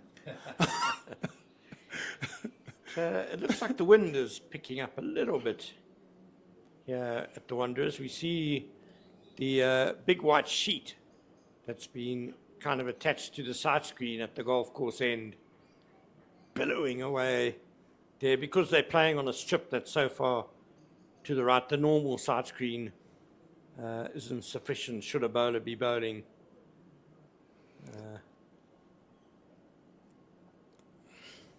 right arm over the wicket.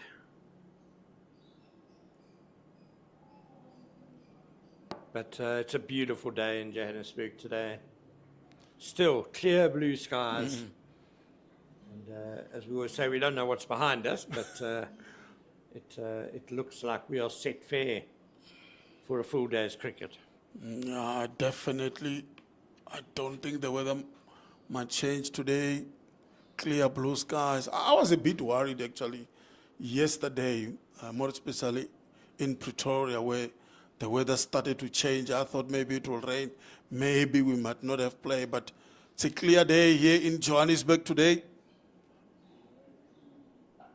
Hooked away, but without any great timing, and a good bit of fielding by Matthew de Villiers. Yeah, it rained a fair amount here last night, Takalani. I only live 9 kilometers from the Wanderers, and we had a fair amount of rain. And there was a bit of a wind and cloud cover that blew in last night. So I did wonder, as you did last night, whether it might be raining today as well.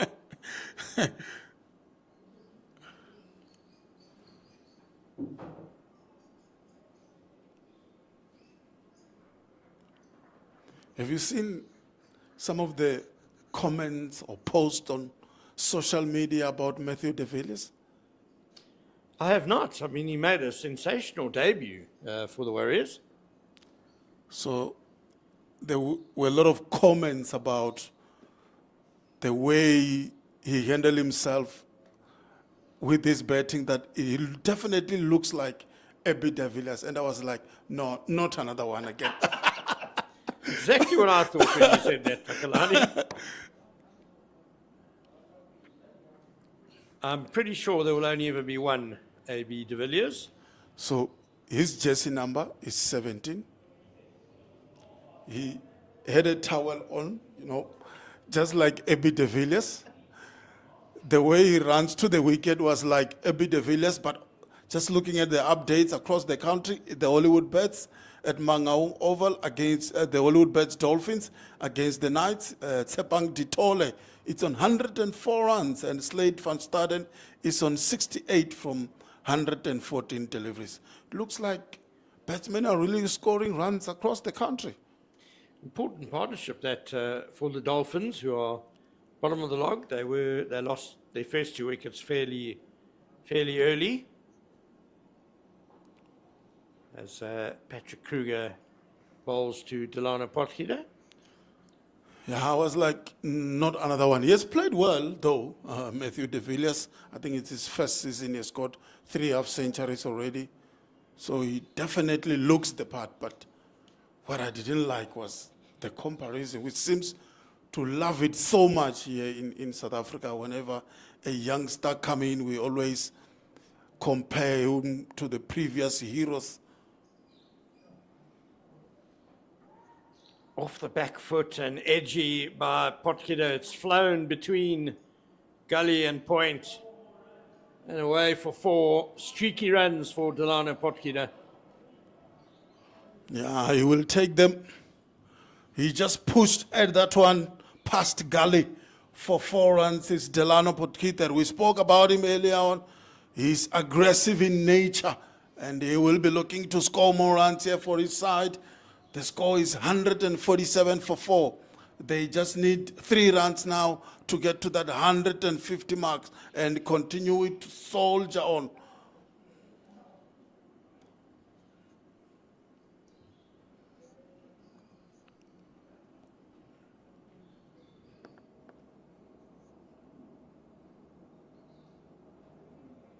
Kruger responds with the bouncer, but bounced a little bit too high to tempt Delano Potgieter to do anything with those 2 fielders back on the leg side boundary.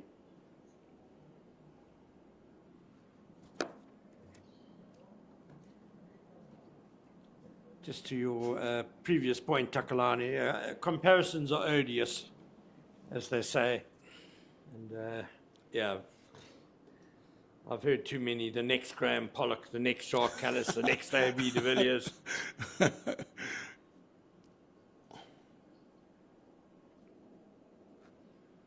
Yeah, I think we'll just need to let the youngsters play their cricket, enjoy their life without any comparison whatsoever, and let them write their own history.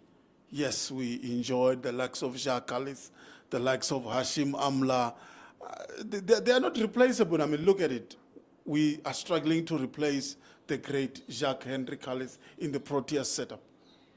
Any team in the history of cricket would have struggled to replace Jacques Callis, just because he's such a freakish cricketer. Thoughts of a single there, but mid-on, very alert to what was going on there. The skipper, Matthew Breetske, setting the example in the field.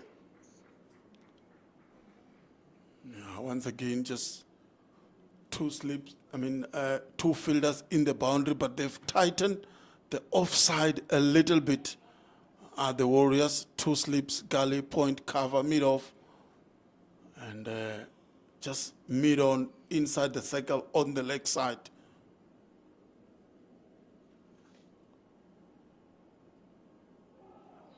Comes back a bit at Potgieter, hence the oohs and ahs from the Warriors. But a good leave to end the over, 147 for 4. Hendricks on 76, Potgieter on 13. The partnership was with 26, just creating a little bit of stability for the Lions after they lost 3 wickets reasonably quickly after lunch.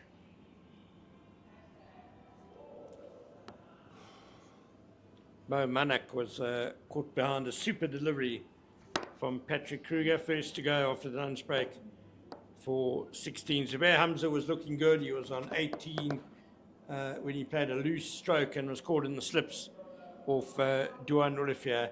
And then Connor Esterhuizen got an absolute peach from Bayer Swanepoel and was bowled for 4. Josh Richards, the man out in the morning session, LBW to that man. Bayer Swanepoel, who was the pick of the bowlers, who has been the pick of the bowlers today. And we're going to have a bit of surprise spin. We mentioned no frontline spinner in the Warriors team, and we mentioned Diego Rozier as maybe a contender, but it's Jordan Herman who is going to bowl an over or 2 before tea. Right arm off spin. He's got 3 wickets in first-class cricket. It's Jordan Herman, and his best figures are 3 for 35. Punched off the back foot by Potgieter. Protection at deep cover point. Yeah, all 3 of those wickets came in one outing, one innings for the Herman against the Dragons at St George's Park earlier this season.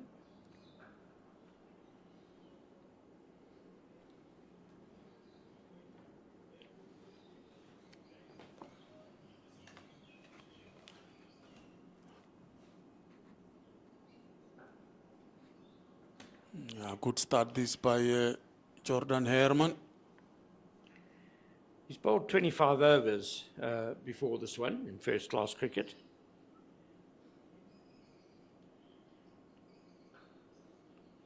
Nicely hit out to that cover boundary fielder again. That's in 21 matches, though. So I think it's a string to his bow that has recently been discovered.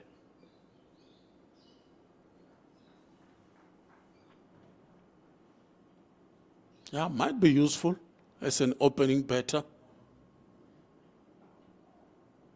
If he can bowl a few, pick a few, and then he can be an all-rounder. The term that goes around easy these days, Ken Boland. Yeah, Jordan Herman, a man who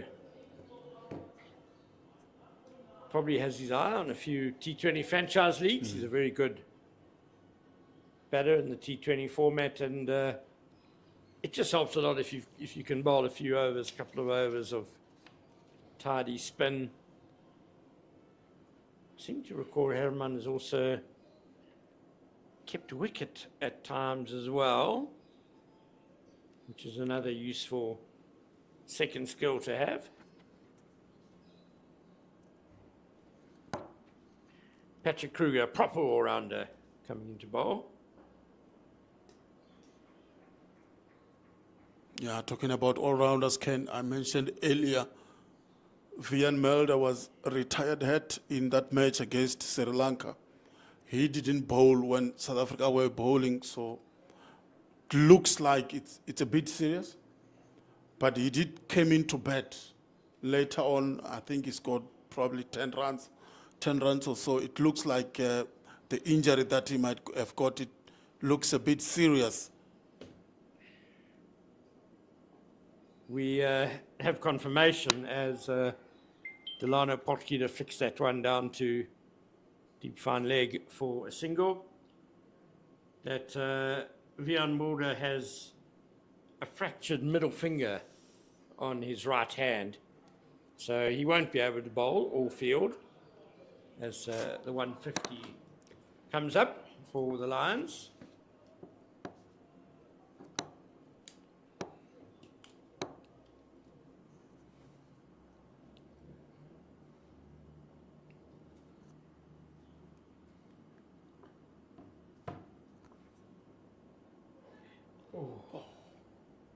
Close shave for Dom Hendricks. Got over the bounce well, but not in control of that particularly, and through the slips it goes for 4. 154 for 4 now is the score. The Lions are moving nicely here this afternoon. Dominic Hendricks is on 81 from 181 deliveries. And he's got Delano Potgieter, the all-rounder, who's on 15 from 40.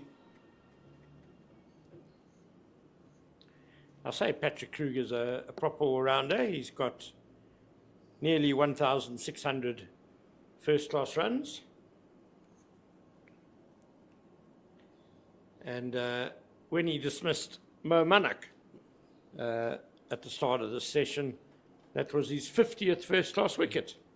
So congratulations to him on a little mini milestone. Yeah, he's a proper cricketer.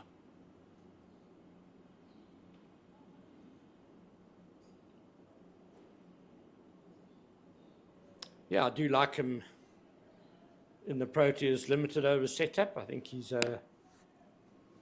when he's on song, he's got a lot of skill to his bowling. I think he can be very useful at the back end of innings, and we've seen with the bat, big hitter as well, very handy. He played that excellent innings in the West Indies earlier this year, so I think a good guy to have in the background of the white ball squads should anything happen to Marco Jansen or Vian Mulder.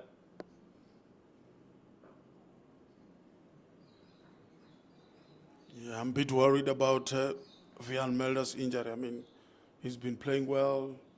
Now with the injury, not sure how long does it take to heal a fractured finger, Ken Boland. We're playing second test just in few days, and I'm really worried because who should come in now? I think it very much depends on the severity of the fracture. Second time this over that Kruger has lost his run-up. We might need to get the tape measure back out onto the field again for him. But yeah, you know, sometimes I think you can just get a hairline fracture that takes 2 or 3 weeks to heal, but a bigger fracture, I think, can be 5-6 weeks.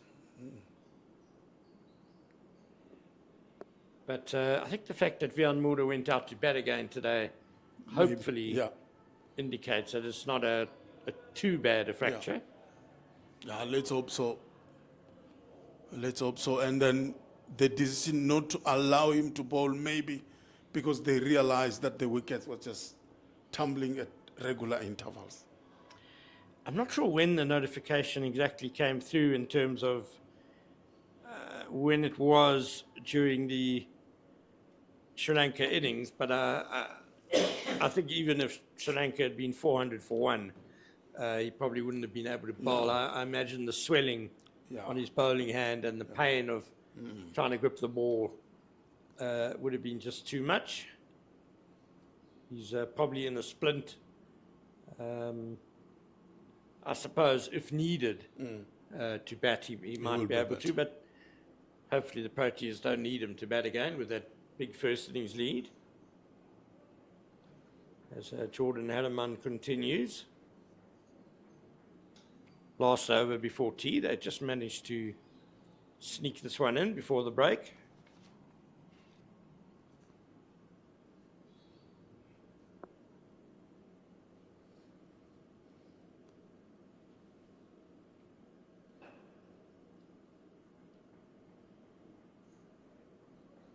Yeah, I had a chat with Zed earlier on, Ken. I love the composition of this Warriors side.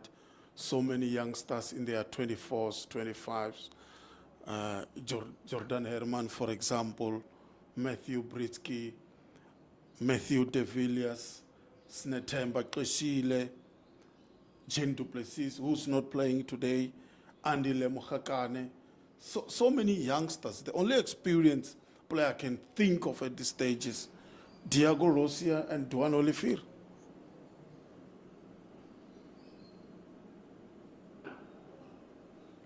It's a good point, Takalani. I think Robin Peterson is a coach who has his eye out for young talent. He's a really good talent spotter, hence the likes of CJ King being brought down to Kabacha. The only criticism I'd have maybe of the squad as they troop off for tea, or of the team rather, is I just think it's a pity there's not a frontline spinner in there. Yeah. You know, in their squad, they've got the likes of Liam Older, young, talented spinner, played SA under 19s. Sia Sametu has bowled really well in white ball cricket Yeah. for the Warriors and has a decent first-class record. Seniran Mutusami, of course, is not available. Yeah. He's with the Proteas. But that being said, it's been a really good session for the Dafabet Warriors. They've taken 3 wickets as the Lions have added 80 runs between lunch and tea. 80 runs in 30 overs, 3 wickets down. Very much the Warriors session as the DP World Lions go to tea on 154 for 4. Captain Dom Hendricks standing firm on 81 not out. Do join us in a little bit short of 20 minutes.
Welcome back to the post-tea session here at the iconic DP World Wanderer Stadium here in Johannesburg. And it's day number 1 of CSA 4-day challenge match between the top of the log, the DP World Lions, and the Dafabet Warriors sitting 7th on the log. And this morning, Hendricks, the captain of the Lions, won the toss and elected to bat first. Oh boy, they have batted really well. He has batted really well himself. He has scored half century already. And with me on commentary, I've got Zed. Zed, welcome to the post-tea session. Good afternoon, Takalani. The two umpires are out there, Bongani Jele and Andre Olivier. And the Warriors fielders are walking on with the two batsmen. So looking forward to the third session of the day. In my analysis from what I've seen this morning, first session, obviously the Lions were on top. Then the second session, I'm happy to say it was a Warriors session. Let's look and see what happens. What do you think is going to happen, Takala? Yeah, it's going to be an intriguing final session. Both teams with first punch so far. You call it right. First session belongs to the Lions. Then the post-lunch one really belongs to the Warriors. Let's see who take control of day one. Just looking at the wickets that have fallen today so far, Joshua Richard was out, LBW, Bowl, Baya Swanepoel. Mohamed Manak played very well previous game. He was out, caught by the wicket keepers in Natemba Kashile for 16 ball, Patrick Kruger. Zubair Hamza, he was out. Duan Olivier caught Patrick Kruger.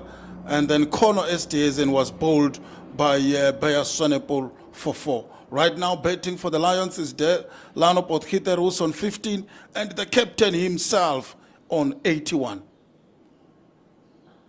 And then it will be Duan Olivier bowling from the golf course end, as we see the two batsmen taking a comfortable single to start things off after the tea interval. It's going to be a very intriguing afternoon session. This third session is critical to the course of the game, Takalani. It's going to be a pointer to where the game is going. And it's going to be a tussle between these two teams this afternoon. Looking forward to it. Yeah, Duan Olivier bowled 15 overs early on 7 maiden. He picked up 1 wicket for 36. And then he will be bowling from the golf course end here at the Wanderer Stadium. Yeah, bowling straighter on a good length.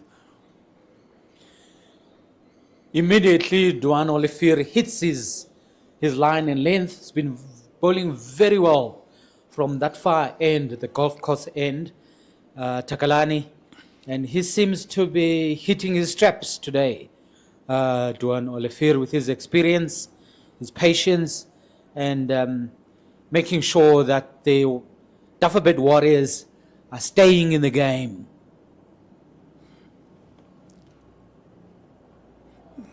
No, well defended by Delano Potgieter. It's interesting to see the field position to the attacking Delano Potgieter. You've got 2 slips and a gully, which is very close to second slip, and then you've got point, backward point, you've got cover, and then you've got mid-off. That's on the offside. On the leg side, it's mid-on, square leg, and fine leg. So it's only one fielder in the boundary for Delano Potgieter.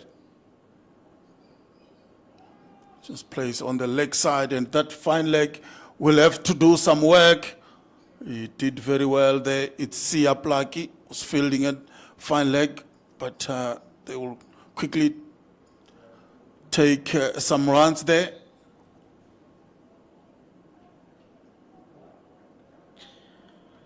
Yeah, it's all set this afternoon with the Warriors bowlers being led by Duan Olivier on the attack, with 2 slip fielders in the gully waiting for that slip catch. Yeah, once again, down the leg side, not good enough from the experienced Duan Oliver to start things off after the tea interval. He needs to set the tone for the remainder of the session. You call it right. What's going to happen in this key session between these two sides? Agreed. He's a key bowler in this attack for the Warriors. So he needs to hit his straps. Yeah, a bit fuller this time from Duan Oliver. And that's the end of the over. First over after the interval, and the score is 157 for 4. Dominic Hendricks continue with this good work as the captain of the side, leading the troops while with the bat is on 82 from 185 deliveries. And Delano Potgieter, the all-rounder, said is on 15 from 51 deliveries. A very determined Dominic Hendricks out there. He knows very well that he is very important to this Lions total, and currently on 82 of 185 deliveries on his way to what I would think would be a very well-deserved 100. Yeah, he scored another one here last week. If he can nip another one here, that will be job well done for the captain of the side. He's leading this Lion pack very well. A bit straighter from Bear Sonepol bowling from the collect drive end. He has picked up 2 wickets. He picked up the wicket of Joshua Richard early on with an LBW for 4. And then also bowl Kono Esterhazen. So it just is testimony to the kind of length he's bowling. He's been bowling straight. It's Bear Sonepol.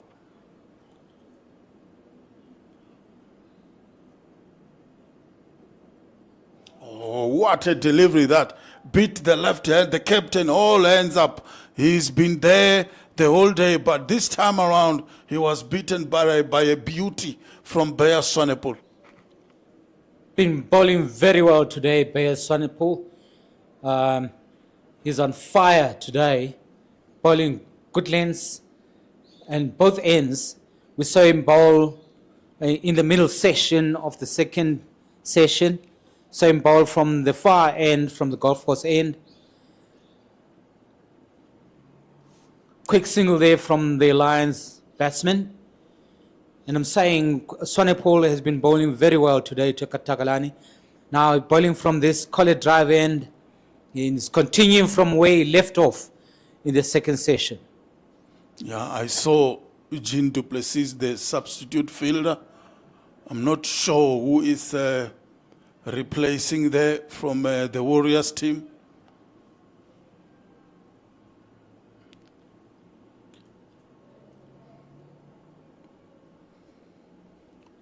Could be Patrick Kruger. I can't see Patrick Kruger on the field. Down the leg side and straight to mid wicket.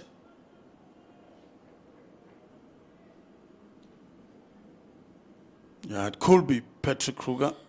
Yeah, because I've been looking around, I don't see Patrick Kruger, so it looks like he's might be replacing Patrick Kruger.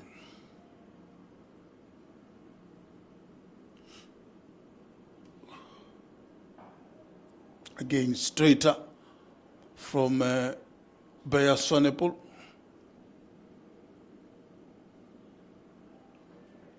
There seems to be renewed energy in the Dafabet Warriors team, and I think they've got some encouragement from that second session that they had before tea, and they seem to be very well organized and energized after tea. Oh, what a beauty once again. Tighter to the off stump, a bit fuller once again from Bear Sonepol, and that was the end of the over that had 1 run from it, and the score is 158 for 4.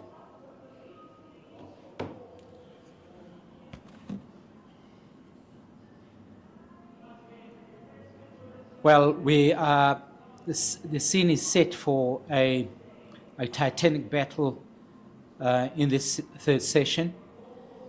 And it's going to be interesting what happens now, seeing that the determination that Dominic Hendricks has to score 100 and to help his team to a big total. It's going to be interesting to see the response from the Warriors team.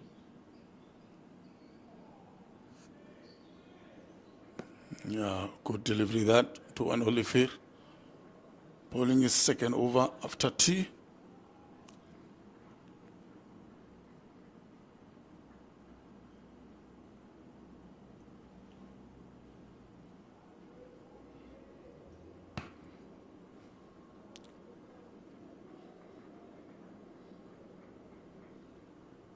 Swanepoel has bowled 14 overs, 5 maiden, 2 for 17. Just tap and go from Dominic Hendricks. We spoke about him earlier on. He's so quick between the wickets. The fielder was just there in front of him, but he was able to take a quick single, and the score is 159 for 4. That's a very good bowling session that Swanepoel had, Bayer Swanepoel, this morning and during the middle session of the day. And he seems to be in very good bowling form, Bayer Swanepoel. And then on the other end, Duan Olivier also. These two batsmen, these two bowlers, you hope that their bowling partners in the Warriors bowling attack would also give them the support that they need. But they've been very good so far, Takalan. Yeah, you're right there, Zed. They've been very good with the ball.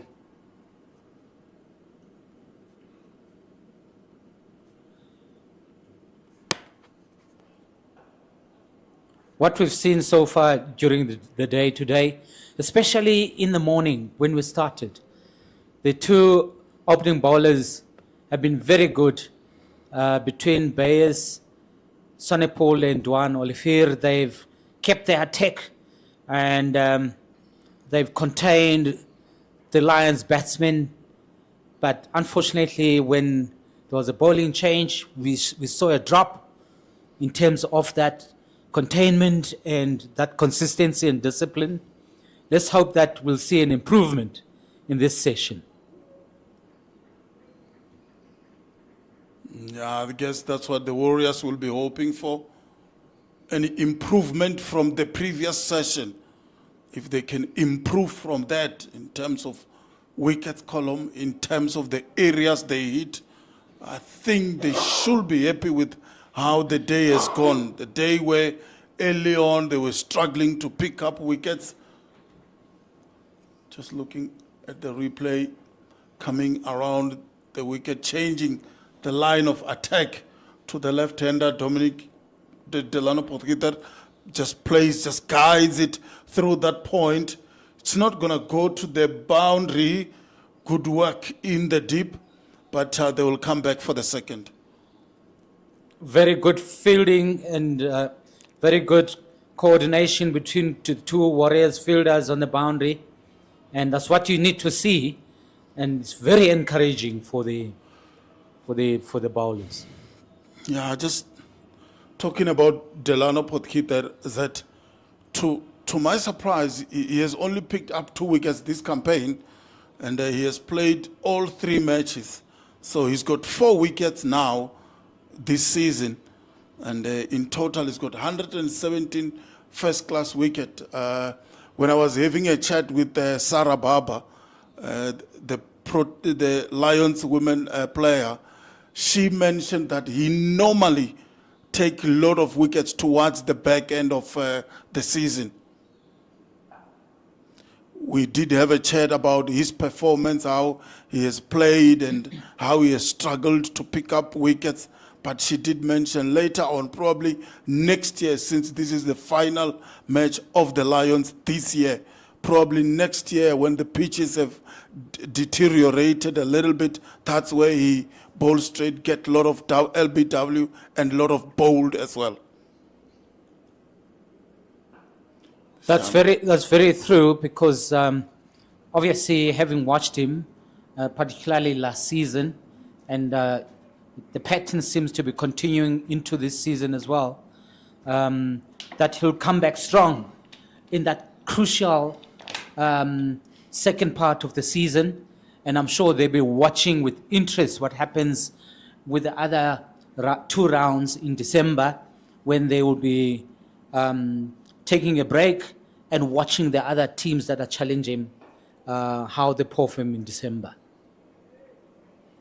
Yeah, and also with the format of first-class cricket where you have a knockout game and then the final, I think it's good that you can have such kind of a player who will come in later on in the season, still do some good work for you. He did some good work with the bat last year against the province, played very well in the final with the bat. And if he can do that with the ball as well, in those big games, in those big moments in a season, I think it's a vital player you can have in your team. Very vital indeed, very important player. And it's very important that he's very looked after by his management and his team. And let's see what transpires in the second part of the season.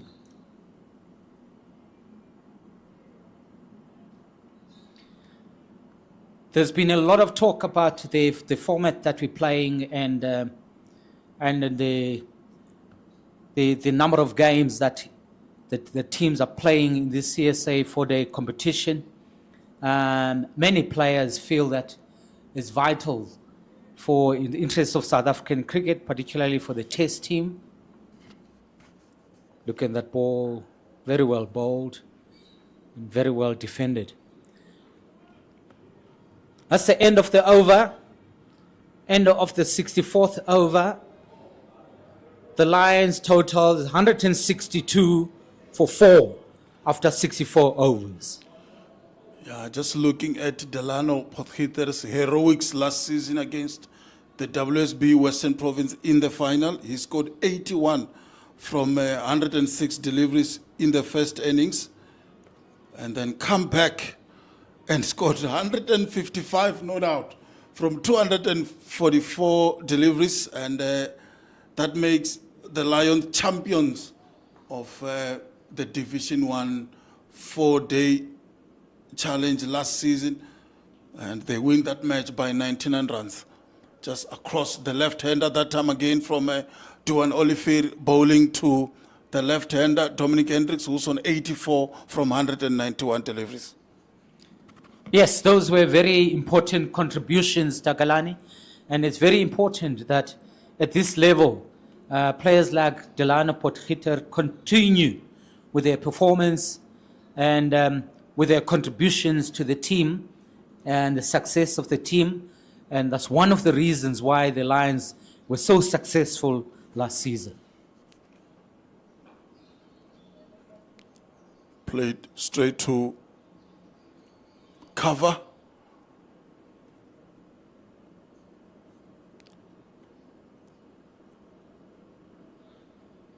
Talking about the final last season, Takalani, would you have ever thought the way that final went on those very exciting days until the Lions won it? Would you have thought that they would have won it? Especially that the way the match started.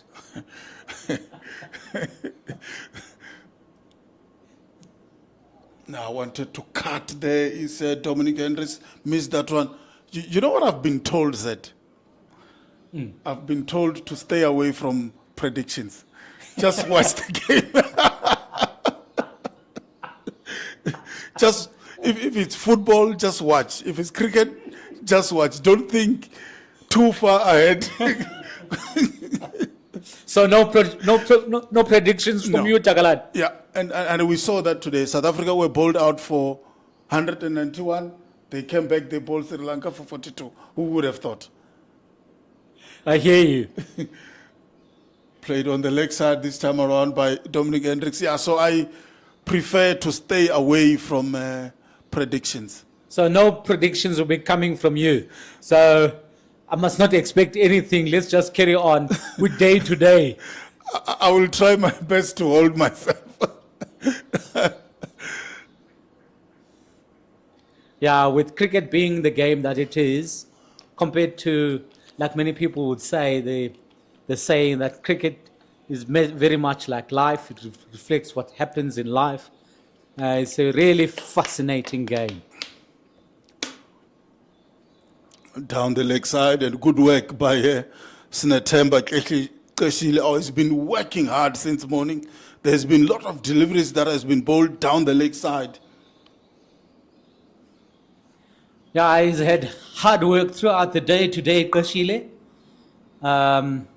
His bowlers have given him lots of work and they've really tested his wicket keeping abilities.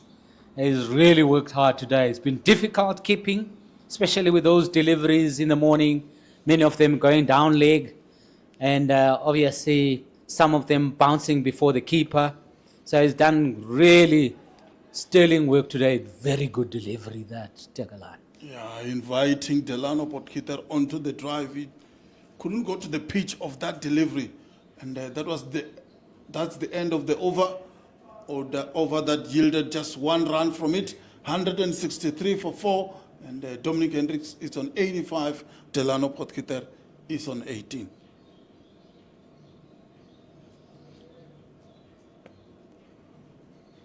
As I mentioned earlier, the Warriors keeper, Kashile, has really done great work today, and has managed to keep the Warriors fielders energized, and I see he's pulling them from end to end.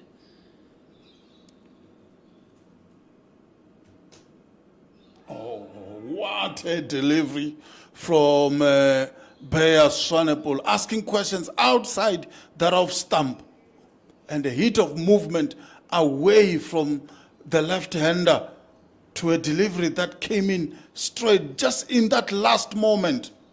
It left him. Oh, beauty of a delivery.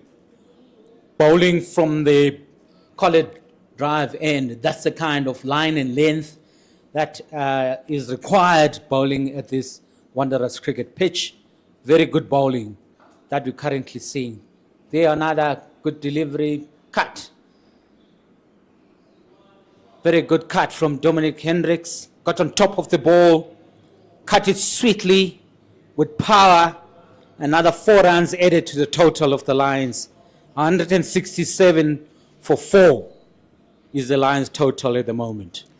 Yeah, just looking at what's happening in Durban between the Proteas and Sri Lanka, to our viewers who are interested, South Africa are 59 for 1 at this stage. The first wicket to fall is Tony Dizozi. And then Aiden Makram is on 30. So South Africa now lead by 208 runs. And we are still on day 2. That's very encouraging from the Proteas, and we hope that they continue because yesterday there were a few worried faces, and those are good news indeed. Yeah, good news indeed from Proteas' perspective. 60 for 1 right now are the Proteas. And here in this iconic DP World Wanderers Stadium, the Lions are 167 for 4. Dominic Hendricks, the captain, just 11 runs away from another century this season. Delano Potgieter is on 18.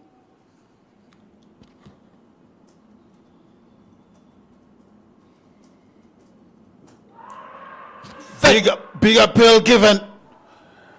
Andre Olivier didn't hesitate at all to give that one away, and is the captain, Dominic Hendricks. A bit of commentator's curse there.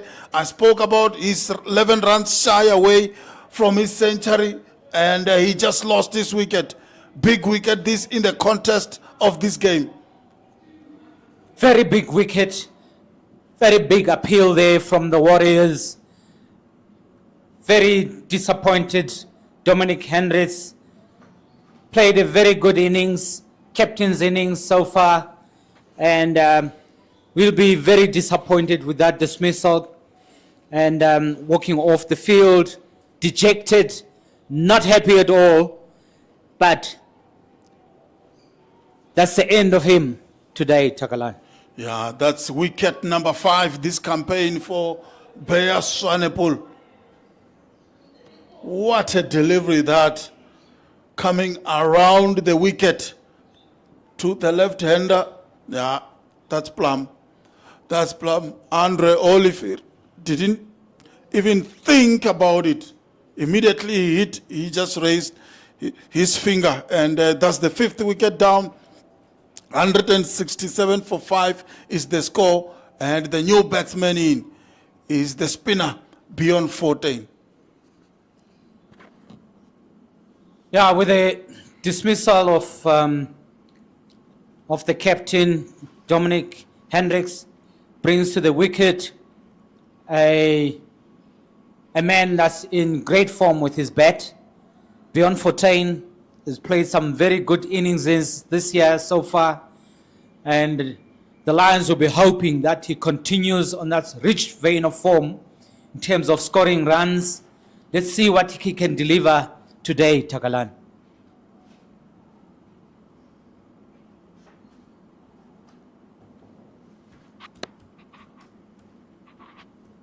The dismissal of Dominic Hendricks would have put the Lions middle order under a little bit of pressure, but let's see how they handle this situation, because that's been their stalwart in terms of scoring runs this season. Oh, beautiful delivery to greet the right-hander beyond 14.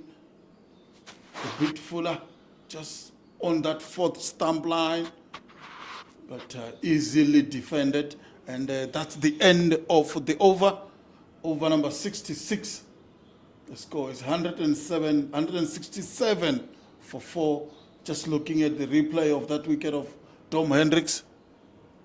Yeah, that's a beautiful delivery, really. Pitches and come back to the left-hander. To me, it seems like he was bitten by the swing. It was an in-swinger, pitched in line, and I think he played the wrong line there. And then the ball hit in line, would have gone on to hit middle stump. Really a very good wicket there for the Warriors. Down the leg side by Delano Potgieter. 168 for 5. I feel the Warriors are right back into this game. Yeah, the Warriors have made a very strong fight, good comeback fight in this match, and then we see them back in this battle, and we're looking forward to the rest of the afternoon. The Warriors look to be up for the fight. Let's see what happens for the rest of the day, Takalan. Yeah, earlier on you mentioned beyond Fontaine that is very good with the bat. He scored 116 in the second innings against the Titans, then scored 120 against the Dragons in a drawn match, then 38 not out in the first innings against the Province. Dug in short by Duan Oliver. So he's been in fantastic form, coming in at 7 or 8, and he scored 2 centuries this season. The Lions will be expecting the same, more of the same from him, and they'll be hoping that he delivers the goods again.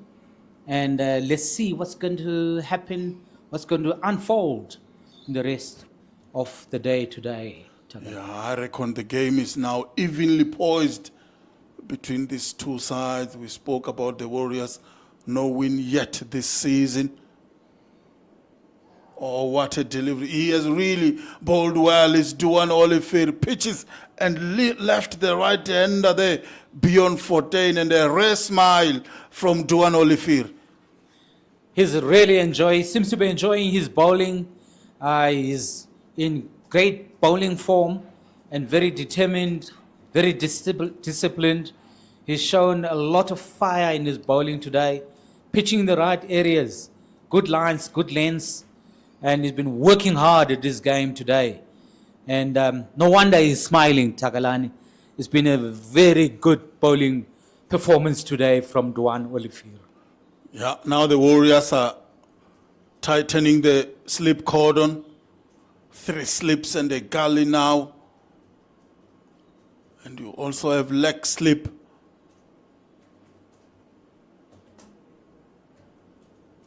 Oh, once again, beauty that beat the right-hander 14. Oh, Duan Oliver, what a spell this is turning out to be. Looking really wonderful, that slip cordon there with 3 slips, gully, leg slip. Really wonderful. That shows that the Warriors might be feeling that they might be getting on top of the lines at this stage of the game. Yeah, the Warriors attacking the Lions. This time a bit shorter and well left by beyond 14. It's amazing how cricket teams, when they're on top, you suddenly hear all the chatter and the noise, the oohs and the ahs, Takalani. So it seems like the Warriors are in tune at the moment. Do you know about the Maasai warriors in Kenya? Yes, I do. This is exactly what's happening there. Really? The Warriors attacking the Lions. That's exactly what I'm feeling like. And now 4 slips now, really on the attack. That's exactly what's happening now. Really wonderful to see. So when the Maasai warriors are smelling blood, this is what they do. They put in 4 slips. We will have change in commentary, and said you will be joined by Ken Boland.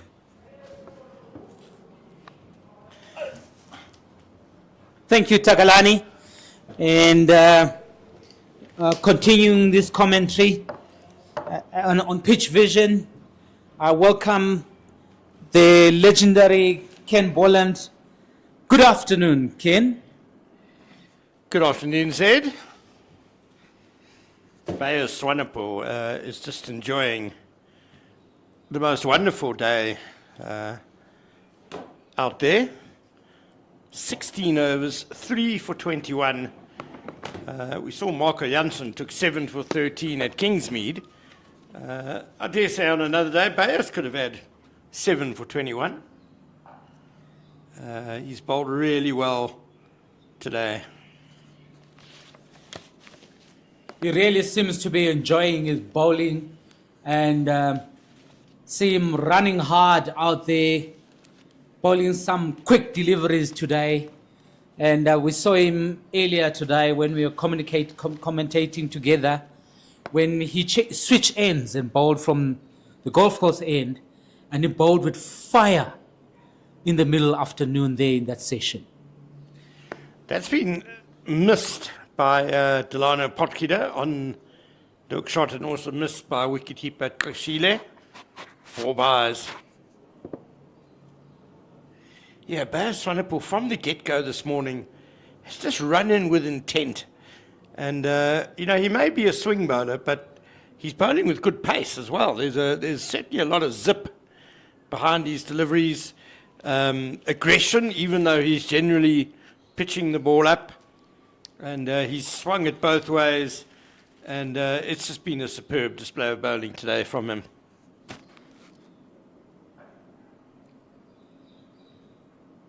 Single taken there by Delano Potgieter. It's been really wonderful to watch. I've really enjoyed Bayers Swanepoel's bowling today. bowling with such discipline and bowling with such fire and with their aggression, yet also being able to attack and bowl really good areas here today. It's been really wonderful to watch, Ken. I just love skill. I just love it when someone displays skill, and he's done that today by swinging the ball both ways.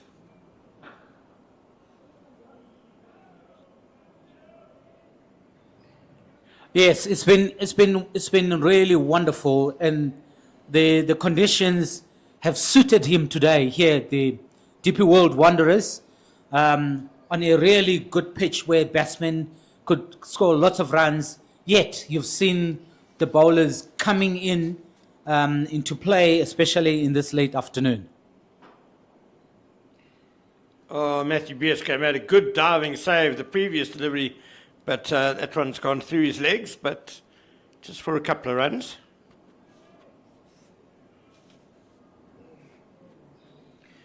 Yeah, Delano Potgieter, I'd hate to have to face him on an overcast, humid day in Kaberge, judging by the amount of swing he's got today under clear blue skies. It's been really a masterful display.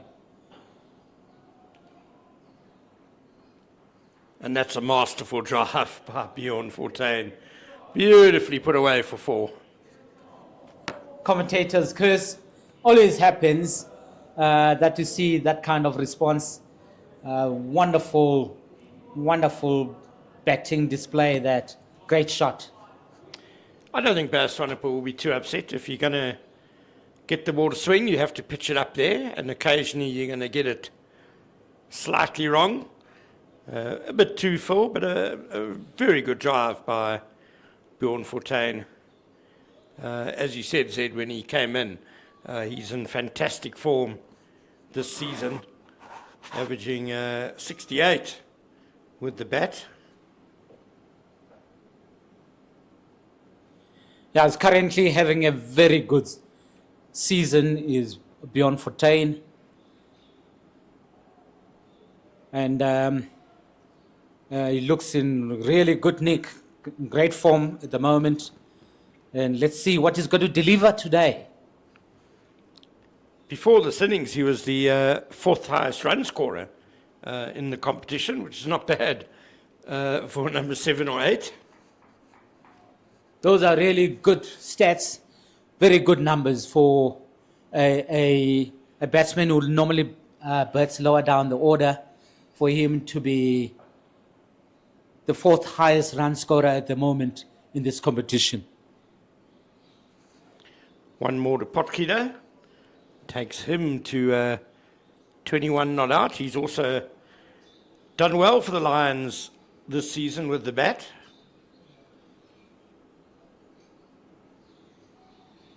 Yeah, it's been one of those interesting days, Ken. In the morning, we had one team on top, and then it changed in the middle session. In the second session, where the other team, the Warriors, then fought back hard, and they ended that session in top. And now you see a real tussle for who's going to be on top of the game by the end of the day after this session.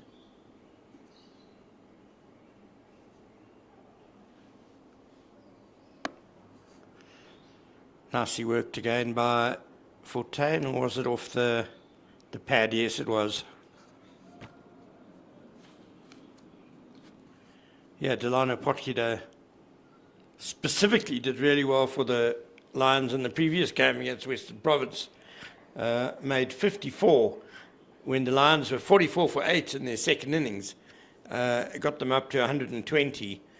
And it was a very important innings in that it took Western Province's target just beyond the 300 run mark on that final day.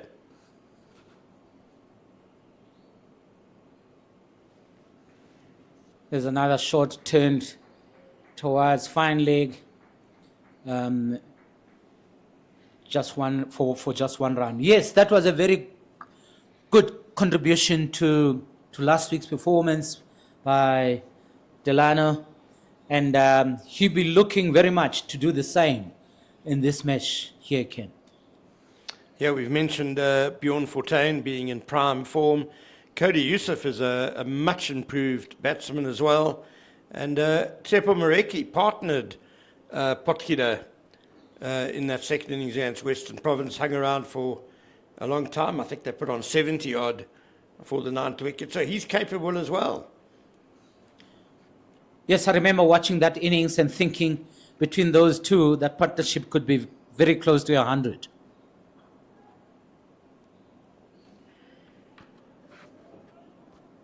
That one went through the gully area and has been chased and retrieved. It's only 2 runs to the added to the Lions total. The score now is 184 for 5.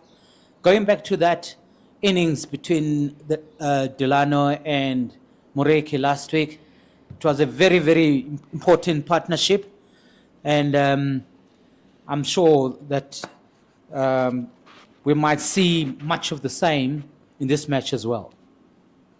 Yeah, if Potgieter can stay in, then those lower order batsmen can hang around with him.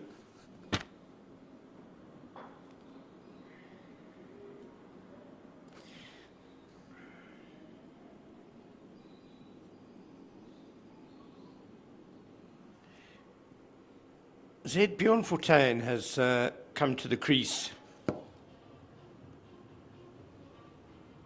just 15 minutes ago. He's on 10 already.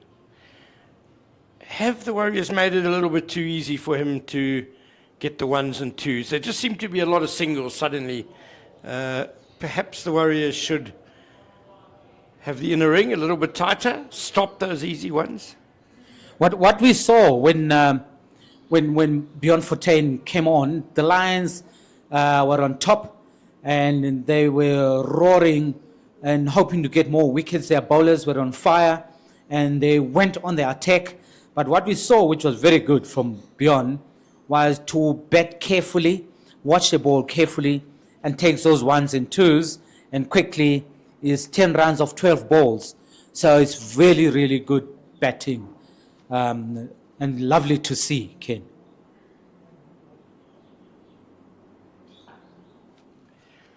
Potgieter on a strike now, and understandably the field has spread a little bit for him, but I'd like to see when Bjorn Fortuin next gets on strike just how many fielders there are saving one, because I think the Warriors have made it a little bit too easy for him to get his innings underway so briskly. The big worry for me, Ken, is that the support bowlers, I'm going to call them the support bowlers, when there's a change of bowling, do not let the opportunity go. They don't let the opportunity slip by them from the initial very good control and attack by Speyer Swanepoel and Duan Olivier. You don't want to have that opportunity let slip. They were on top. Now you don't want the support bowlers when there's a change to let that go.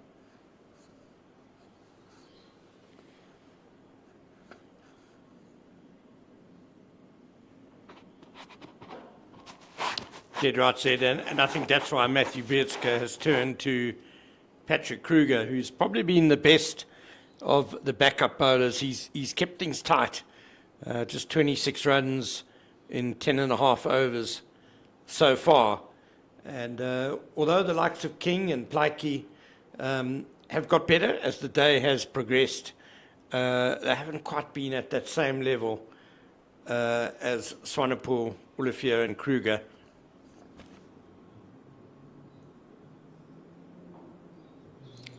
Very good ball from Kruger. Straying slightly towards the leg stump, turned around to the leg side area for 1 run. It's very true what you're saying, Ken. We saw a big improvement from the support bowlers in that middle section in the second session. And one would hope that they continue first with Patrick Kruger and then later on Plaatje and King in terms of supporting their main bowlers.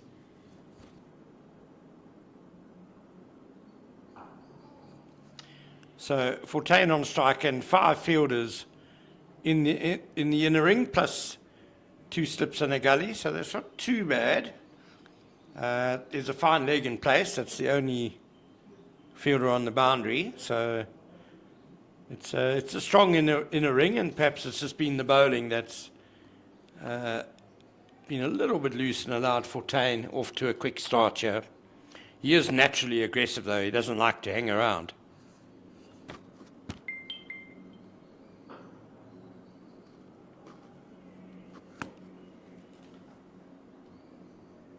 Very good fielding there. Otherwise, that ball was destined for the boundary. And yes, it's true what you're saying. Fortuin has their instincts to attack, and the Warriors dare not allow him the opportunity to lash out and go on the attack. Otherwise, there could be big trouble ahead of them. Well, Diego Rossi stopping Fortuin from possibly getting a boundary there. A good one-handed save at cover, diving. And Duane Olivier is going to... No, there's going to be a change at the golf course CJ end. King. CJ King, I think it's the first time he's bowled from that end today, so interesting to see how he goes. This is a very critical moment, very important for this session in the Warriors' bowling attack. What CJ King is going to do from the far end, the golf course end, Ken, it's going to be very important that he maintains what the other bowlers have done before him. Yeah, the second new ball is just 10 overs away.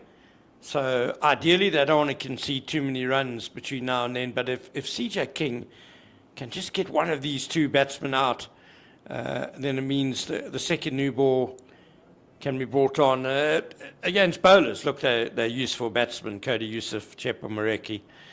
But they are still bowlers. Could just open up an end. If CJ King can nip out one of these 2.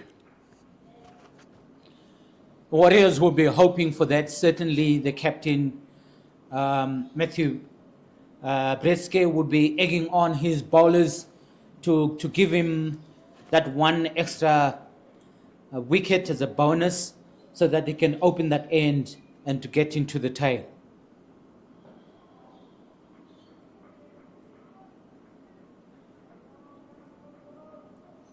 At the moment, CJ King seems to be holding up well from bowling from the first time from the golf course end. It's been a very good over thus far.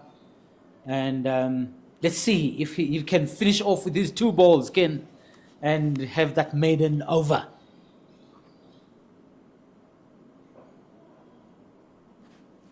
Yeah, good over so far, coming around the wicket to the left hand and just angling it into him, but not getting too straight.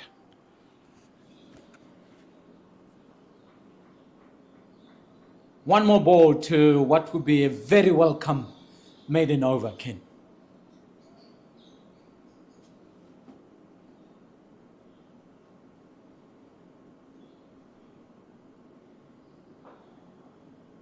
Very good maiden over. That's the very last ball of the over. Really good change of ends. That switch seems to have worked, and that's a really good performance there in the maiden over. Really wonderful and promising for CJ King. Yeah, well done to the young man. Good return to the attack. 12 overs for 35 runs now today. It's 187 for 5, the Lions. 9 overs to go until the second new ball. And so, as Zed Ndamani said, a very important time, a very important phase of this match here on the first afternoon.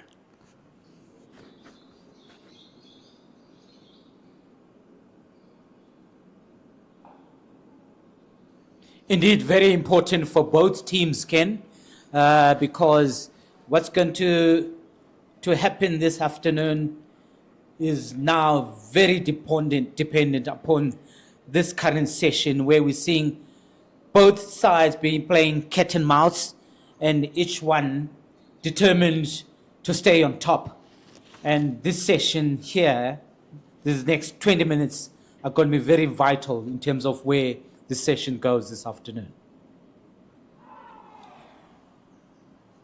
Nearly getting himself into trouble there. Bjorn Fortuin playing across his front pad, just got an inside edge onto that one. Patrick Kruger does bowl very straight. I think if Fortuin had missed that, he would have been gone. He's lucky to be there. That edge saved him, Ken. He can be very grateful that he's still there. That was a very good delivery from Patrick Kruger.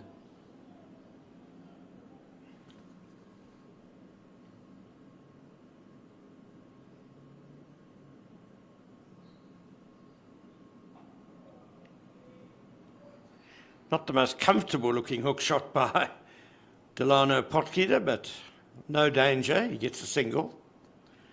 Said you mentioned the key, this being a key part of the day, and I think when you win the toss and elect to bat first, you don't really want to lose more than 5 wickets, I would say, on the opening day.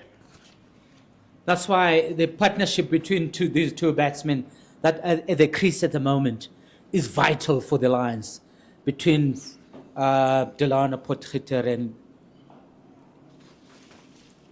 and Bjorn Fortuin. And obviously the bowlers will be looking to get one of them out at least, so that they can have a look at the lesser batsmen, if I may, in that Lions tail.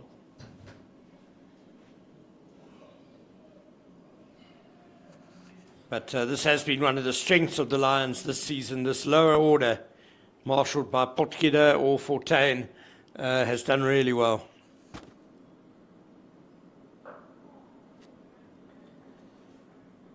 And I'm sure the batting coach, Hashim Amla, would be very happy to hear that his work has really paid off. Good dividends for the Lions in terms of the improvement that we're seeing, particularly with the lower order batsmen, in terms of getting these huge scores we've seen for the Lions this season. Yeah, Cody Yusuf didn't just talk about his bowling this week, also about the amount of hard work he and the likes of Mareki and Sapamla have done on their batting, as Bjorn Fortuin beaten outside the off stump, reaching for that one a bit.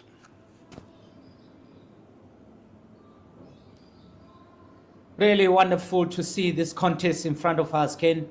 Really enjoying it, and really good, wonderful day for cricket at the Wanderers Stadium, and a very good contest between bat and ball between the two teams here today. And a very good day for Gavin Kaplan and Grant Rudolphson in Potchefstroom. Not such a balance between bat and ball there, as you see. Boland, 331 for 1. Kaplan 149 not out. Rudolphson 164 not out. Wow. Tough going for the home side. Potchefstroom seems to be a graveyard for bowlers this season. Ken, we're seeing some massive scores there. Last week the same, and again today we're seeing massive scores there. That pitch there seems to be like a road, Ken. This season and just about every season, as said. And then every now and then Potch will surprise you. You'll arrive there and suddenly it's a bit of a green top that goes around all over the place. And I remember, was it last season or maybe the season before, there was suddenly a Bunsen burner there. Yeah, now and again you'll see those, but appeal there, but the ball seems to have missed the bat. Yes, Potch is well known for those big scores, and I've seen many a bowler get murdered there, literally being torn apart, and very tough going for bowlers on that pitch.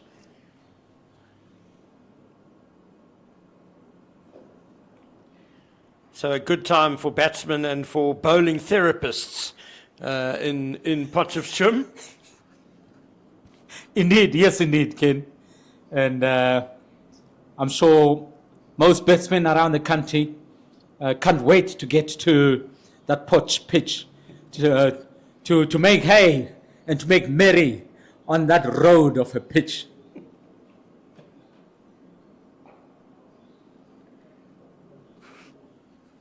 Potgieter's got that away to the deep cover for one.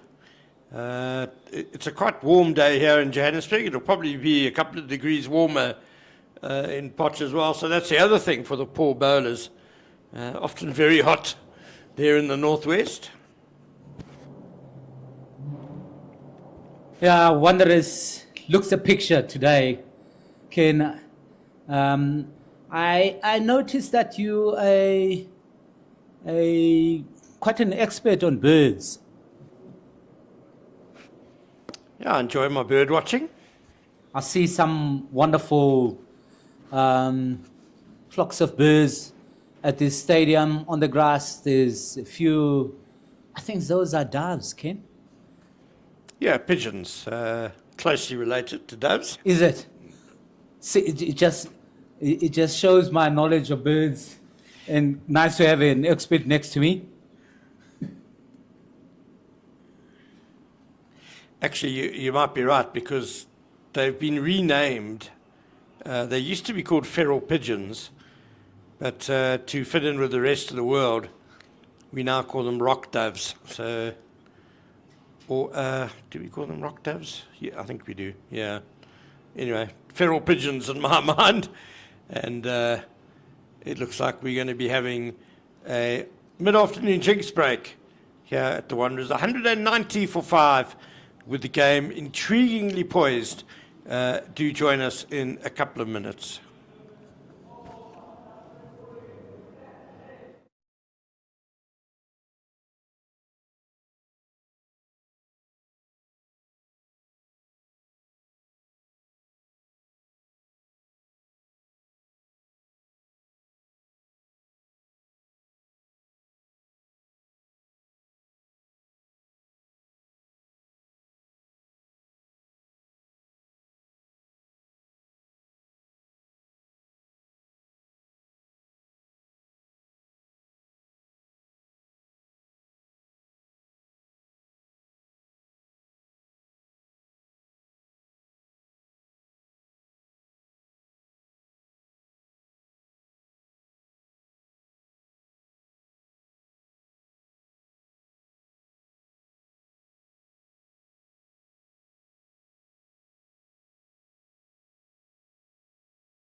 Welcome back to the DP World Wanderers Stadium. And it's the DP World Lions who won the toss early on and elected to bat first.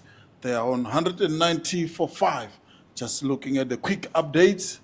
The Hollywood bats Dolphin 290 for 2. And the batsman out, Grant Rolofson.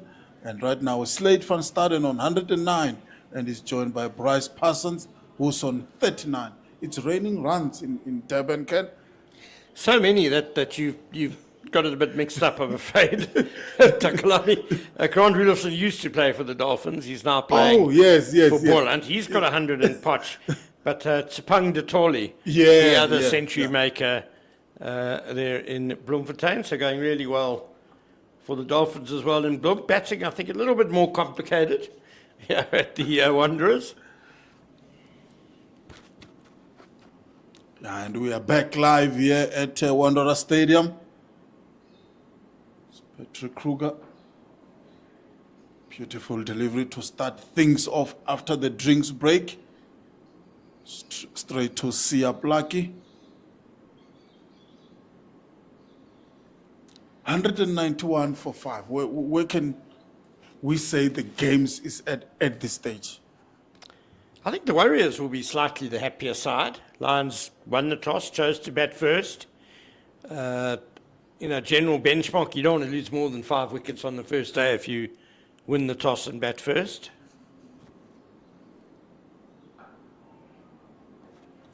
So Warriors will be very happy. They've got 5 wickets already with 25 overs left in the day. More realistically, an hour and 40 minutes. And the second new ball is just 6 and a bit overs away. So, yeah, they'll be pleased, the Warriors. Yeah, more especially with the start the Lions had, losing just 1 wicket in the first session. To come back and nip 4. Excellent stuff by the Warriors. A bit shorter, this time by Patrick Kruger to the right-hander, 14, and wide as well down the leg side. I think for height, actually, it was umpire Bongani Jeli at square leg who signalled initially. Patrick Kruger at his pace has to really dig it in quite short to get the bouncer, and it ballooned over Bjorn Fortuyn's head.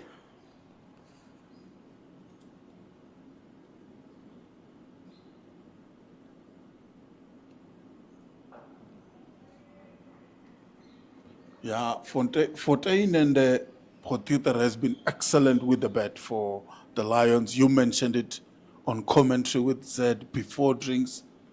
And I guess the Lions will be expecting the same kind of performance from these two all-rounders. We spoke about it at the start of play, actually, when the Lions team was announced, and we saw that they left out a batsman for a bowler that they would have hoped their top order would have responded with bigger runs. But once again, it's come down to Potgieter and Fortuyn. And I think you also called it, I think that was before we started commentary, that it's been down to the lower order batsmen that have done the work for the Lions, even though they always win the toss in this ground and choose to bat first. The top order and middle order, especially the middle order, hasn't really fired that much, more especially Connor Esterhuizen.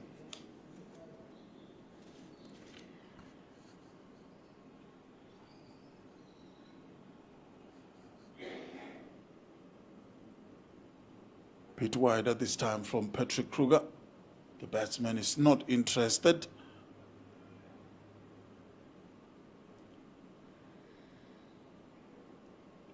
Two slips and a gully point, and then a very,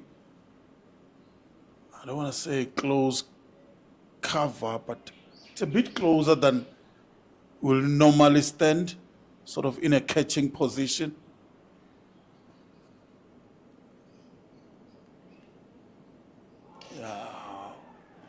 Some stifle appeal from Snetemba Kwesile, the wicketkeeper, but that's the end of Kruger's over, and the score 192 for 5. Yeah, Connor Esterhuizen, I guess just a small blip for him. He made a very good 83 in Potchefstroom against the Dragons, and then 21 and 0 against Western Province here last week just 4 today, so 25 runs across his last 3 innings, but an 83 before that. Yeah, batting can be tough here at the Wanderers, and to be fair, he got a superb delivery from Baz Sonapul today. That was a pitch of a delivery that. Down the leg side by CJ King. And there's going to be leg buys. This is the problem for CJ King. He always drift down the leg side. Yeah, coming around the wicket to the left-hander, the starting it too straight, and it keeps going. 28 extras today already, bowled by the Warriors, which is the second highest scorer in this innings. So a bit of an issue for the Warriors, leg bars and wides especially.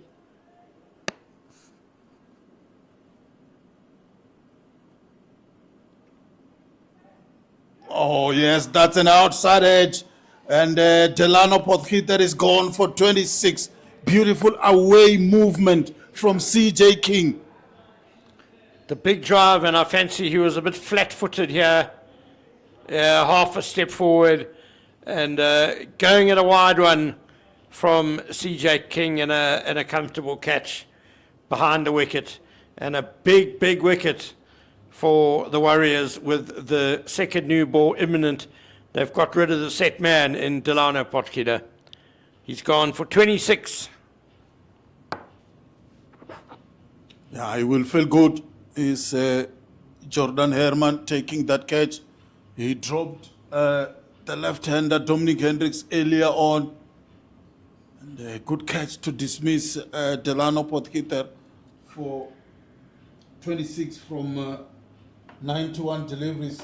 He hit 1-4 and 1-6 in his innings, and the score now is 196 for 6.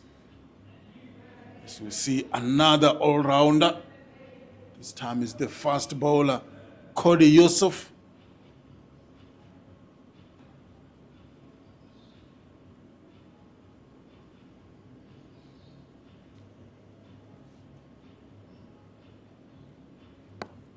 So a useful partnership between Potgieter and Fortuin of 29 runs, but they really would have liked Potgieter to go on so that he could marshal this lower order and just protect him a bit from that second new ball. But Cody Yusuf, you see the average there, 15. Oh, well, you don't see it there. Sorry, I'm looking at the scoreboard at the ground. His average is 15.6. In first-class cricket, high score of 84. So he's handy with the bat. I think the Lions will be hoping that he stay in and support beyond 14. But for the Warriors, they are really happy with the progress so far. 3 slips and a gully for the right-hander, Cody Yusuf, point, cover, mid-off. And then there is still some movement there behind the umpire, Duan Olifir. It's going to be on mid-on, and then you've got mid-wicket as well. Straighter this time by CJ King, and it's a no ball. Another extra. 29 now. That's the 5th no ball. 8 wides, 11 leg byes, 5 byes.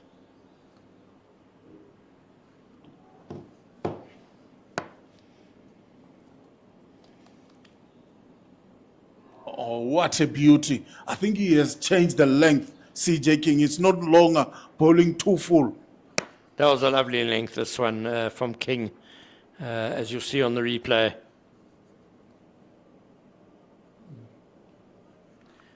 Fraction shorter. He could actually be a little bit fuller than that even.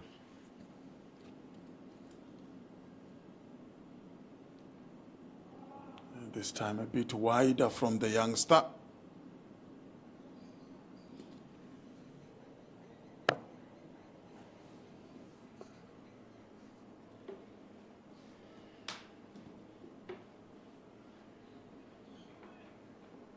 think the game has really moved forward pretty quickly.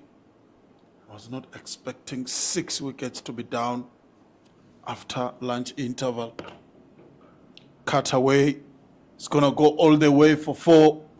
On top of the bounce so quickly is Cody Yusuf, and he's off the mark with the boundary. And 200 up for the Lions. 5.5 hours they've been out there. 458 deliveries. 23 fours and a 6. Yeah, good way to get off the mark by Cody Yusuf. But the Warriors won't mind that at all. Bit wider from the youngster, and that's the end of the over. Over number 75. They score 201 for 6. Beyond 14, it's on 11, and Cody Yusuf is on 4.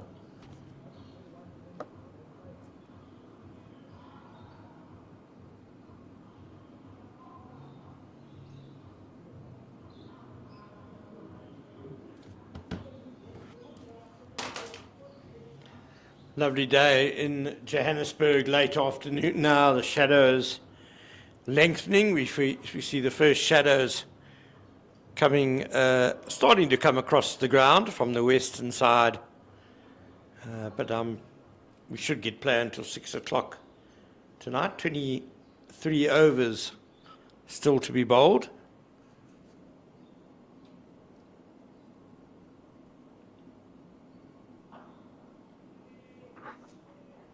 Bjorn Fontaine, Patrick Kruger, starting his 14th over. He's gone for 31 and he has picked up 1 wicket. He's done a good job today, Patrick Kruger, just keeping things tight whenever he's bowled, nice and straight.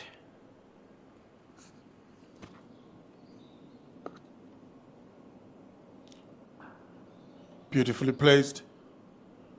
Should come back for the couple, and they comfortably take 2. Beautifully played in the gap. The timing of a batsman in form there, Bjorn Fortuin, he just chopped down on that run and it raced away. If that had been from the other end with a short boundary on the offside, it might have even been a 4, but when he's batting at the golf course end, it's a very long boundary on the offside.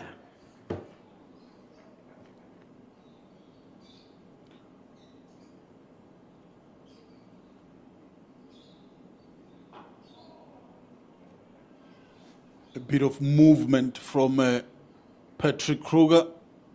It's not bowling quick, but hitting the deck hard and getting away movement as well. Yeah, well, there was a nice little bit of shape away from the right-hander there. Well covered by Bjorn Fortuin. It was out the middle of the bat.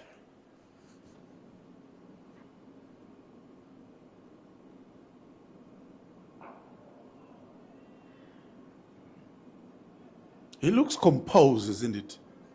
Solid defensively. Yeah, Bjorn Fortuin is 200s this season and his 38 not out last week against Western Province have been scored quickly, good attacking innings. But it's all very well being able to score quickly. But I think where Fortuin has succeeded also is that he's got a solid defensive game. He can keep the good balls out.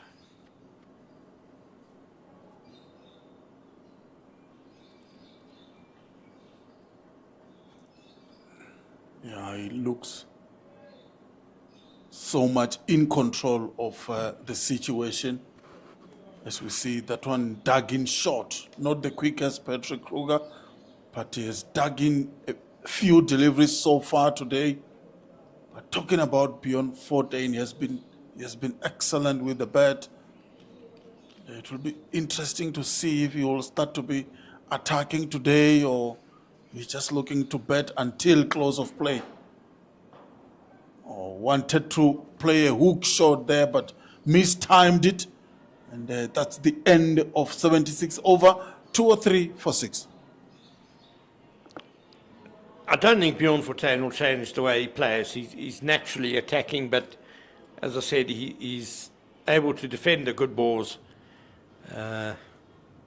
But we've seen in both his hundreds, he came in really bad positions for the Lions, and he had scored it pretty much a run a ball. So he'll still be looking to be positive, but he's a real steely character, and the tougher the situation, the better he seems to play. He's just one of those cricketers. Just a quick update. South Africa versus Sri Lanka. Down in Durban, South Africa are 90 for 3 in their second innings, a lead of 239 runs. That might be a 3-day test loading with most of the first day washed out.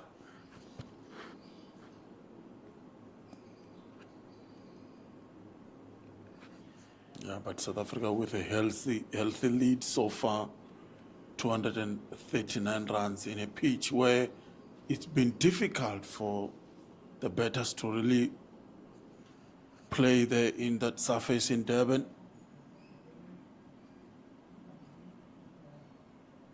Sia Plaki is coming back around the wicket, this time to the right-hander, Cody Yusuf, trying to tuck him up a little bit.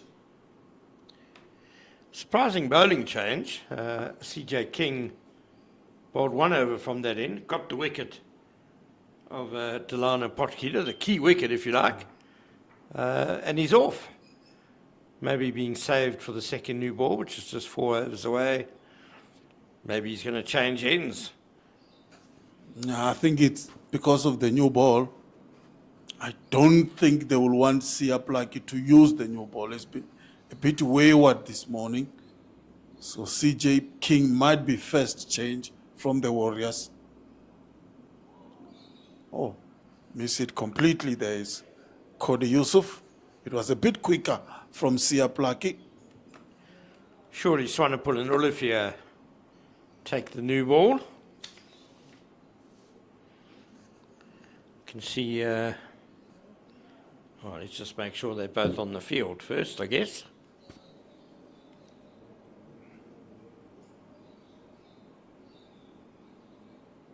Yeah, Olivier is just next to the non-striker there, mid-on.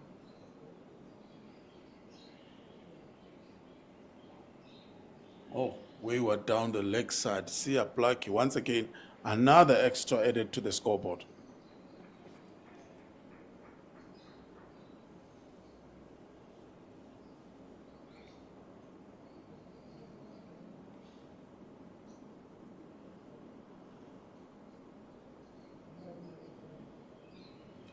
I think it's a situation where it's becoming a bit difficult for Matthew Bretsky, the captain, to manage the bowlers. The other bowlers has done a good job.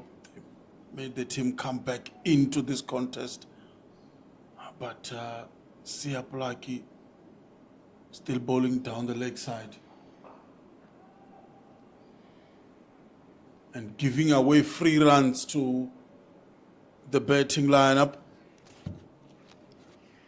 Swanepoel is out at deep square legs, so both the new ball bowlers are on the field. I'm pretty sure they'll take the new ball. Yeah, definitely. They bowled well this morning. Maybe King will come on from the caller drive end, replacing Patrick Kruger.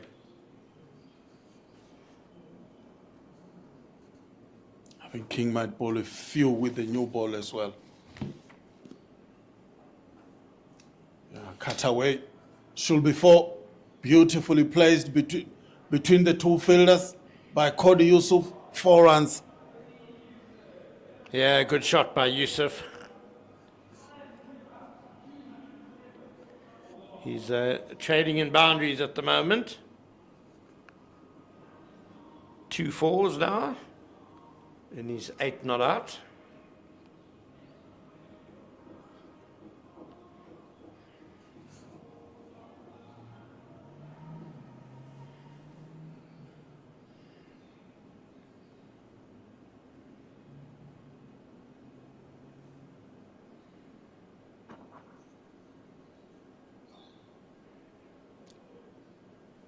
dug in short to end the over that yielded just 4 runs from it. 207 for 6 is the score. And 3 overs now to go until the second new ball. Lions will be happy that Bjorn Fortuin is still out there. 13 not out. Cody Yusuf has looked good so far in his 11 deliveries he's faced. He's managed to get 2 boundaries off them, 8 not out for him.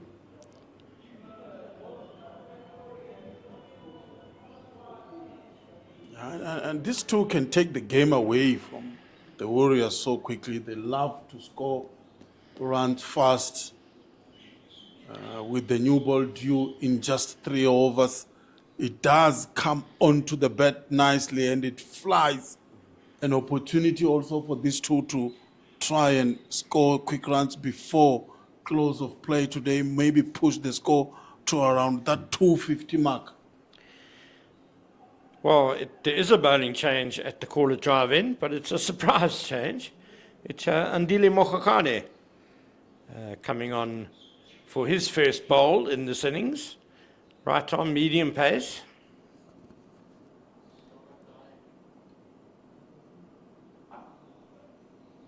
Outside of maybe just giving him the opportunity before the new ball, just to bowl 2 overs. Yeah, not a bad idea, just to see what he can get out of this pitch, the conditions.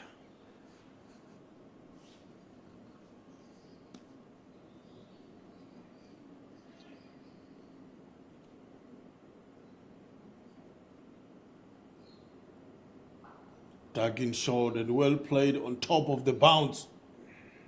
It's not going to go to the boundary. There is a fielder in the deep. Well played by Forte. It's looking composed, isn't it?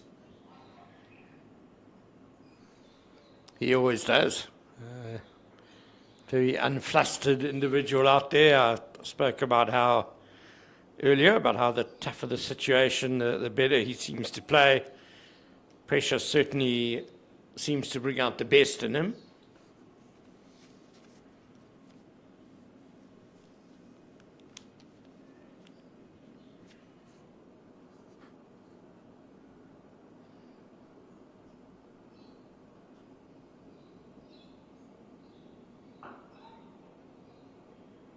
Yeah, so far so good by Andile Mokhakane. I guess maybe he should have bowled earlier. Started so well. With the older ball, 77.3 overs. Lots of seamers standing in that queue, Takalani.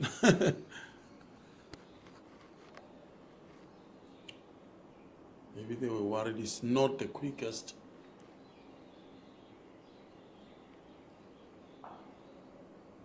Just guides it to offside and take an easy single. 208 for 6. 77.4 has been bowled.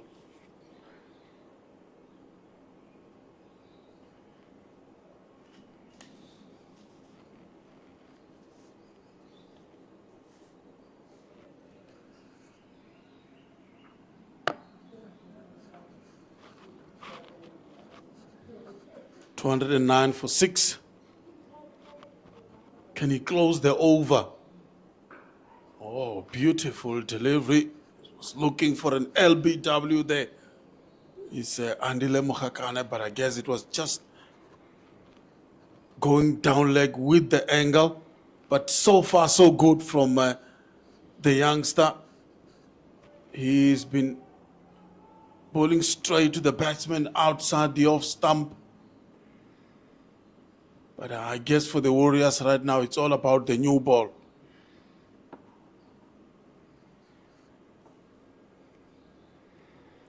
Down the leg side, Andre Olivier is unmoved.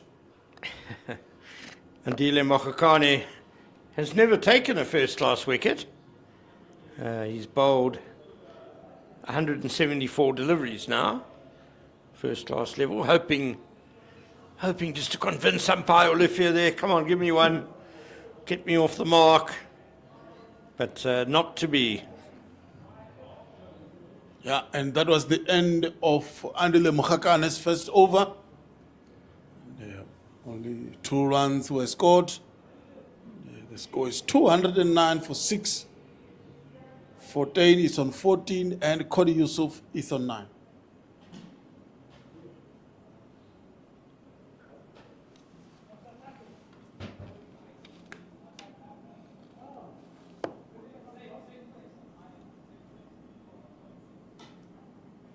Oh, what a beautiful delivery by Sia Plaki. Dug in short.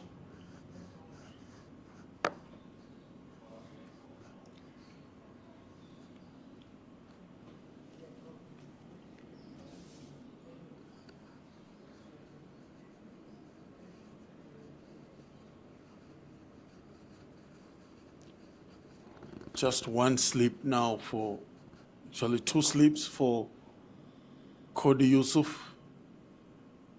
You've got Gali, you've got third man, and a short leg, interestingly. Well, at the moment, it's a leg slip. It's a very fine leg slip that is now running. He's being moved from leg slip. Is he going? He's almost gone to a fly. No, he's going a little bit squarer, but he's a very fine third man. Is Duan Olafia, is it? No, yeah.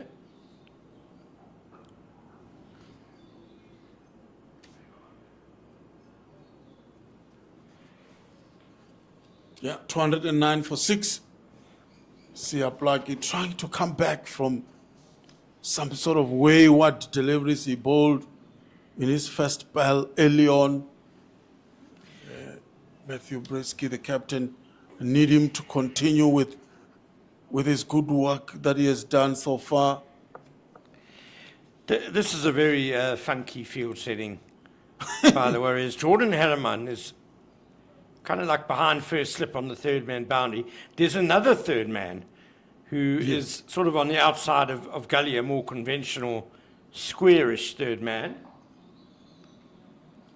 I wonder if the plan is for Plaiki to bowl a short ball outside or stump, try and get Bjorn Fortuin to ramp it.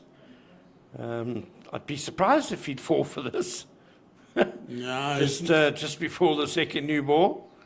Maybe it's a double bluff of some sort, just to get him thinking. Yeah, it's indeed an interesting field. Can say 3 fielders in the deep behind him. I think that's the first time I've seen it. Yeah, just well played down the leg side. They will settle for a single. The score is 210 for 6. Yeah, there was quite a fine leg as well. Yeah, I don't think I've ever seen 2 third men fielding. One more, and then we really will have a third man. All of them at third man. Yeah, the real third man. Okay, Herman is moving. I think he's going to go back to where he was initially, where he wanted to field, which was at a leg slip. So, and it's a classic leg slip. If Bjorn Fortuin was a left-hander, he would be at first slip. That's where he's standing.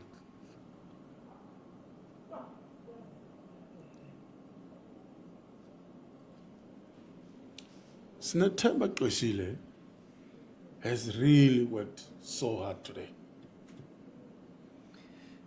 Yeah, the bowling's been a bit wayward at times, it must be said. Reflected in the extras, which are 29, second highest scorer in the innings.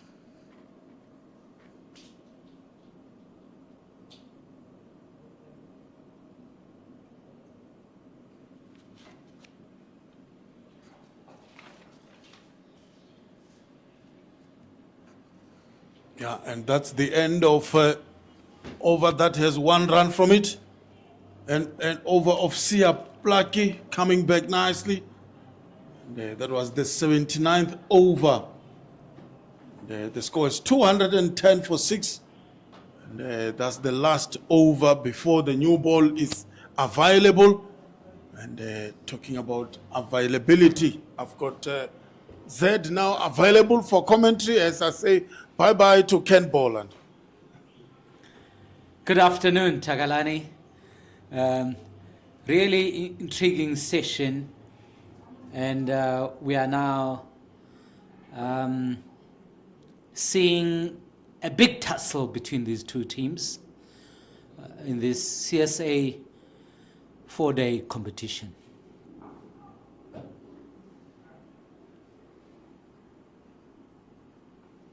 Down in Durban, South Africa is 100 up, 100 for 3, and the lead is 249.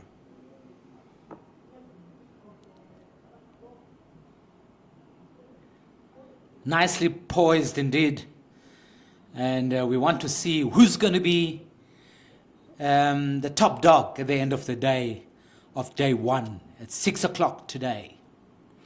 It's been a wonderful day, all day today. Wonderful sunny Highveld summer's day, not a cloud in the sky the whole day, open blue skies. Wanderers Stadium, DP World Wanderers Stadium looks a picture today, and a wonderful day for cricket, beautiful to watch. We really enjoyed a good day today.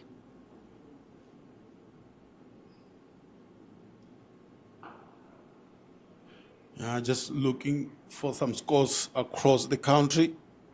At Mangaung Oval, the Hollywood Birds Dolphins are 314 for 4. Bryce Parson is on 45, and Romashan Pile is on 14.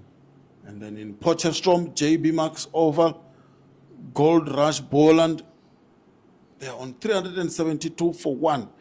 Grant Rulofsen approaching 200 runs, it's on 194.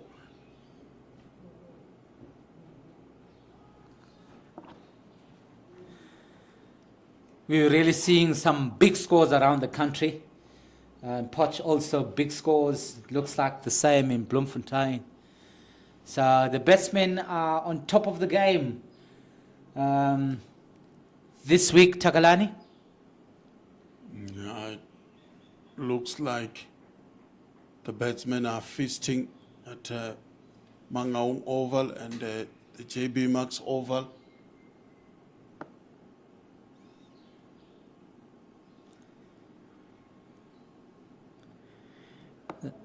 Widest delivery there, cut, ball dropped through the, in between the slips, and see what happened there, over the slips, into the third man area, addition of 4 runs to the Lions total.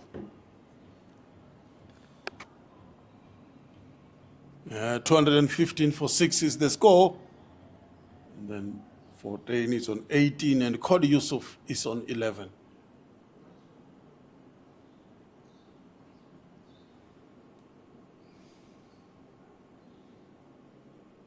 Short pitch delivery there from Mogakane. Very angry at the previous delivery that ended in 4 runs. That was punched over the slips caught in there. It's going to be a very testing time now for the bowlers to be able to contain. There we see the third man running onto the field to bring what potentially is going to be the new ball. Second new ball handed over to umpire Andre Olivier. And the second new ball is taken immediately. Umpire Jail is signaling to the scorers that the second new ball is taken immediately after 80 overs. So I expect to see either Bear Swanepoel or Duan Olivier taking up the new ball, Takalani. Yeah, Duan Olivier will be bowling from the golf course end, three slips and a gully for him. This is an important session, next 10 overs or so for the Warriors to try and nip 1 or 2 wickets with the new ball. In that it will be flying. And that's also an opportunity for the Lions to score some quick runs. And I can tell you now that Duan Olivier, he will be running in hard. Yes, indeed. You see with that first delivery, obviously he's looking to obviously take a wicket with this second new ball. And the danger to that is that the new ball is nice, shiny, glossy, but it's also harder, which means it travels quicker to the boundary. So he's got to mitigate that risk by bowling well and continue along the path that he's been holding the whole day today.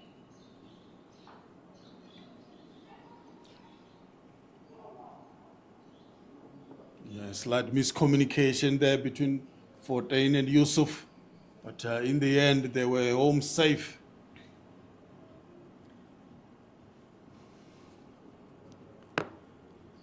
Yeah, Duan Olivier has really bowled. He's really worked hard today. He's into his 21st over. He's bowled 7 maidens. He has only picked up 1 wicket. He's really bowled well.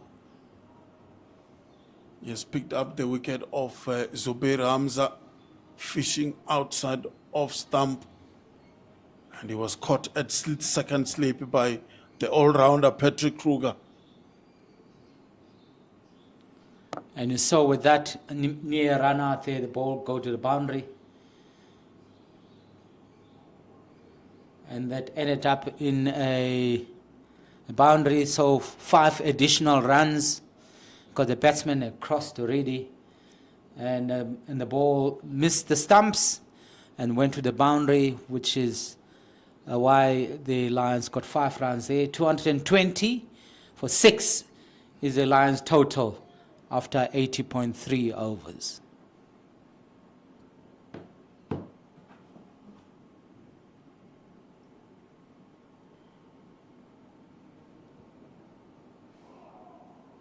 Very good delivery.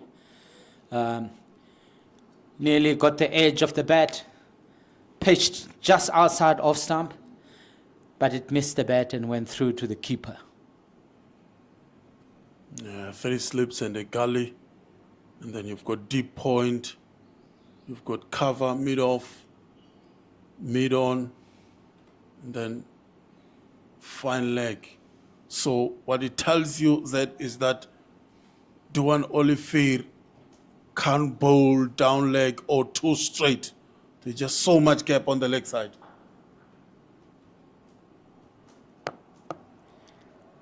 Yeah, that slip cordon is waiting there behind him. 3 slips and a gully. And we see what I find interesting is that the third man boundary, the third man has been pushed by the captain Breske to wide because he's expecting obviously a cut through that area, and which is why he's pushed the third man fielder wider than normal.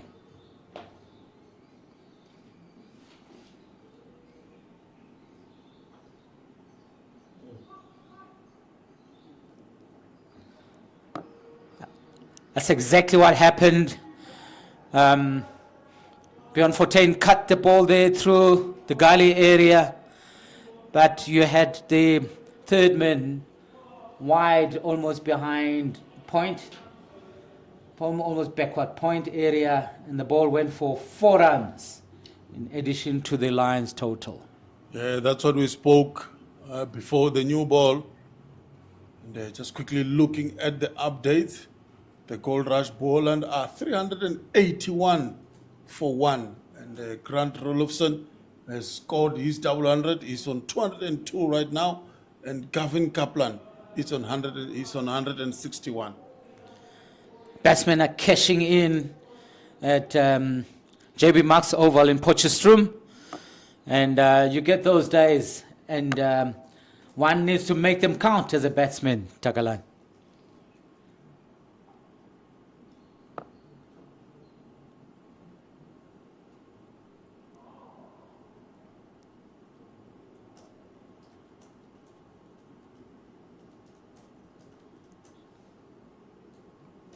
Yeah, that first over of Duan Oliver with the new ball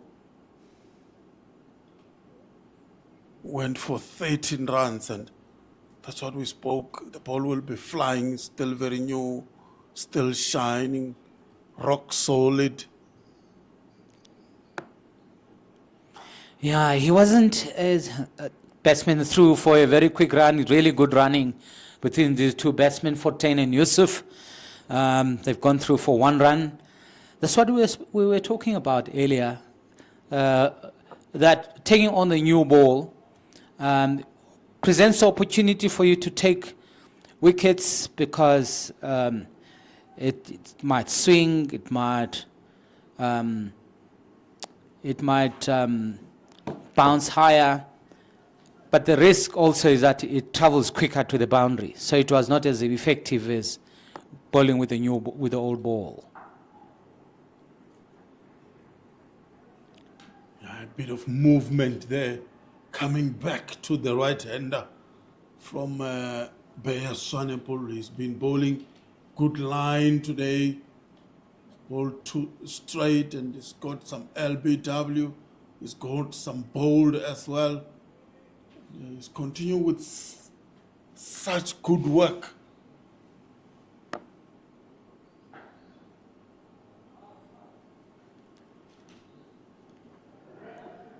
Very good drive for ball hit hard past point on its way to the boundary. Additional 4 runs to the Lions total. Very good batting. Yeah, it was in his zone, isn't it? It's beyond 14. Just beat beautifully, caressed through that cover region for 4 runs.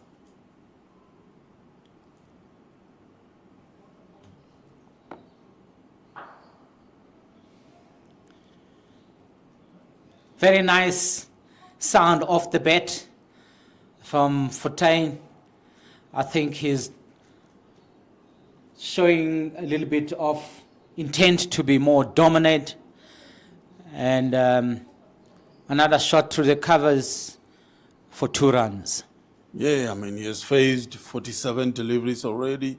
He's well in now. He's got 32 runs. He's in good touch. We spoke about it the whole day today. He's in his zone now. The new ball, it's flying, just a matter of timing it.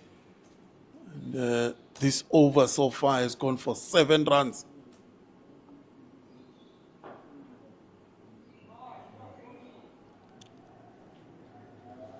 It's a really good shot.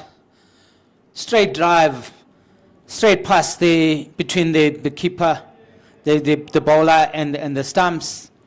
Straight drive for 4 runs. Very good batting. We're seeing now these 2 batsmen taking on the new ball, Takalan. Yeah, good exhibition of batsmanship by Beyond Fortuin here. The ball is new, it's coming onto the bat nicely.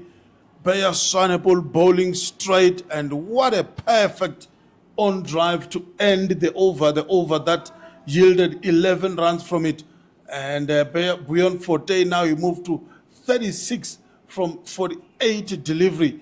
And Kwadi Yusuf is on 17 from 25 deliveries. Very good batting pitch now, this. And I think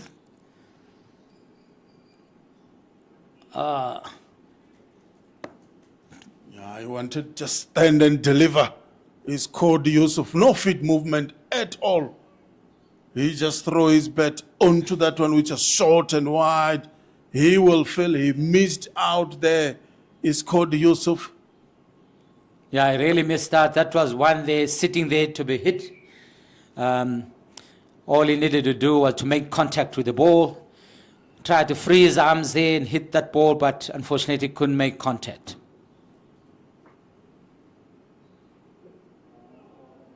Very good delivery. That one pitched up much closer. Very little movement from the batsman. Missed the outside edge, went through to the keeper.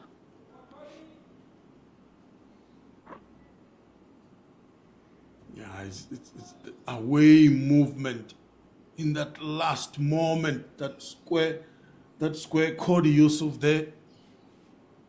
2 slips and a gully for him.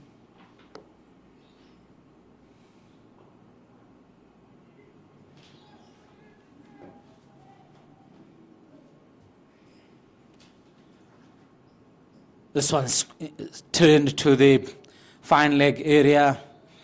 There's a fielder there on the boundary. They only take 1 run off that delivery.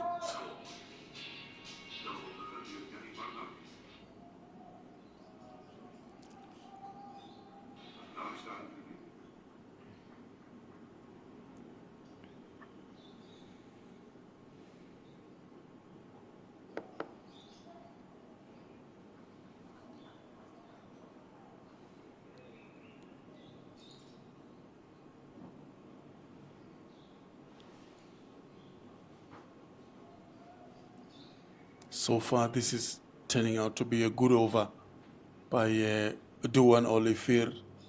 Just 1 run from it. Not a lot of questions has been asked in this over, more especially with the new ball. Then you expect a bowler like Duan Olifir to ask those questions to the 2 lower order batters. Talking about asking questions, he did square beyond Fontaine there and it evaded the 2nd slip and it didn't go to the boundary, but good bowling that by Duan Olifir. Very good bowling. That's what we want to see. That's what's going to determine how this over goes, especially after the previous over. Very important for Dwayne Olifir to maintain his discipline for this last ball of the over.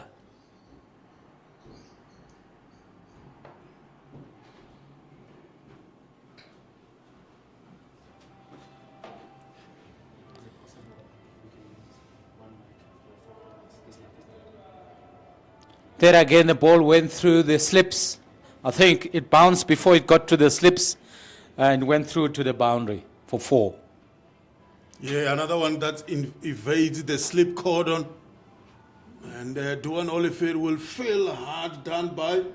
And that's the end of the over that is 6 runs from it. And look at that, beyond 14. Moving on nicely. The partnership is growing between these two. That 14 is on 37. Cody Yusuf is on 22. The run rate also is increasing. We spoke about this. And it's now 3 runs to the over. And the score is 245 for 6. Runs are beginning to flow now, Takalani. Again, that one sort of shot off a length. And what the batsman did there was to try and control that, which Bjorn Fortuin did. And we're beginning to see a flow of runs now with the 2nd new ball. Yeah, that's what the new ball does. Still rock solid. If the bowling is a bit wayward, they will definitely take advantage of it.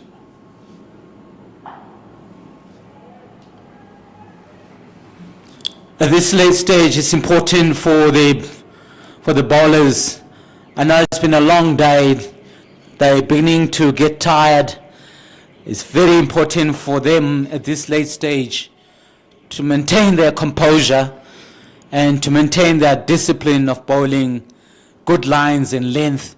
Otherwise, runs will be flowing. Shot of the day off the middle of the bat by beyond 14. What a player this man is turning out to be this season.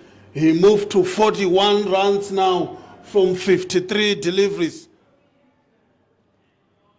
Really good shot. And we're starting to see him now beginning to dominate the bowling and showing his instinct and showing a lot more aggression with his batting.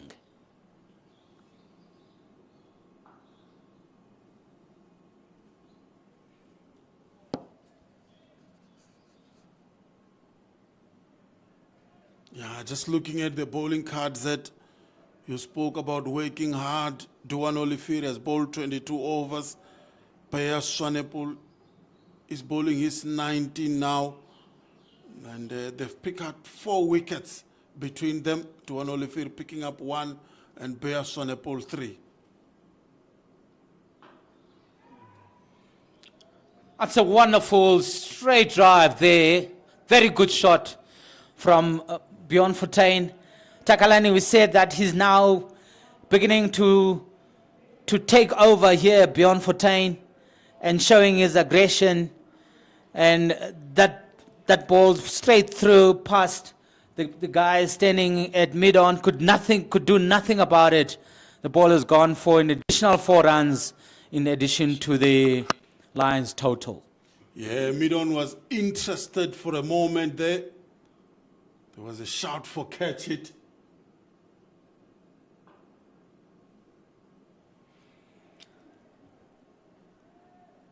Another beautiful drive past the mid-on area to the boundary.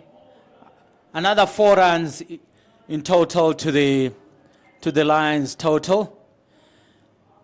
Fortuin looks like he's now in full swing and taking charge here, Tagalan.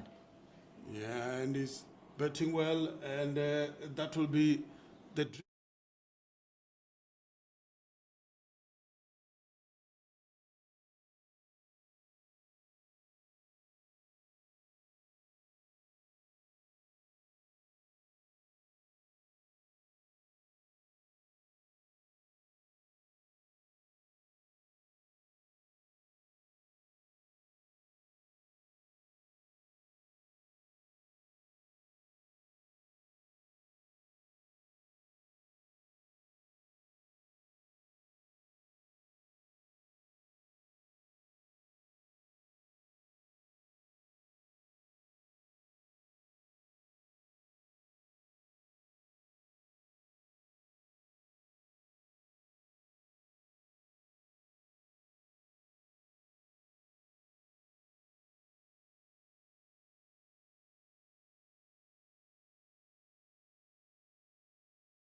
Welcome back.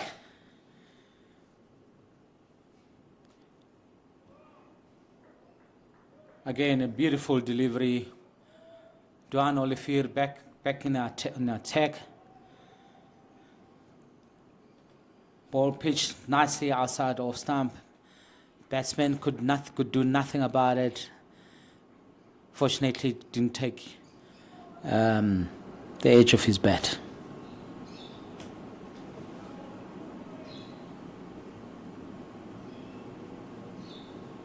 Going to battle again.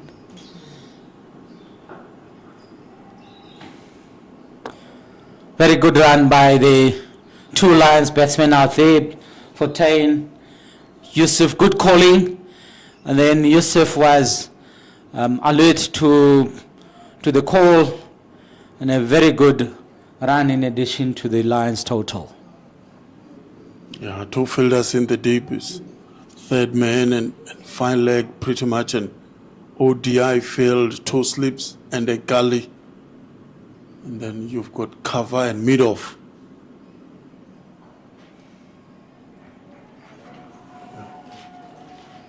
Nicely played. Nicely played. 50 runs for Beyond Fortuin. Cut that one nicely through the gully area and took a single run for his 50. Really well played. And a batsman in form, Tagalani. Yeah, well played indeed. That's his 8th first-class 50. And this is his first 50 this season with 200s. And then this 50 comes from 57 deliveries. And in that he hit 9 fours. And no 6 yet, but what an innings from the all-rounder 50 from just 57 deliveries. Very nicely done, well put, half a century, very well played. If you remember when he started, he was circumspect in his shots, playing carefully, taking ones and twos, and it's amazing how quickly he's got to 50 in only 57 runs. That's a mark of a batsman that's in really good form at the moment. Yeah, it's a good touch. The Lions will really be happy with his contribution so far with the bat. He's still going to contribute with the ball as well. And then Cody Yusuf, the fast bowler, also forming a solid partnership with him. He's on 23 from 32 deliveries.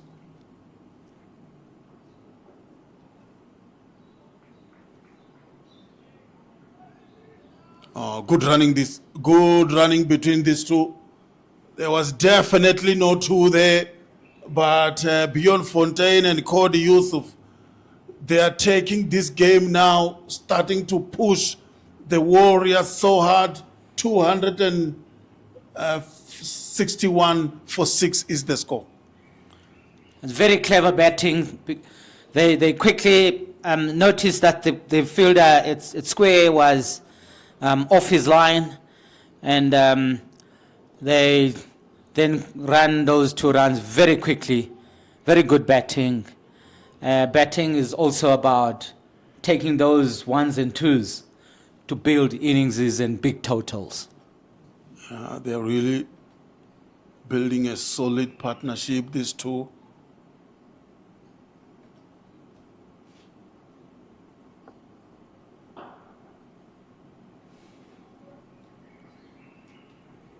Just looking at Bayas Sonepol's work so far, he's in his 20 over.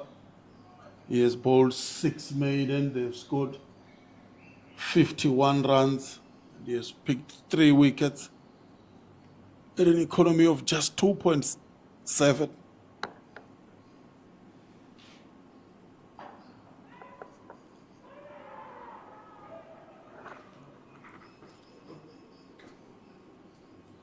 That's a wicket there.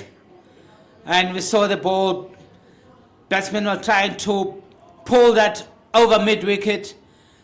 Didn't quite get a good shot there. And that ball went straight up into the air and is out, caught in the mid-on area, and very good entertaining innings, but at the end of the day, it's a very good wicket for the Warriors. Yeah, good wicket. Bayas Swanepoel got 4 wickets now. It's not the quickest. He dug in short, caught Yusuf's eyes lit up, but he didn't really time it, and it was straight to mid-on. CJ King took a comfortable catch in the end, and the Warriors got their 7th. This is turning out to be a fantastic day by the Dafabet Warriors, 261 for 7 right now. And then Cody Beyond 14 is on 50, and will be joined by Tsepo Moreki. Earlier I was talking, whilst we were in commentary with Ken, he was mentioning the skill that Bayas Swanepoel has demonstrated again today. A very skillful bowler, and there again, that wicket is purely based on the skill that the bowler possesses, and very well done by Bayas Swanepoel. Another wicket for the Warriors, really well done. The Lions now 7 wickets down, and we see Tsepo Moreki walking on to the crease. Yeah, Bayas Swanepoel didn't start the campaign so well. Only 2 wickets he's picked up in his first 3 matches. But in his 4th, he's really come back strongly, and he has picked up 4 wickets so far this innings, using the surface well. He's the Lions all-rounder. What has impressed me most about Swanepoel today is obviously his tenacity and his skill. There again, demonstration of what I've spoken about. The batsman could do nothing about that. Dug in deep, pitched short, and all he could do was to take it on the body. Sometimes he got to take one for the team, Tagalan. Yeah, Tsepo Moreki there tested first up, and he's got hit like you mentioned. He's got hit, and he's not comfortable at all. Not a good side. The Lions still have to bowl, and has been good with the ball, but he's got work to do right now. Is Tsepo Moreki. There is 10, that one. Swanepoel wanted to dig another one deep, but obviously Moreki was much away of that one. In fact, you could see that he was on his back foot waiting for that one. Turned it towards square leg, boundary. 4 runs in total added to the total of the Lions. Very good batting by Tsepo Moreki. Yeah, it's all about the wrist work by Tsepo Moreki there.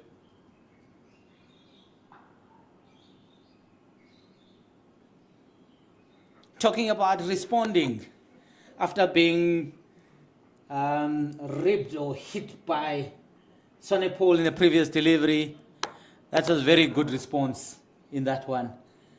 And then very guarded, very watchful for the next delivery.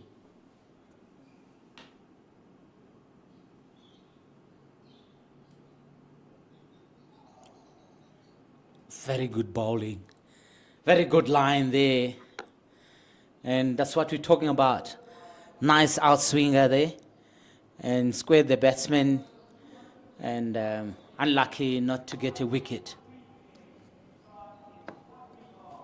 Yeah, that was the end of Bayas Swanepoel's 20th over that he has bowled today. And Tsepo Moreki being tested. As soon as he came in, he's on 4 from 4 deliveries. And that was the end of 86 over.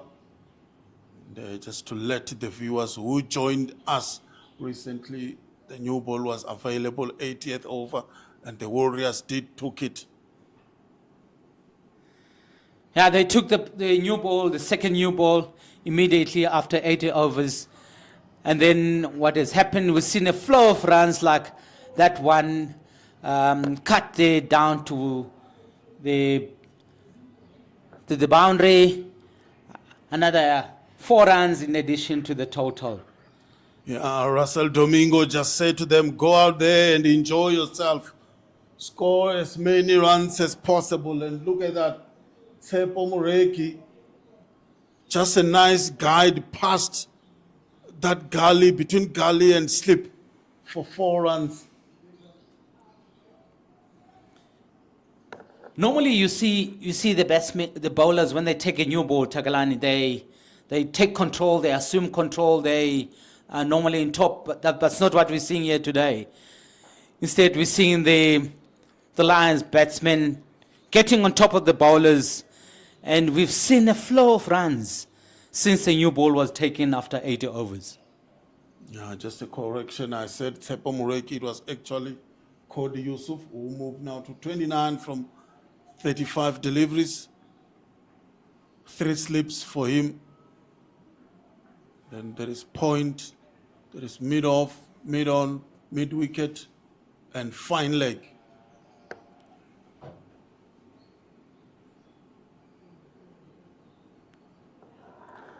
Yeah, see the Warriors captain, Matthew Breske, maintaining the attack here at Takalani.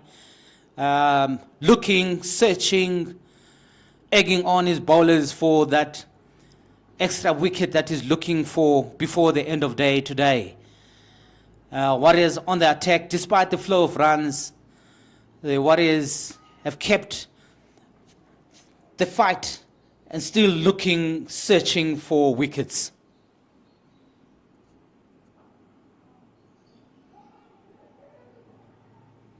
Oh, that looks like a very good run out there. Umpire Andre Olivier immediately raised his finger, and we've seen a run out there. Very good fielding from square leg, direct hit, and I'm sure Takalani, the fielder, could only see one stump there. Very good fielding. Yeah, good effort there by the Warriors to get Tshepo Moreki run out. Miscommunication between Cody Yusuf and Tshepo Moreki, and that led to Tshepo Moreki's demise. And the DP World Lions now lose their 8th wicket. 269 for 8 is the score now. I'm trying to look at who was able to get that run out there. That was really excellent fielding there.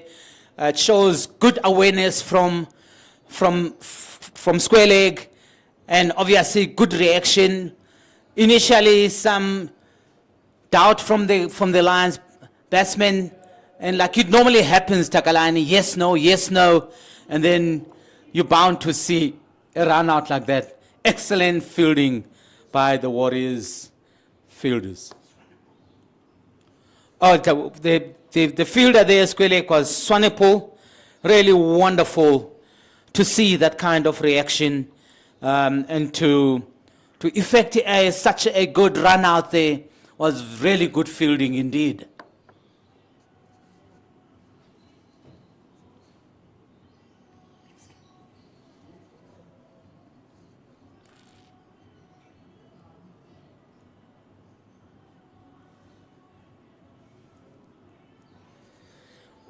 Yeah, and the new batsman in is the fast bowler, Lotus Pamla.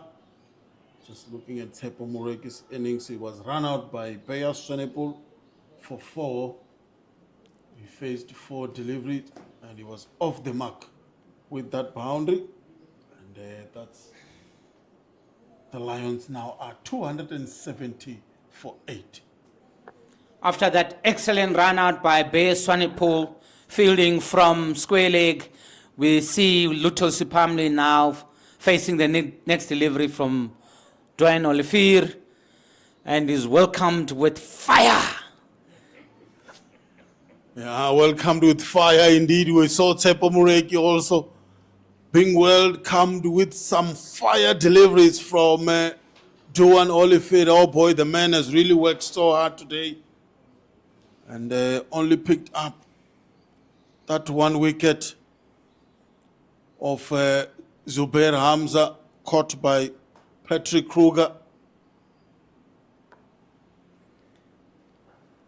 Yeah, we're seeing some very good aggression from the two Warriors bowlers here today, Bayer Swanepoel and Dwan Olivier, looking to stay in the fight and making sure that they put their team back in charge here, even at this late stage of the day.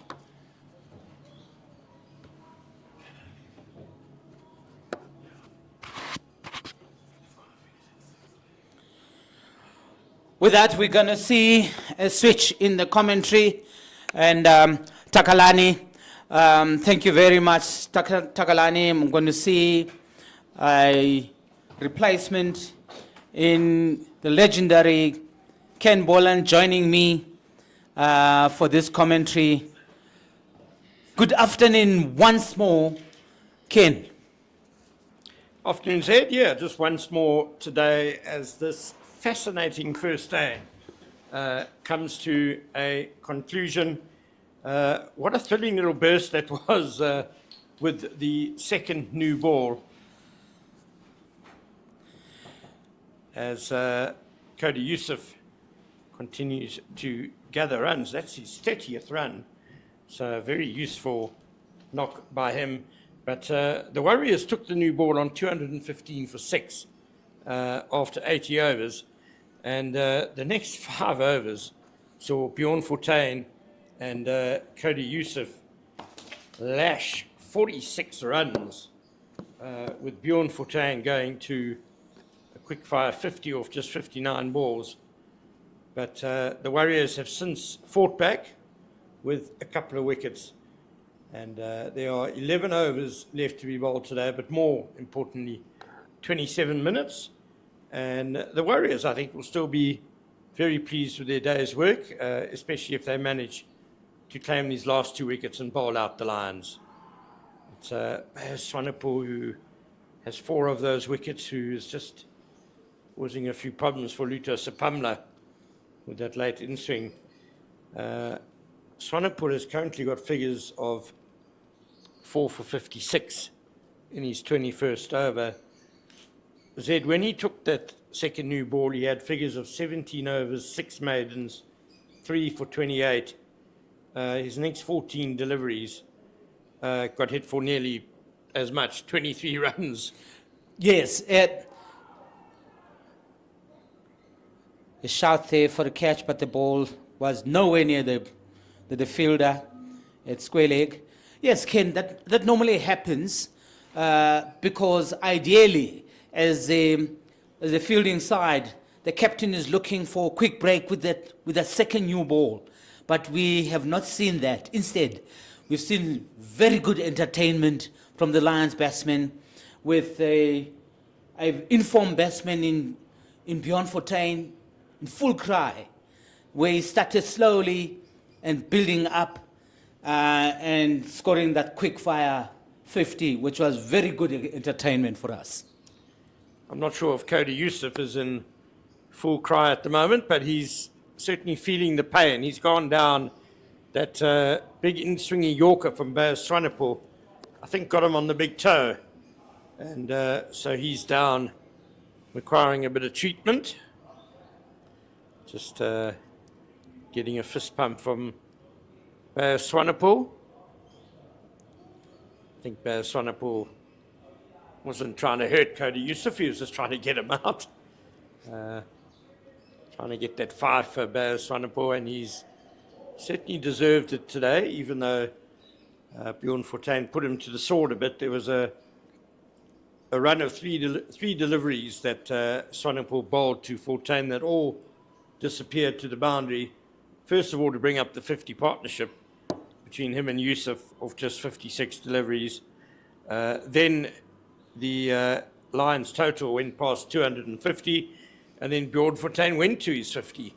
All of those with boundaries. Yes, that's Yorker again from Bayer Swanepoel. Yeah, Ken, very good Yorker. Very, very good line in maintaining that. And it's one of those that are called tone crushers. Flush on the boot there. and did some damage on his toes there, and obviously he's feeling the pain. He's in the wars today. Good old sandshoe blaster from Bayer Swanepoel. But that late swing, that always makes the Yorkers very effective, because the batter only sees it late and has to scramble to get the feet out the way, get the bat down. And Cody Youssef did well to survive, but he's copped one on the toe. So often fast bowlers, well, look, these aren't his bowling boots, so it won't actually apply here. But yeah, he's looks like he's going to be okay to continue. The Lions will be a little bit concerned to see one of their key pace bowlers with a problem with his foot. They'll hope it doesn't prevent him from bowling, obviously. Indeed, Ken, the Lions will be, as a team, will be very worried because he's a key fast bowler for them, and a very important critical weapon in their attack, and they need him tomorrow to have a go at this very good Warriors lineup of top batsmen, young batsmen, the future of South African batsmen, some of whom are Breetzke, Jordan Herman, De Villiers, very good batsmen indeed. So you need Cody Youssef in that attack. All right, so the 12th and 13th men and physio Ziad Mohammed have left the field. Youssef is out. Next ball. That's how it goes after a long delay. Given out LBW, struck on the leg again. The foot wasn't fatal for him, but getting hit midway up his shin. Another big in-swinger from Bayer Swanepoel. That's the end of him. Very plumb, I think, Zed. Very good decision by umpire Andre Olivier, and everything good about that. Ball pitch in line, hit him in line, was most definitely going to hit middle stump, plumb out. Very good decision by a very good umpire in Andre Olivier.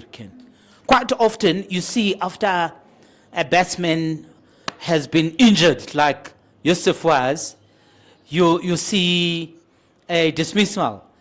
I'm sure, Kenny, in your life as a legendary commentator and media person, I'm sure you've seen it plenty times that a batsman is dismissed straight after being injured or being disrupted in his rhythm as a batsman.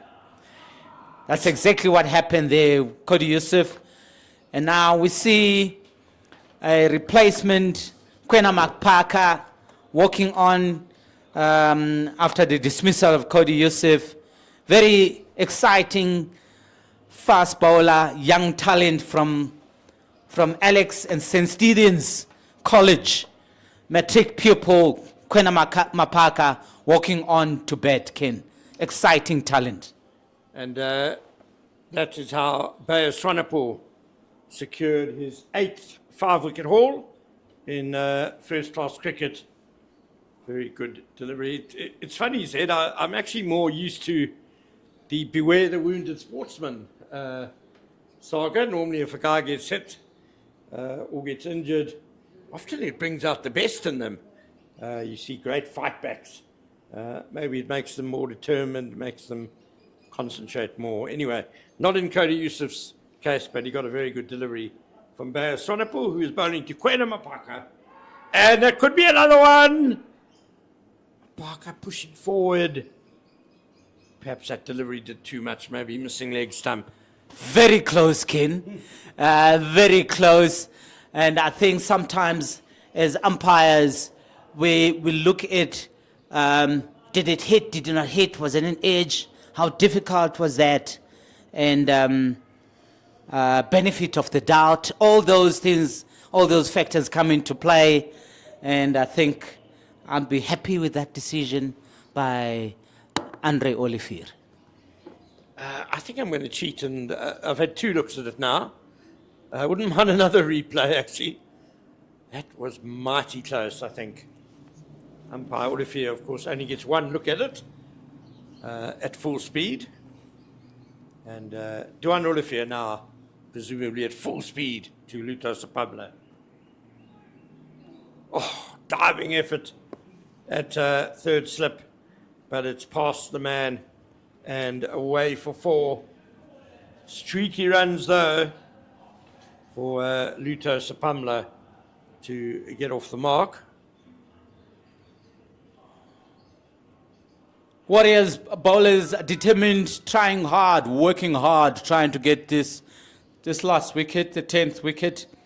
And then obviously, with the 2 tail-enders out there looking for survival, the Warriors bowlers, they're under attack, reinforcing that slips cordon. We see a gully coming in to join those 3 slips there. They're all waiting for a nick behind to effect a wicket there, Ken. And that's nicely played by Luto Sapamla, past the gully. Matthew de Villiers was the man who went a long way at third slip to try and catch that edge from Sapamla. Very good captaincy there by the Warriors captain Matthew Breske to bring in that additional third slip in that slips cordon with the gully. Unfortunately, the ball just went through the gap, and he's done the same for the next delivery with the 3 slips and gully and backward point waiting for that nick behind. Well, there's a leg slip in place as well now. And there we see why. Johan Olivier targeting the body of young Kwena Mapaka. Zed, presumably, if this last wicket falls within the next 6 minutes, the Warriors will have to come out and bat for a couple of testing overs before Stumps. Obviously, in the next 6 minutes or so, obviously, we have play until 5:30, and then the last 30 minutes is to make up time. When they get to 6 o'clock, I'm afraid that will be the end of the day, Ken. 10-minute changeover between innings. That's why I said 6 minutes, because that'll take us to 10 to 6, and therefore there won't be time with the changeover for the. But if there is more than 10 minutes remaining, then the Warriors will have to come out to bat, won't they? At the end of the day, it's about making time for those overs that you should bowl. You should bowl 98 per day. And obviously from 5:30 to 6 o'clock, the last 30 minutes is to make up time to bowl whatever overs will be remaining. And with the situation right now, there won't be time if there to be a innings falling. So those overs would then fall away, 2 or 3 overs, whatever is left. Even though there are 10 overs still left to be bowled, though, so there's 3 overs for the changeover. There'll be 2 overs for 10 minutes for the changeover. It's 2 overs, Ken. And then obviously we've got a certain number of overs to be bowled in the day, which is 98 overs to be bowled in a day.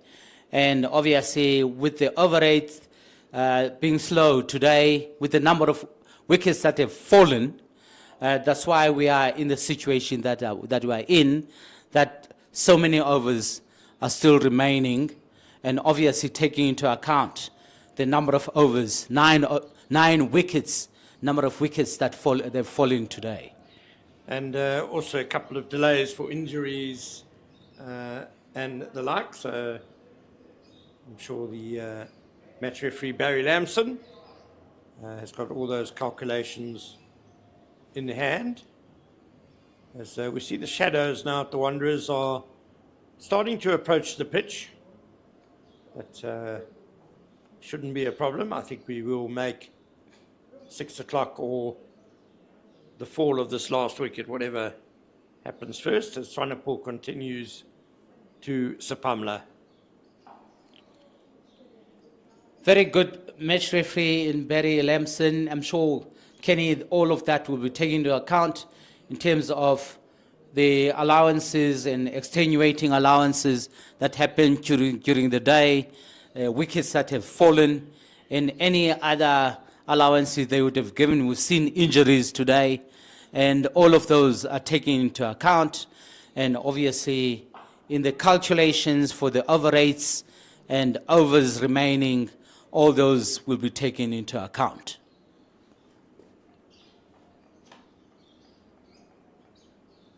Yeah, they've got through. This is the 90th over of the day, so just a gut feel said the Warriors probably okay in terms of their over rate today. Obviously, they'll be okay, having seen what happened in terms of the number of wickets that have fallen in the periods that they've fallen. And it's another streaky boundary for Luto Sapamla. Oh, so close to off stump. He just got the smallest little scratch on that. Did Luto Sapamla. And it's run away very fine for 4. So he goes to 9. 280 for 9. This Lions total edging towards respectability. We'll see how good it is once the Warriors have batted on for a while, I guess.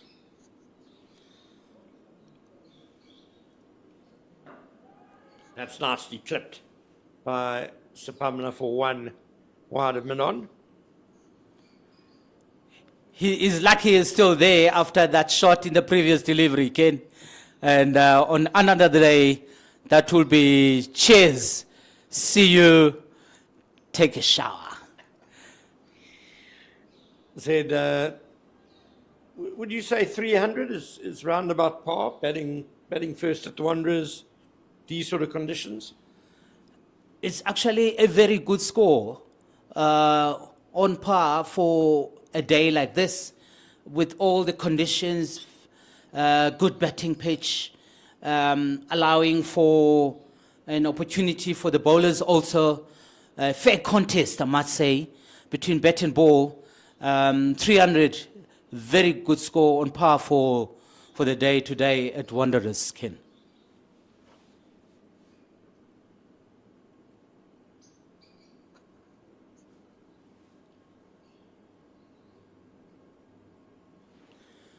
Like we say, 281 for 9, taking into consideration everything that has happened today.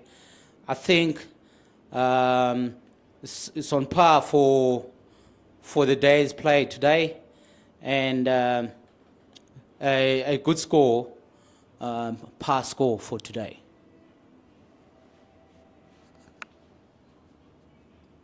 So we into the last 10 minutes of the day's play now. The last pair at the wicket for the Lions.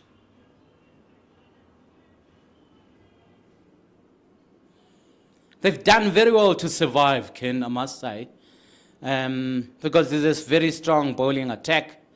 These two batsmen, another good delivery, missing the outside edge, straight through to the keeper. They've done well to survive thus far in this final partnership. Quinn Mapaka has scored 1 run for the Lions before. In his 2 innings he's played for them, 1 gone out, and a duck he got, unfortunately, so he'll be looking to improve on that.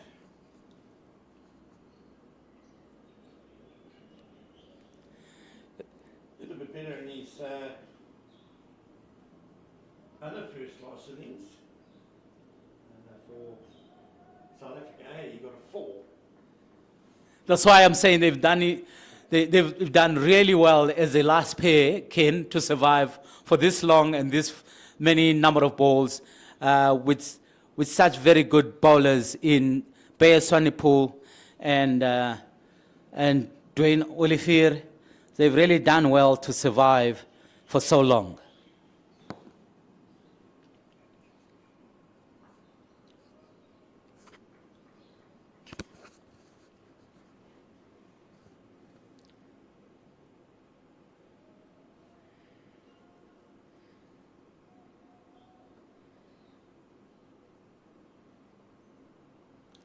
Strong slip cordon for Luto Sapamya. Luto Sapamya, 4 slips as he faces Dwayne Olivier. And there's an interesting, not quite a silly mid-on, but he's close to the bat and pretty straight as well.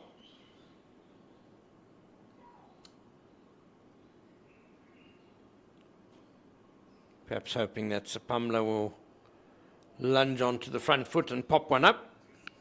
It's going to be important that Dwayne Olivier in this over maintains that discipline that he's had all day to bowl outside off stump, maintain that line, because he's got a very strong slips cordon waiting for that catch behind there.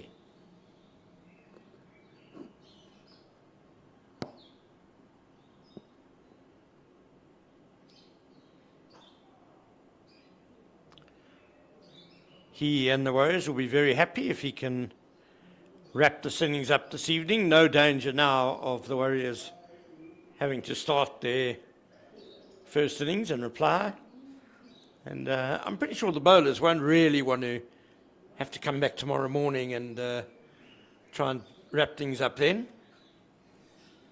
They'll be very happy, Ken, and I'm sure they'll be very sore feet this evening after such a long day of hard toil by the bowlers. A no ball by Dwayne Olivier as it whistles past the Pumlers outside edge. Yeah, it's been a warm day in Johannesburg. Beautiful day, but warm. It would have been towering work for these Warriors fast bowlers. 31 extras now, which edges extras past Cody Yusuf as the 3rd highest scorer in this innings. We've seen some really hard work put in by the Warriors bowlers, and I must say they've done really well to contain this very strong Lions batting lineup. And that's a lovely wallop through the covers by Luto Sapamya as he ends the over in style with his 3rd boundary. Takes him to 14 not out, and the total 286 for 9. He said, I think they've stuck to their task well, the Warriors. I thought they bowled really well with the new ball. Didn't have that much luck. The second hour of the first session, things went a little bit awry, but they fought back really well in the middle period of today, reducing the Lions to 196 for 6. We then saw the fight back from Bjorn Fortuin, Delano Potgieter and Cody Yusuf. But it's the Warriors bowlers who are having the final say today. They've really done well, particularly those 2 bowlers. Bayer Swanepoel with his 5 wickets in an innings, supported ably by Dwayne Olivier, his bowling partner from the other end. They've really done well, Ken. And CJ King, who picked up his first-class wicket for the Warriors earlier today, he got the important wicket of Delano Potgieter, caught behind for 26. He's come on for an over here at the end of play. Oh, a big swing by Kwena Mapaka, edged over the slips. And Jordan Herman gives up the chase. Mapaka gets off the mark with a boundary. Is that the highest total that we have now in first-class cricket for Mapaka? He's levelled it. So we might see him set a new record for his batting stint today, Ken. Yeah, career best loading for Kwena Mapaka. very small sample size. I know from his, we'll just watch this delivery that is well left by Mapaka, from his St. Stithians days, which have only just ended, of course. He's only just finished matric. He's got some ability with the bat, Kwena Mapaka. He's no mug with the bat, and I think the experts reckon he could turn into a decent number 9 in senior cricket.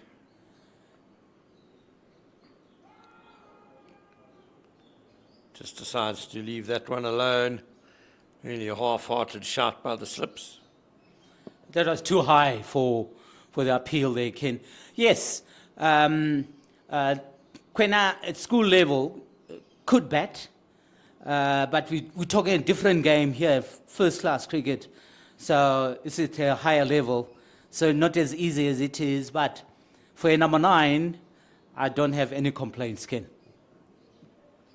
Yes, I'm sure getting to 5 will not be his career best score for long.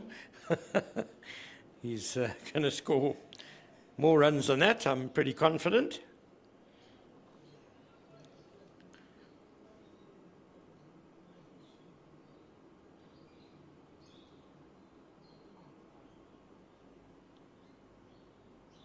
It's a bit wayward from CJ King. He's battled with his consistency a bit today, it must be said.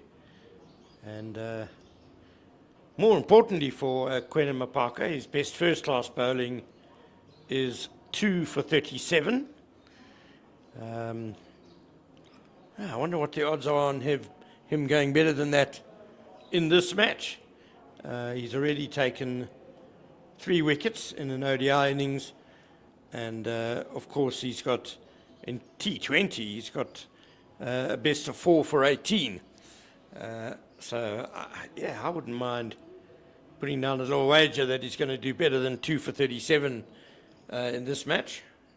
It's going to be exciting for us to watch him tomorrow again. And looking forward to him running out in full with those left arm over or around. And it's going to be exciting to watch him tomorrow. At the moment, Luto Sapamla seems intent on batting through the stumps today and the whole of tomorrow, if he can, as he solidly defends Sia Plaiki. This will be the last over of the day. And Sapamla has 14. 290 for 9, the Lions. Sapamla looking very solid out there, Ken. And for a number 9, that's really a good display. And for him to survive this long. Let's see how long he can stay. I'm not sure about all day tomorrow. Not very sure about that, Ken. But let's see.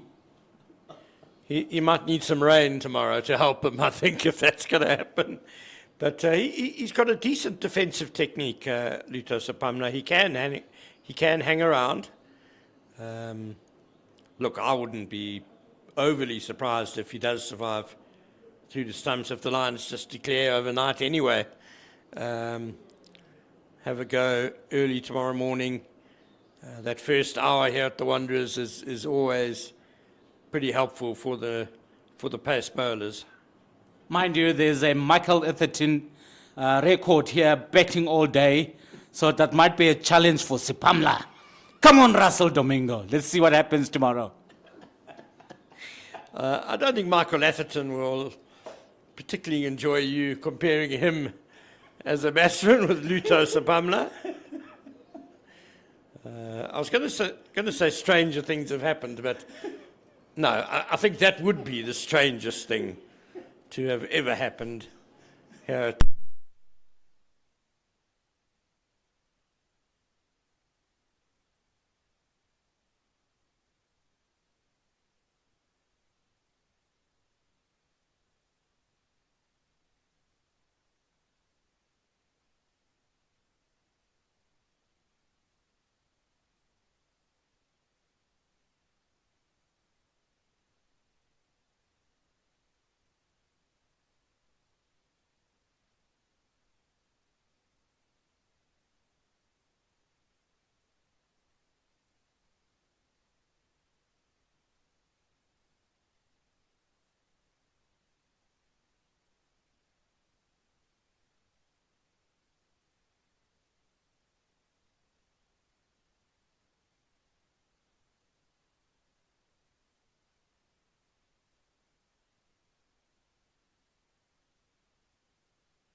at the end.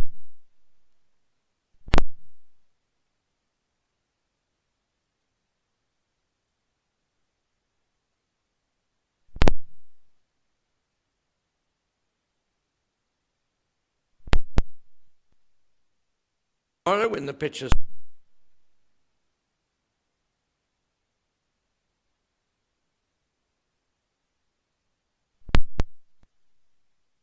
bowled the line.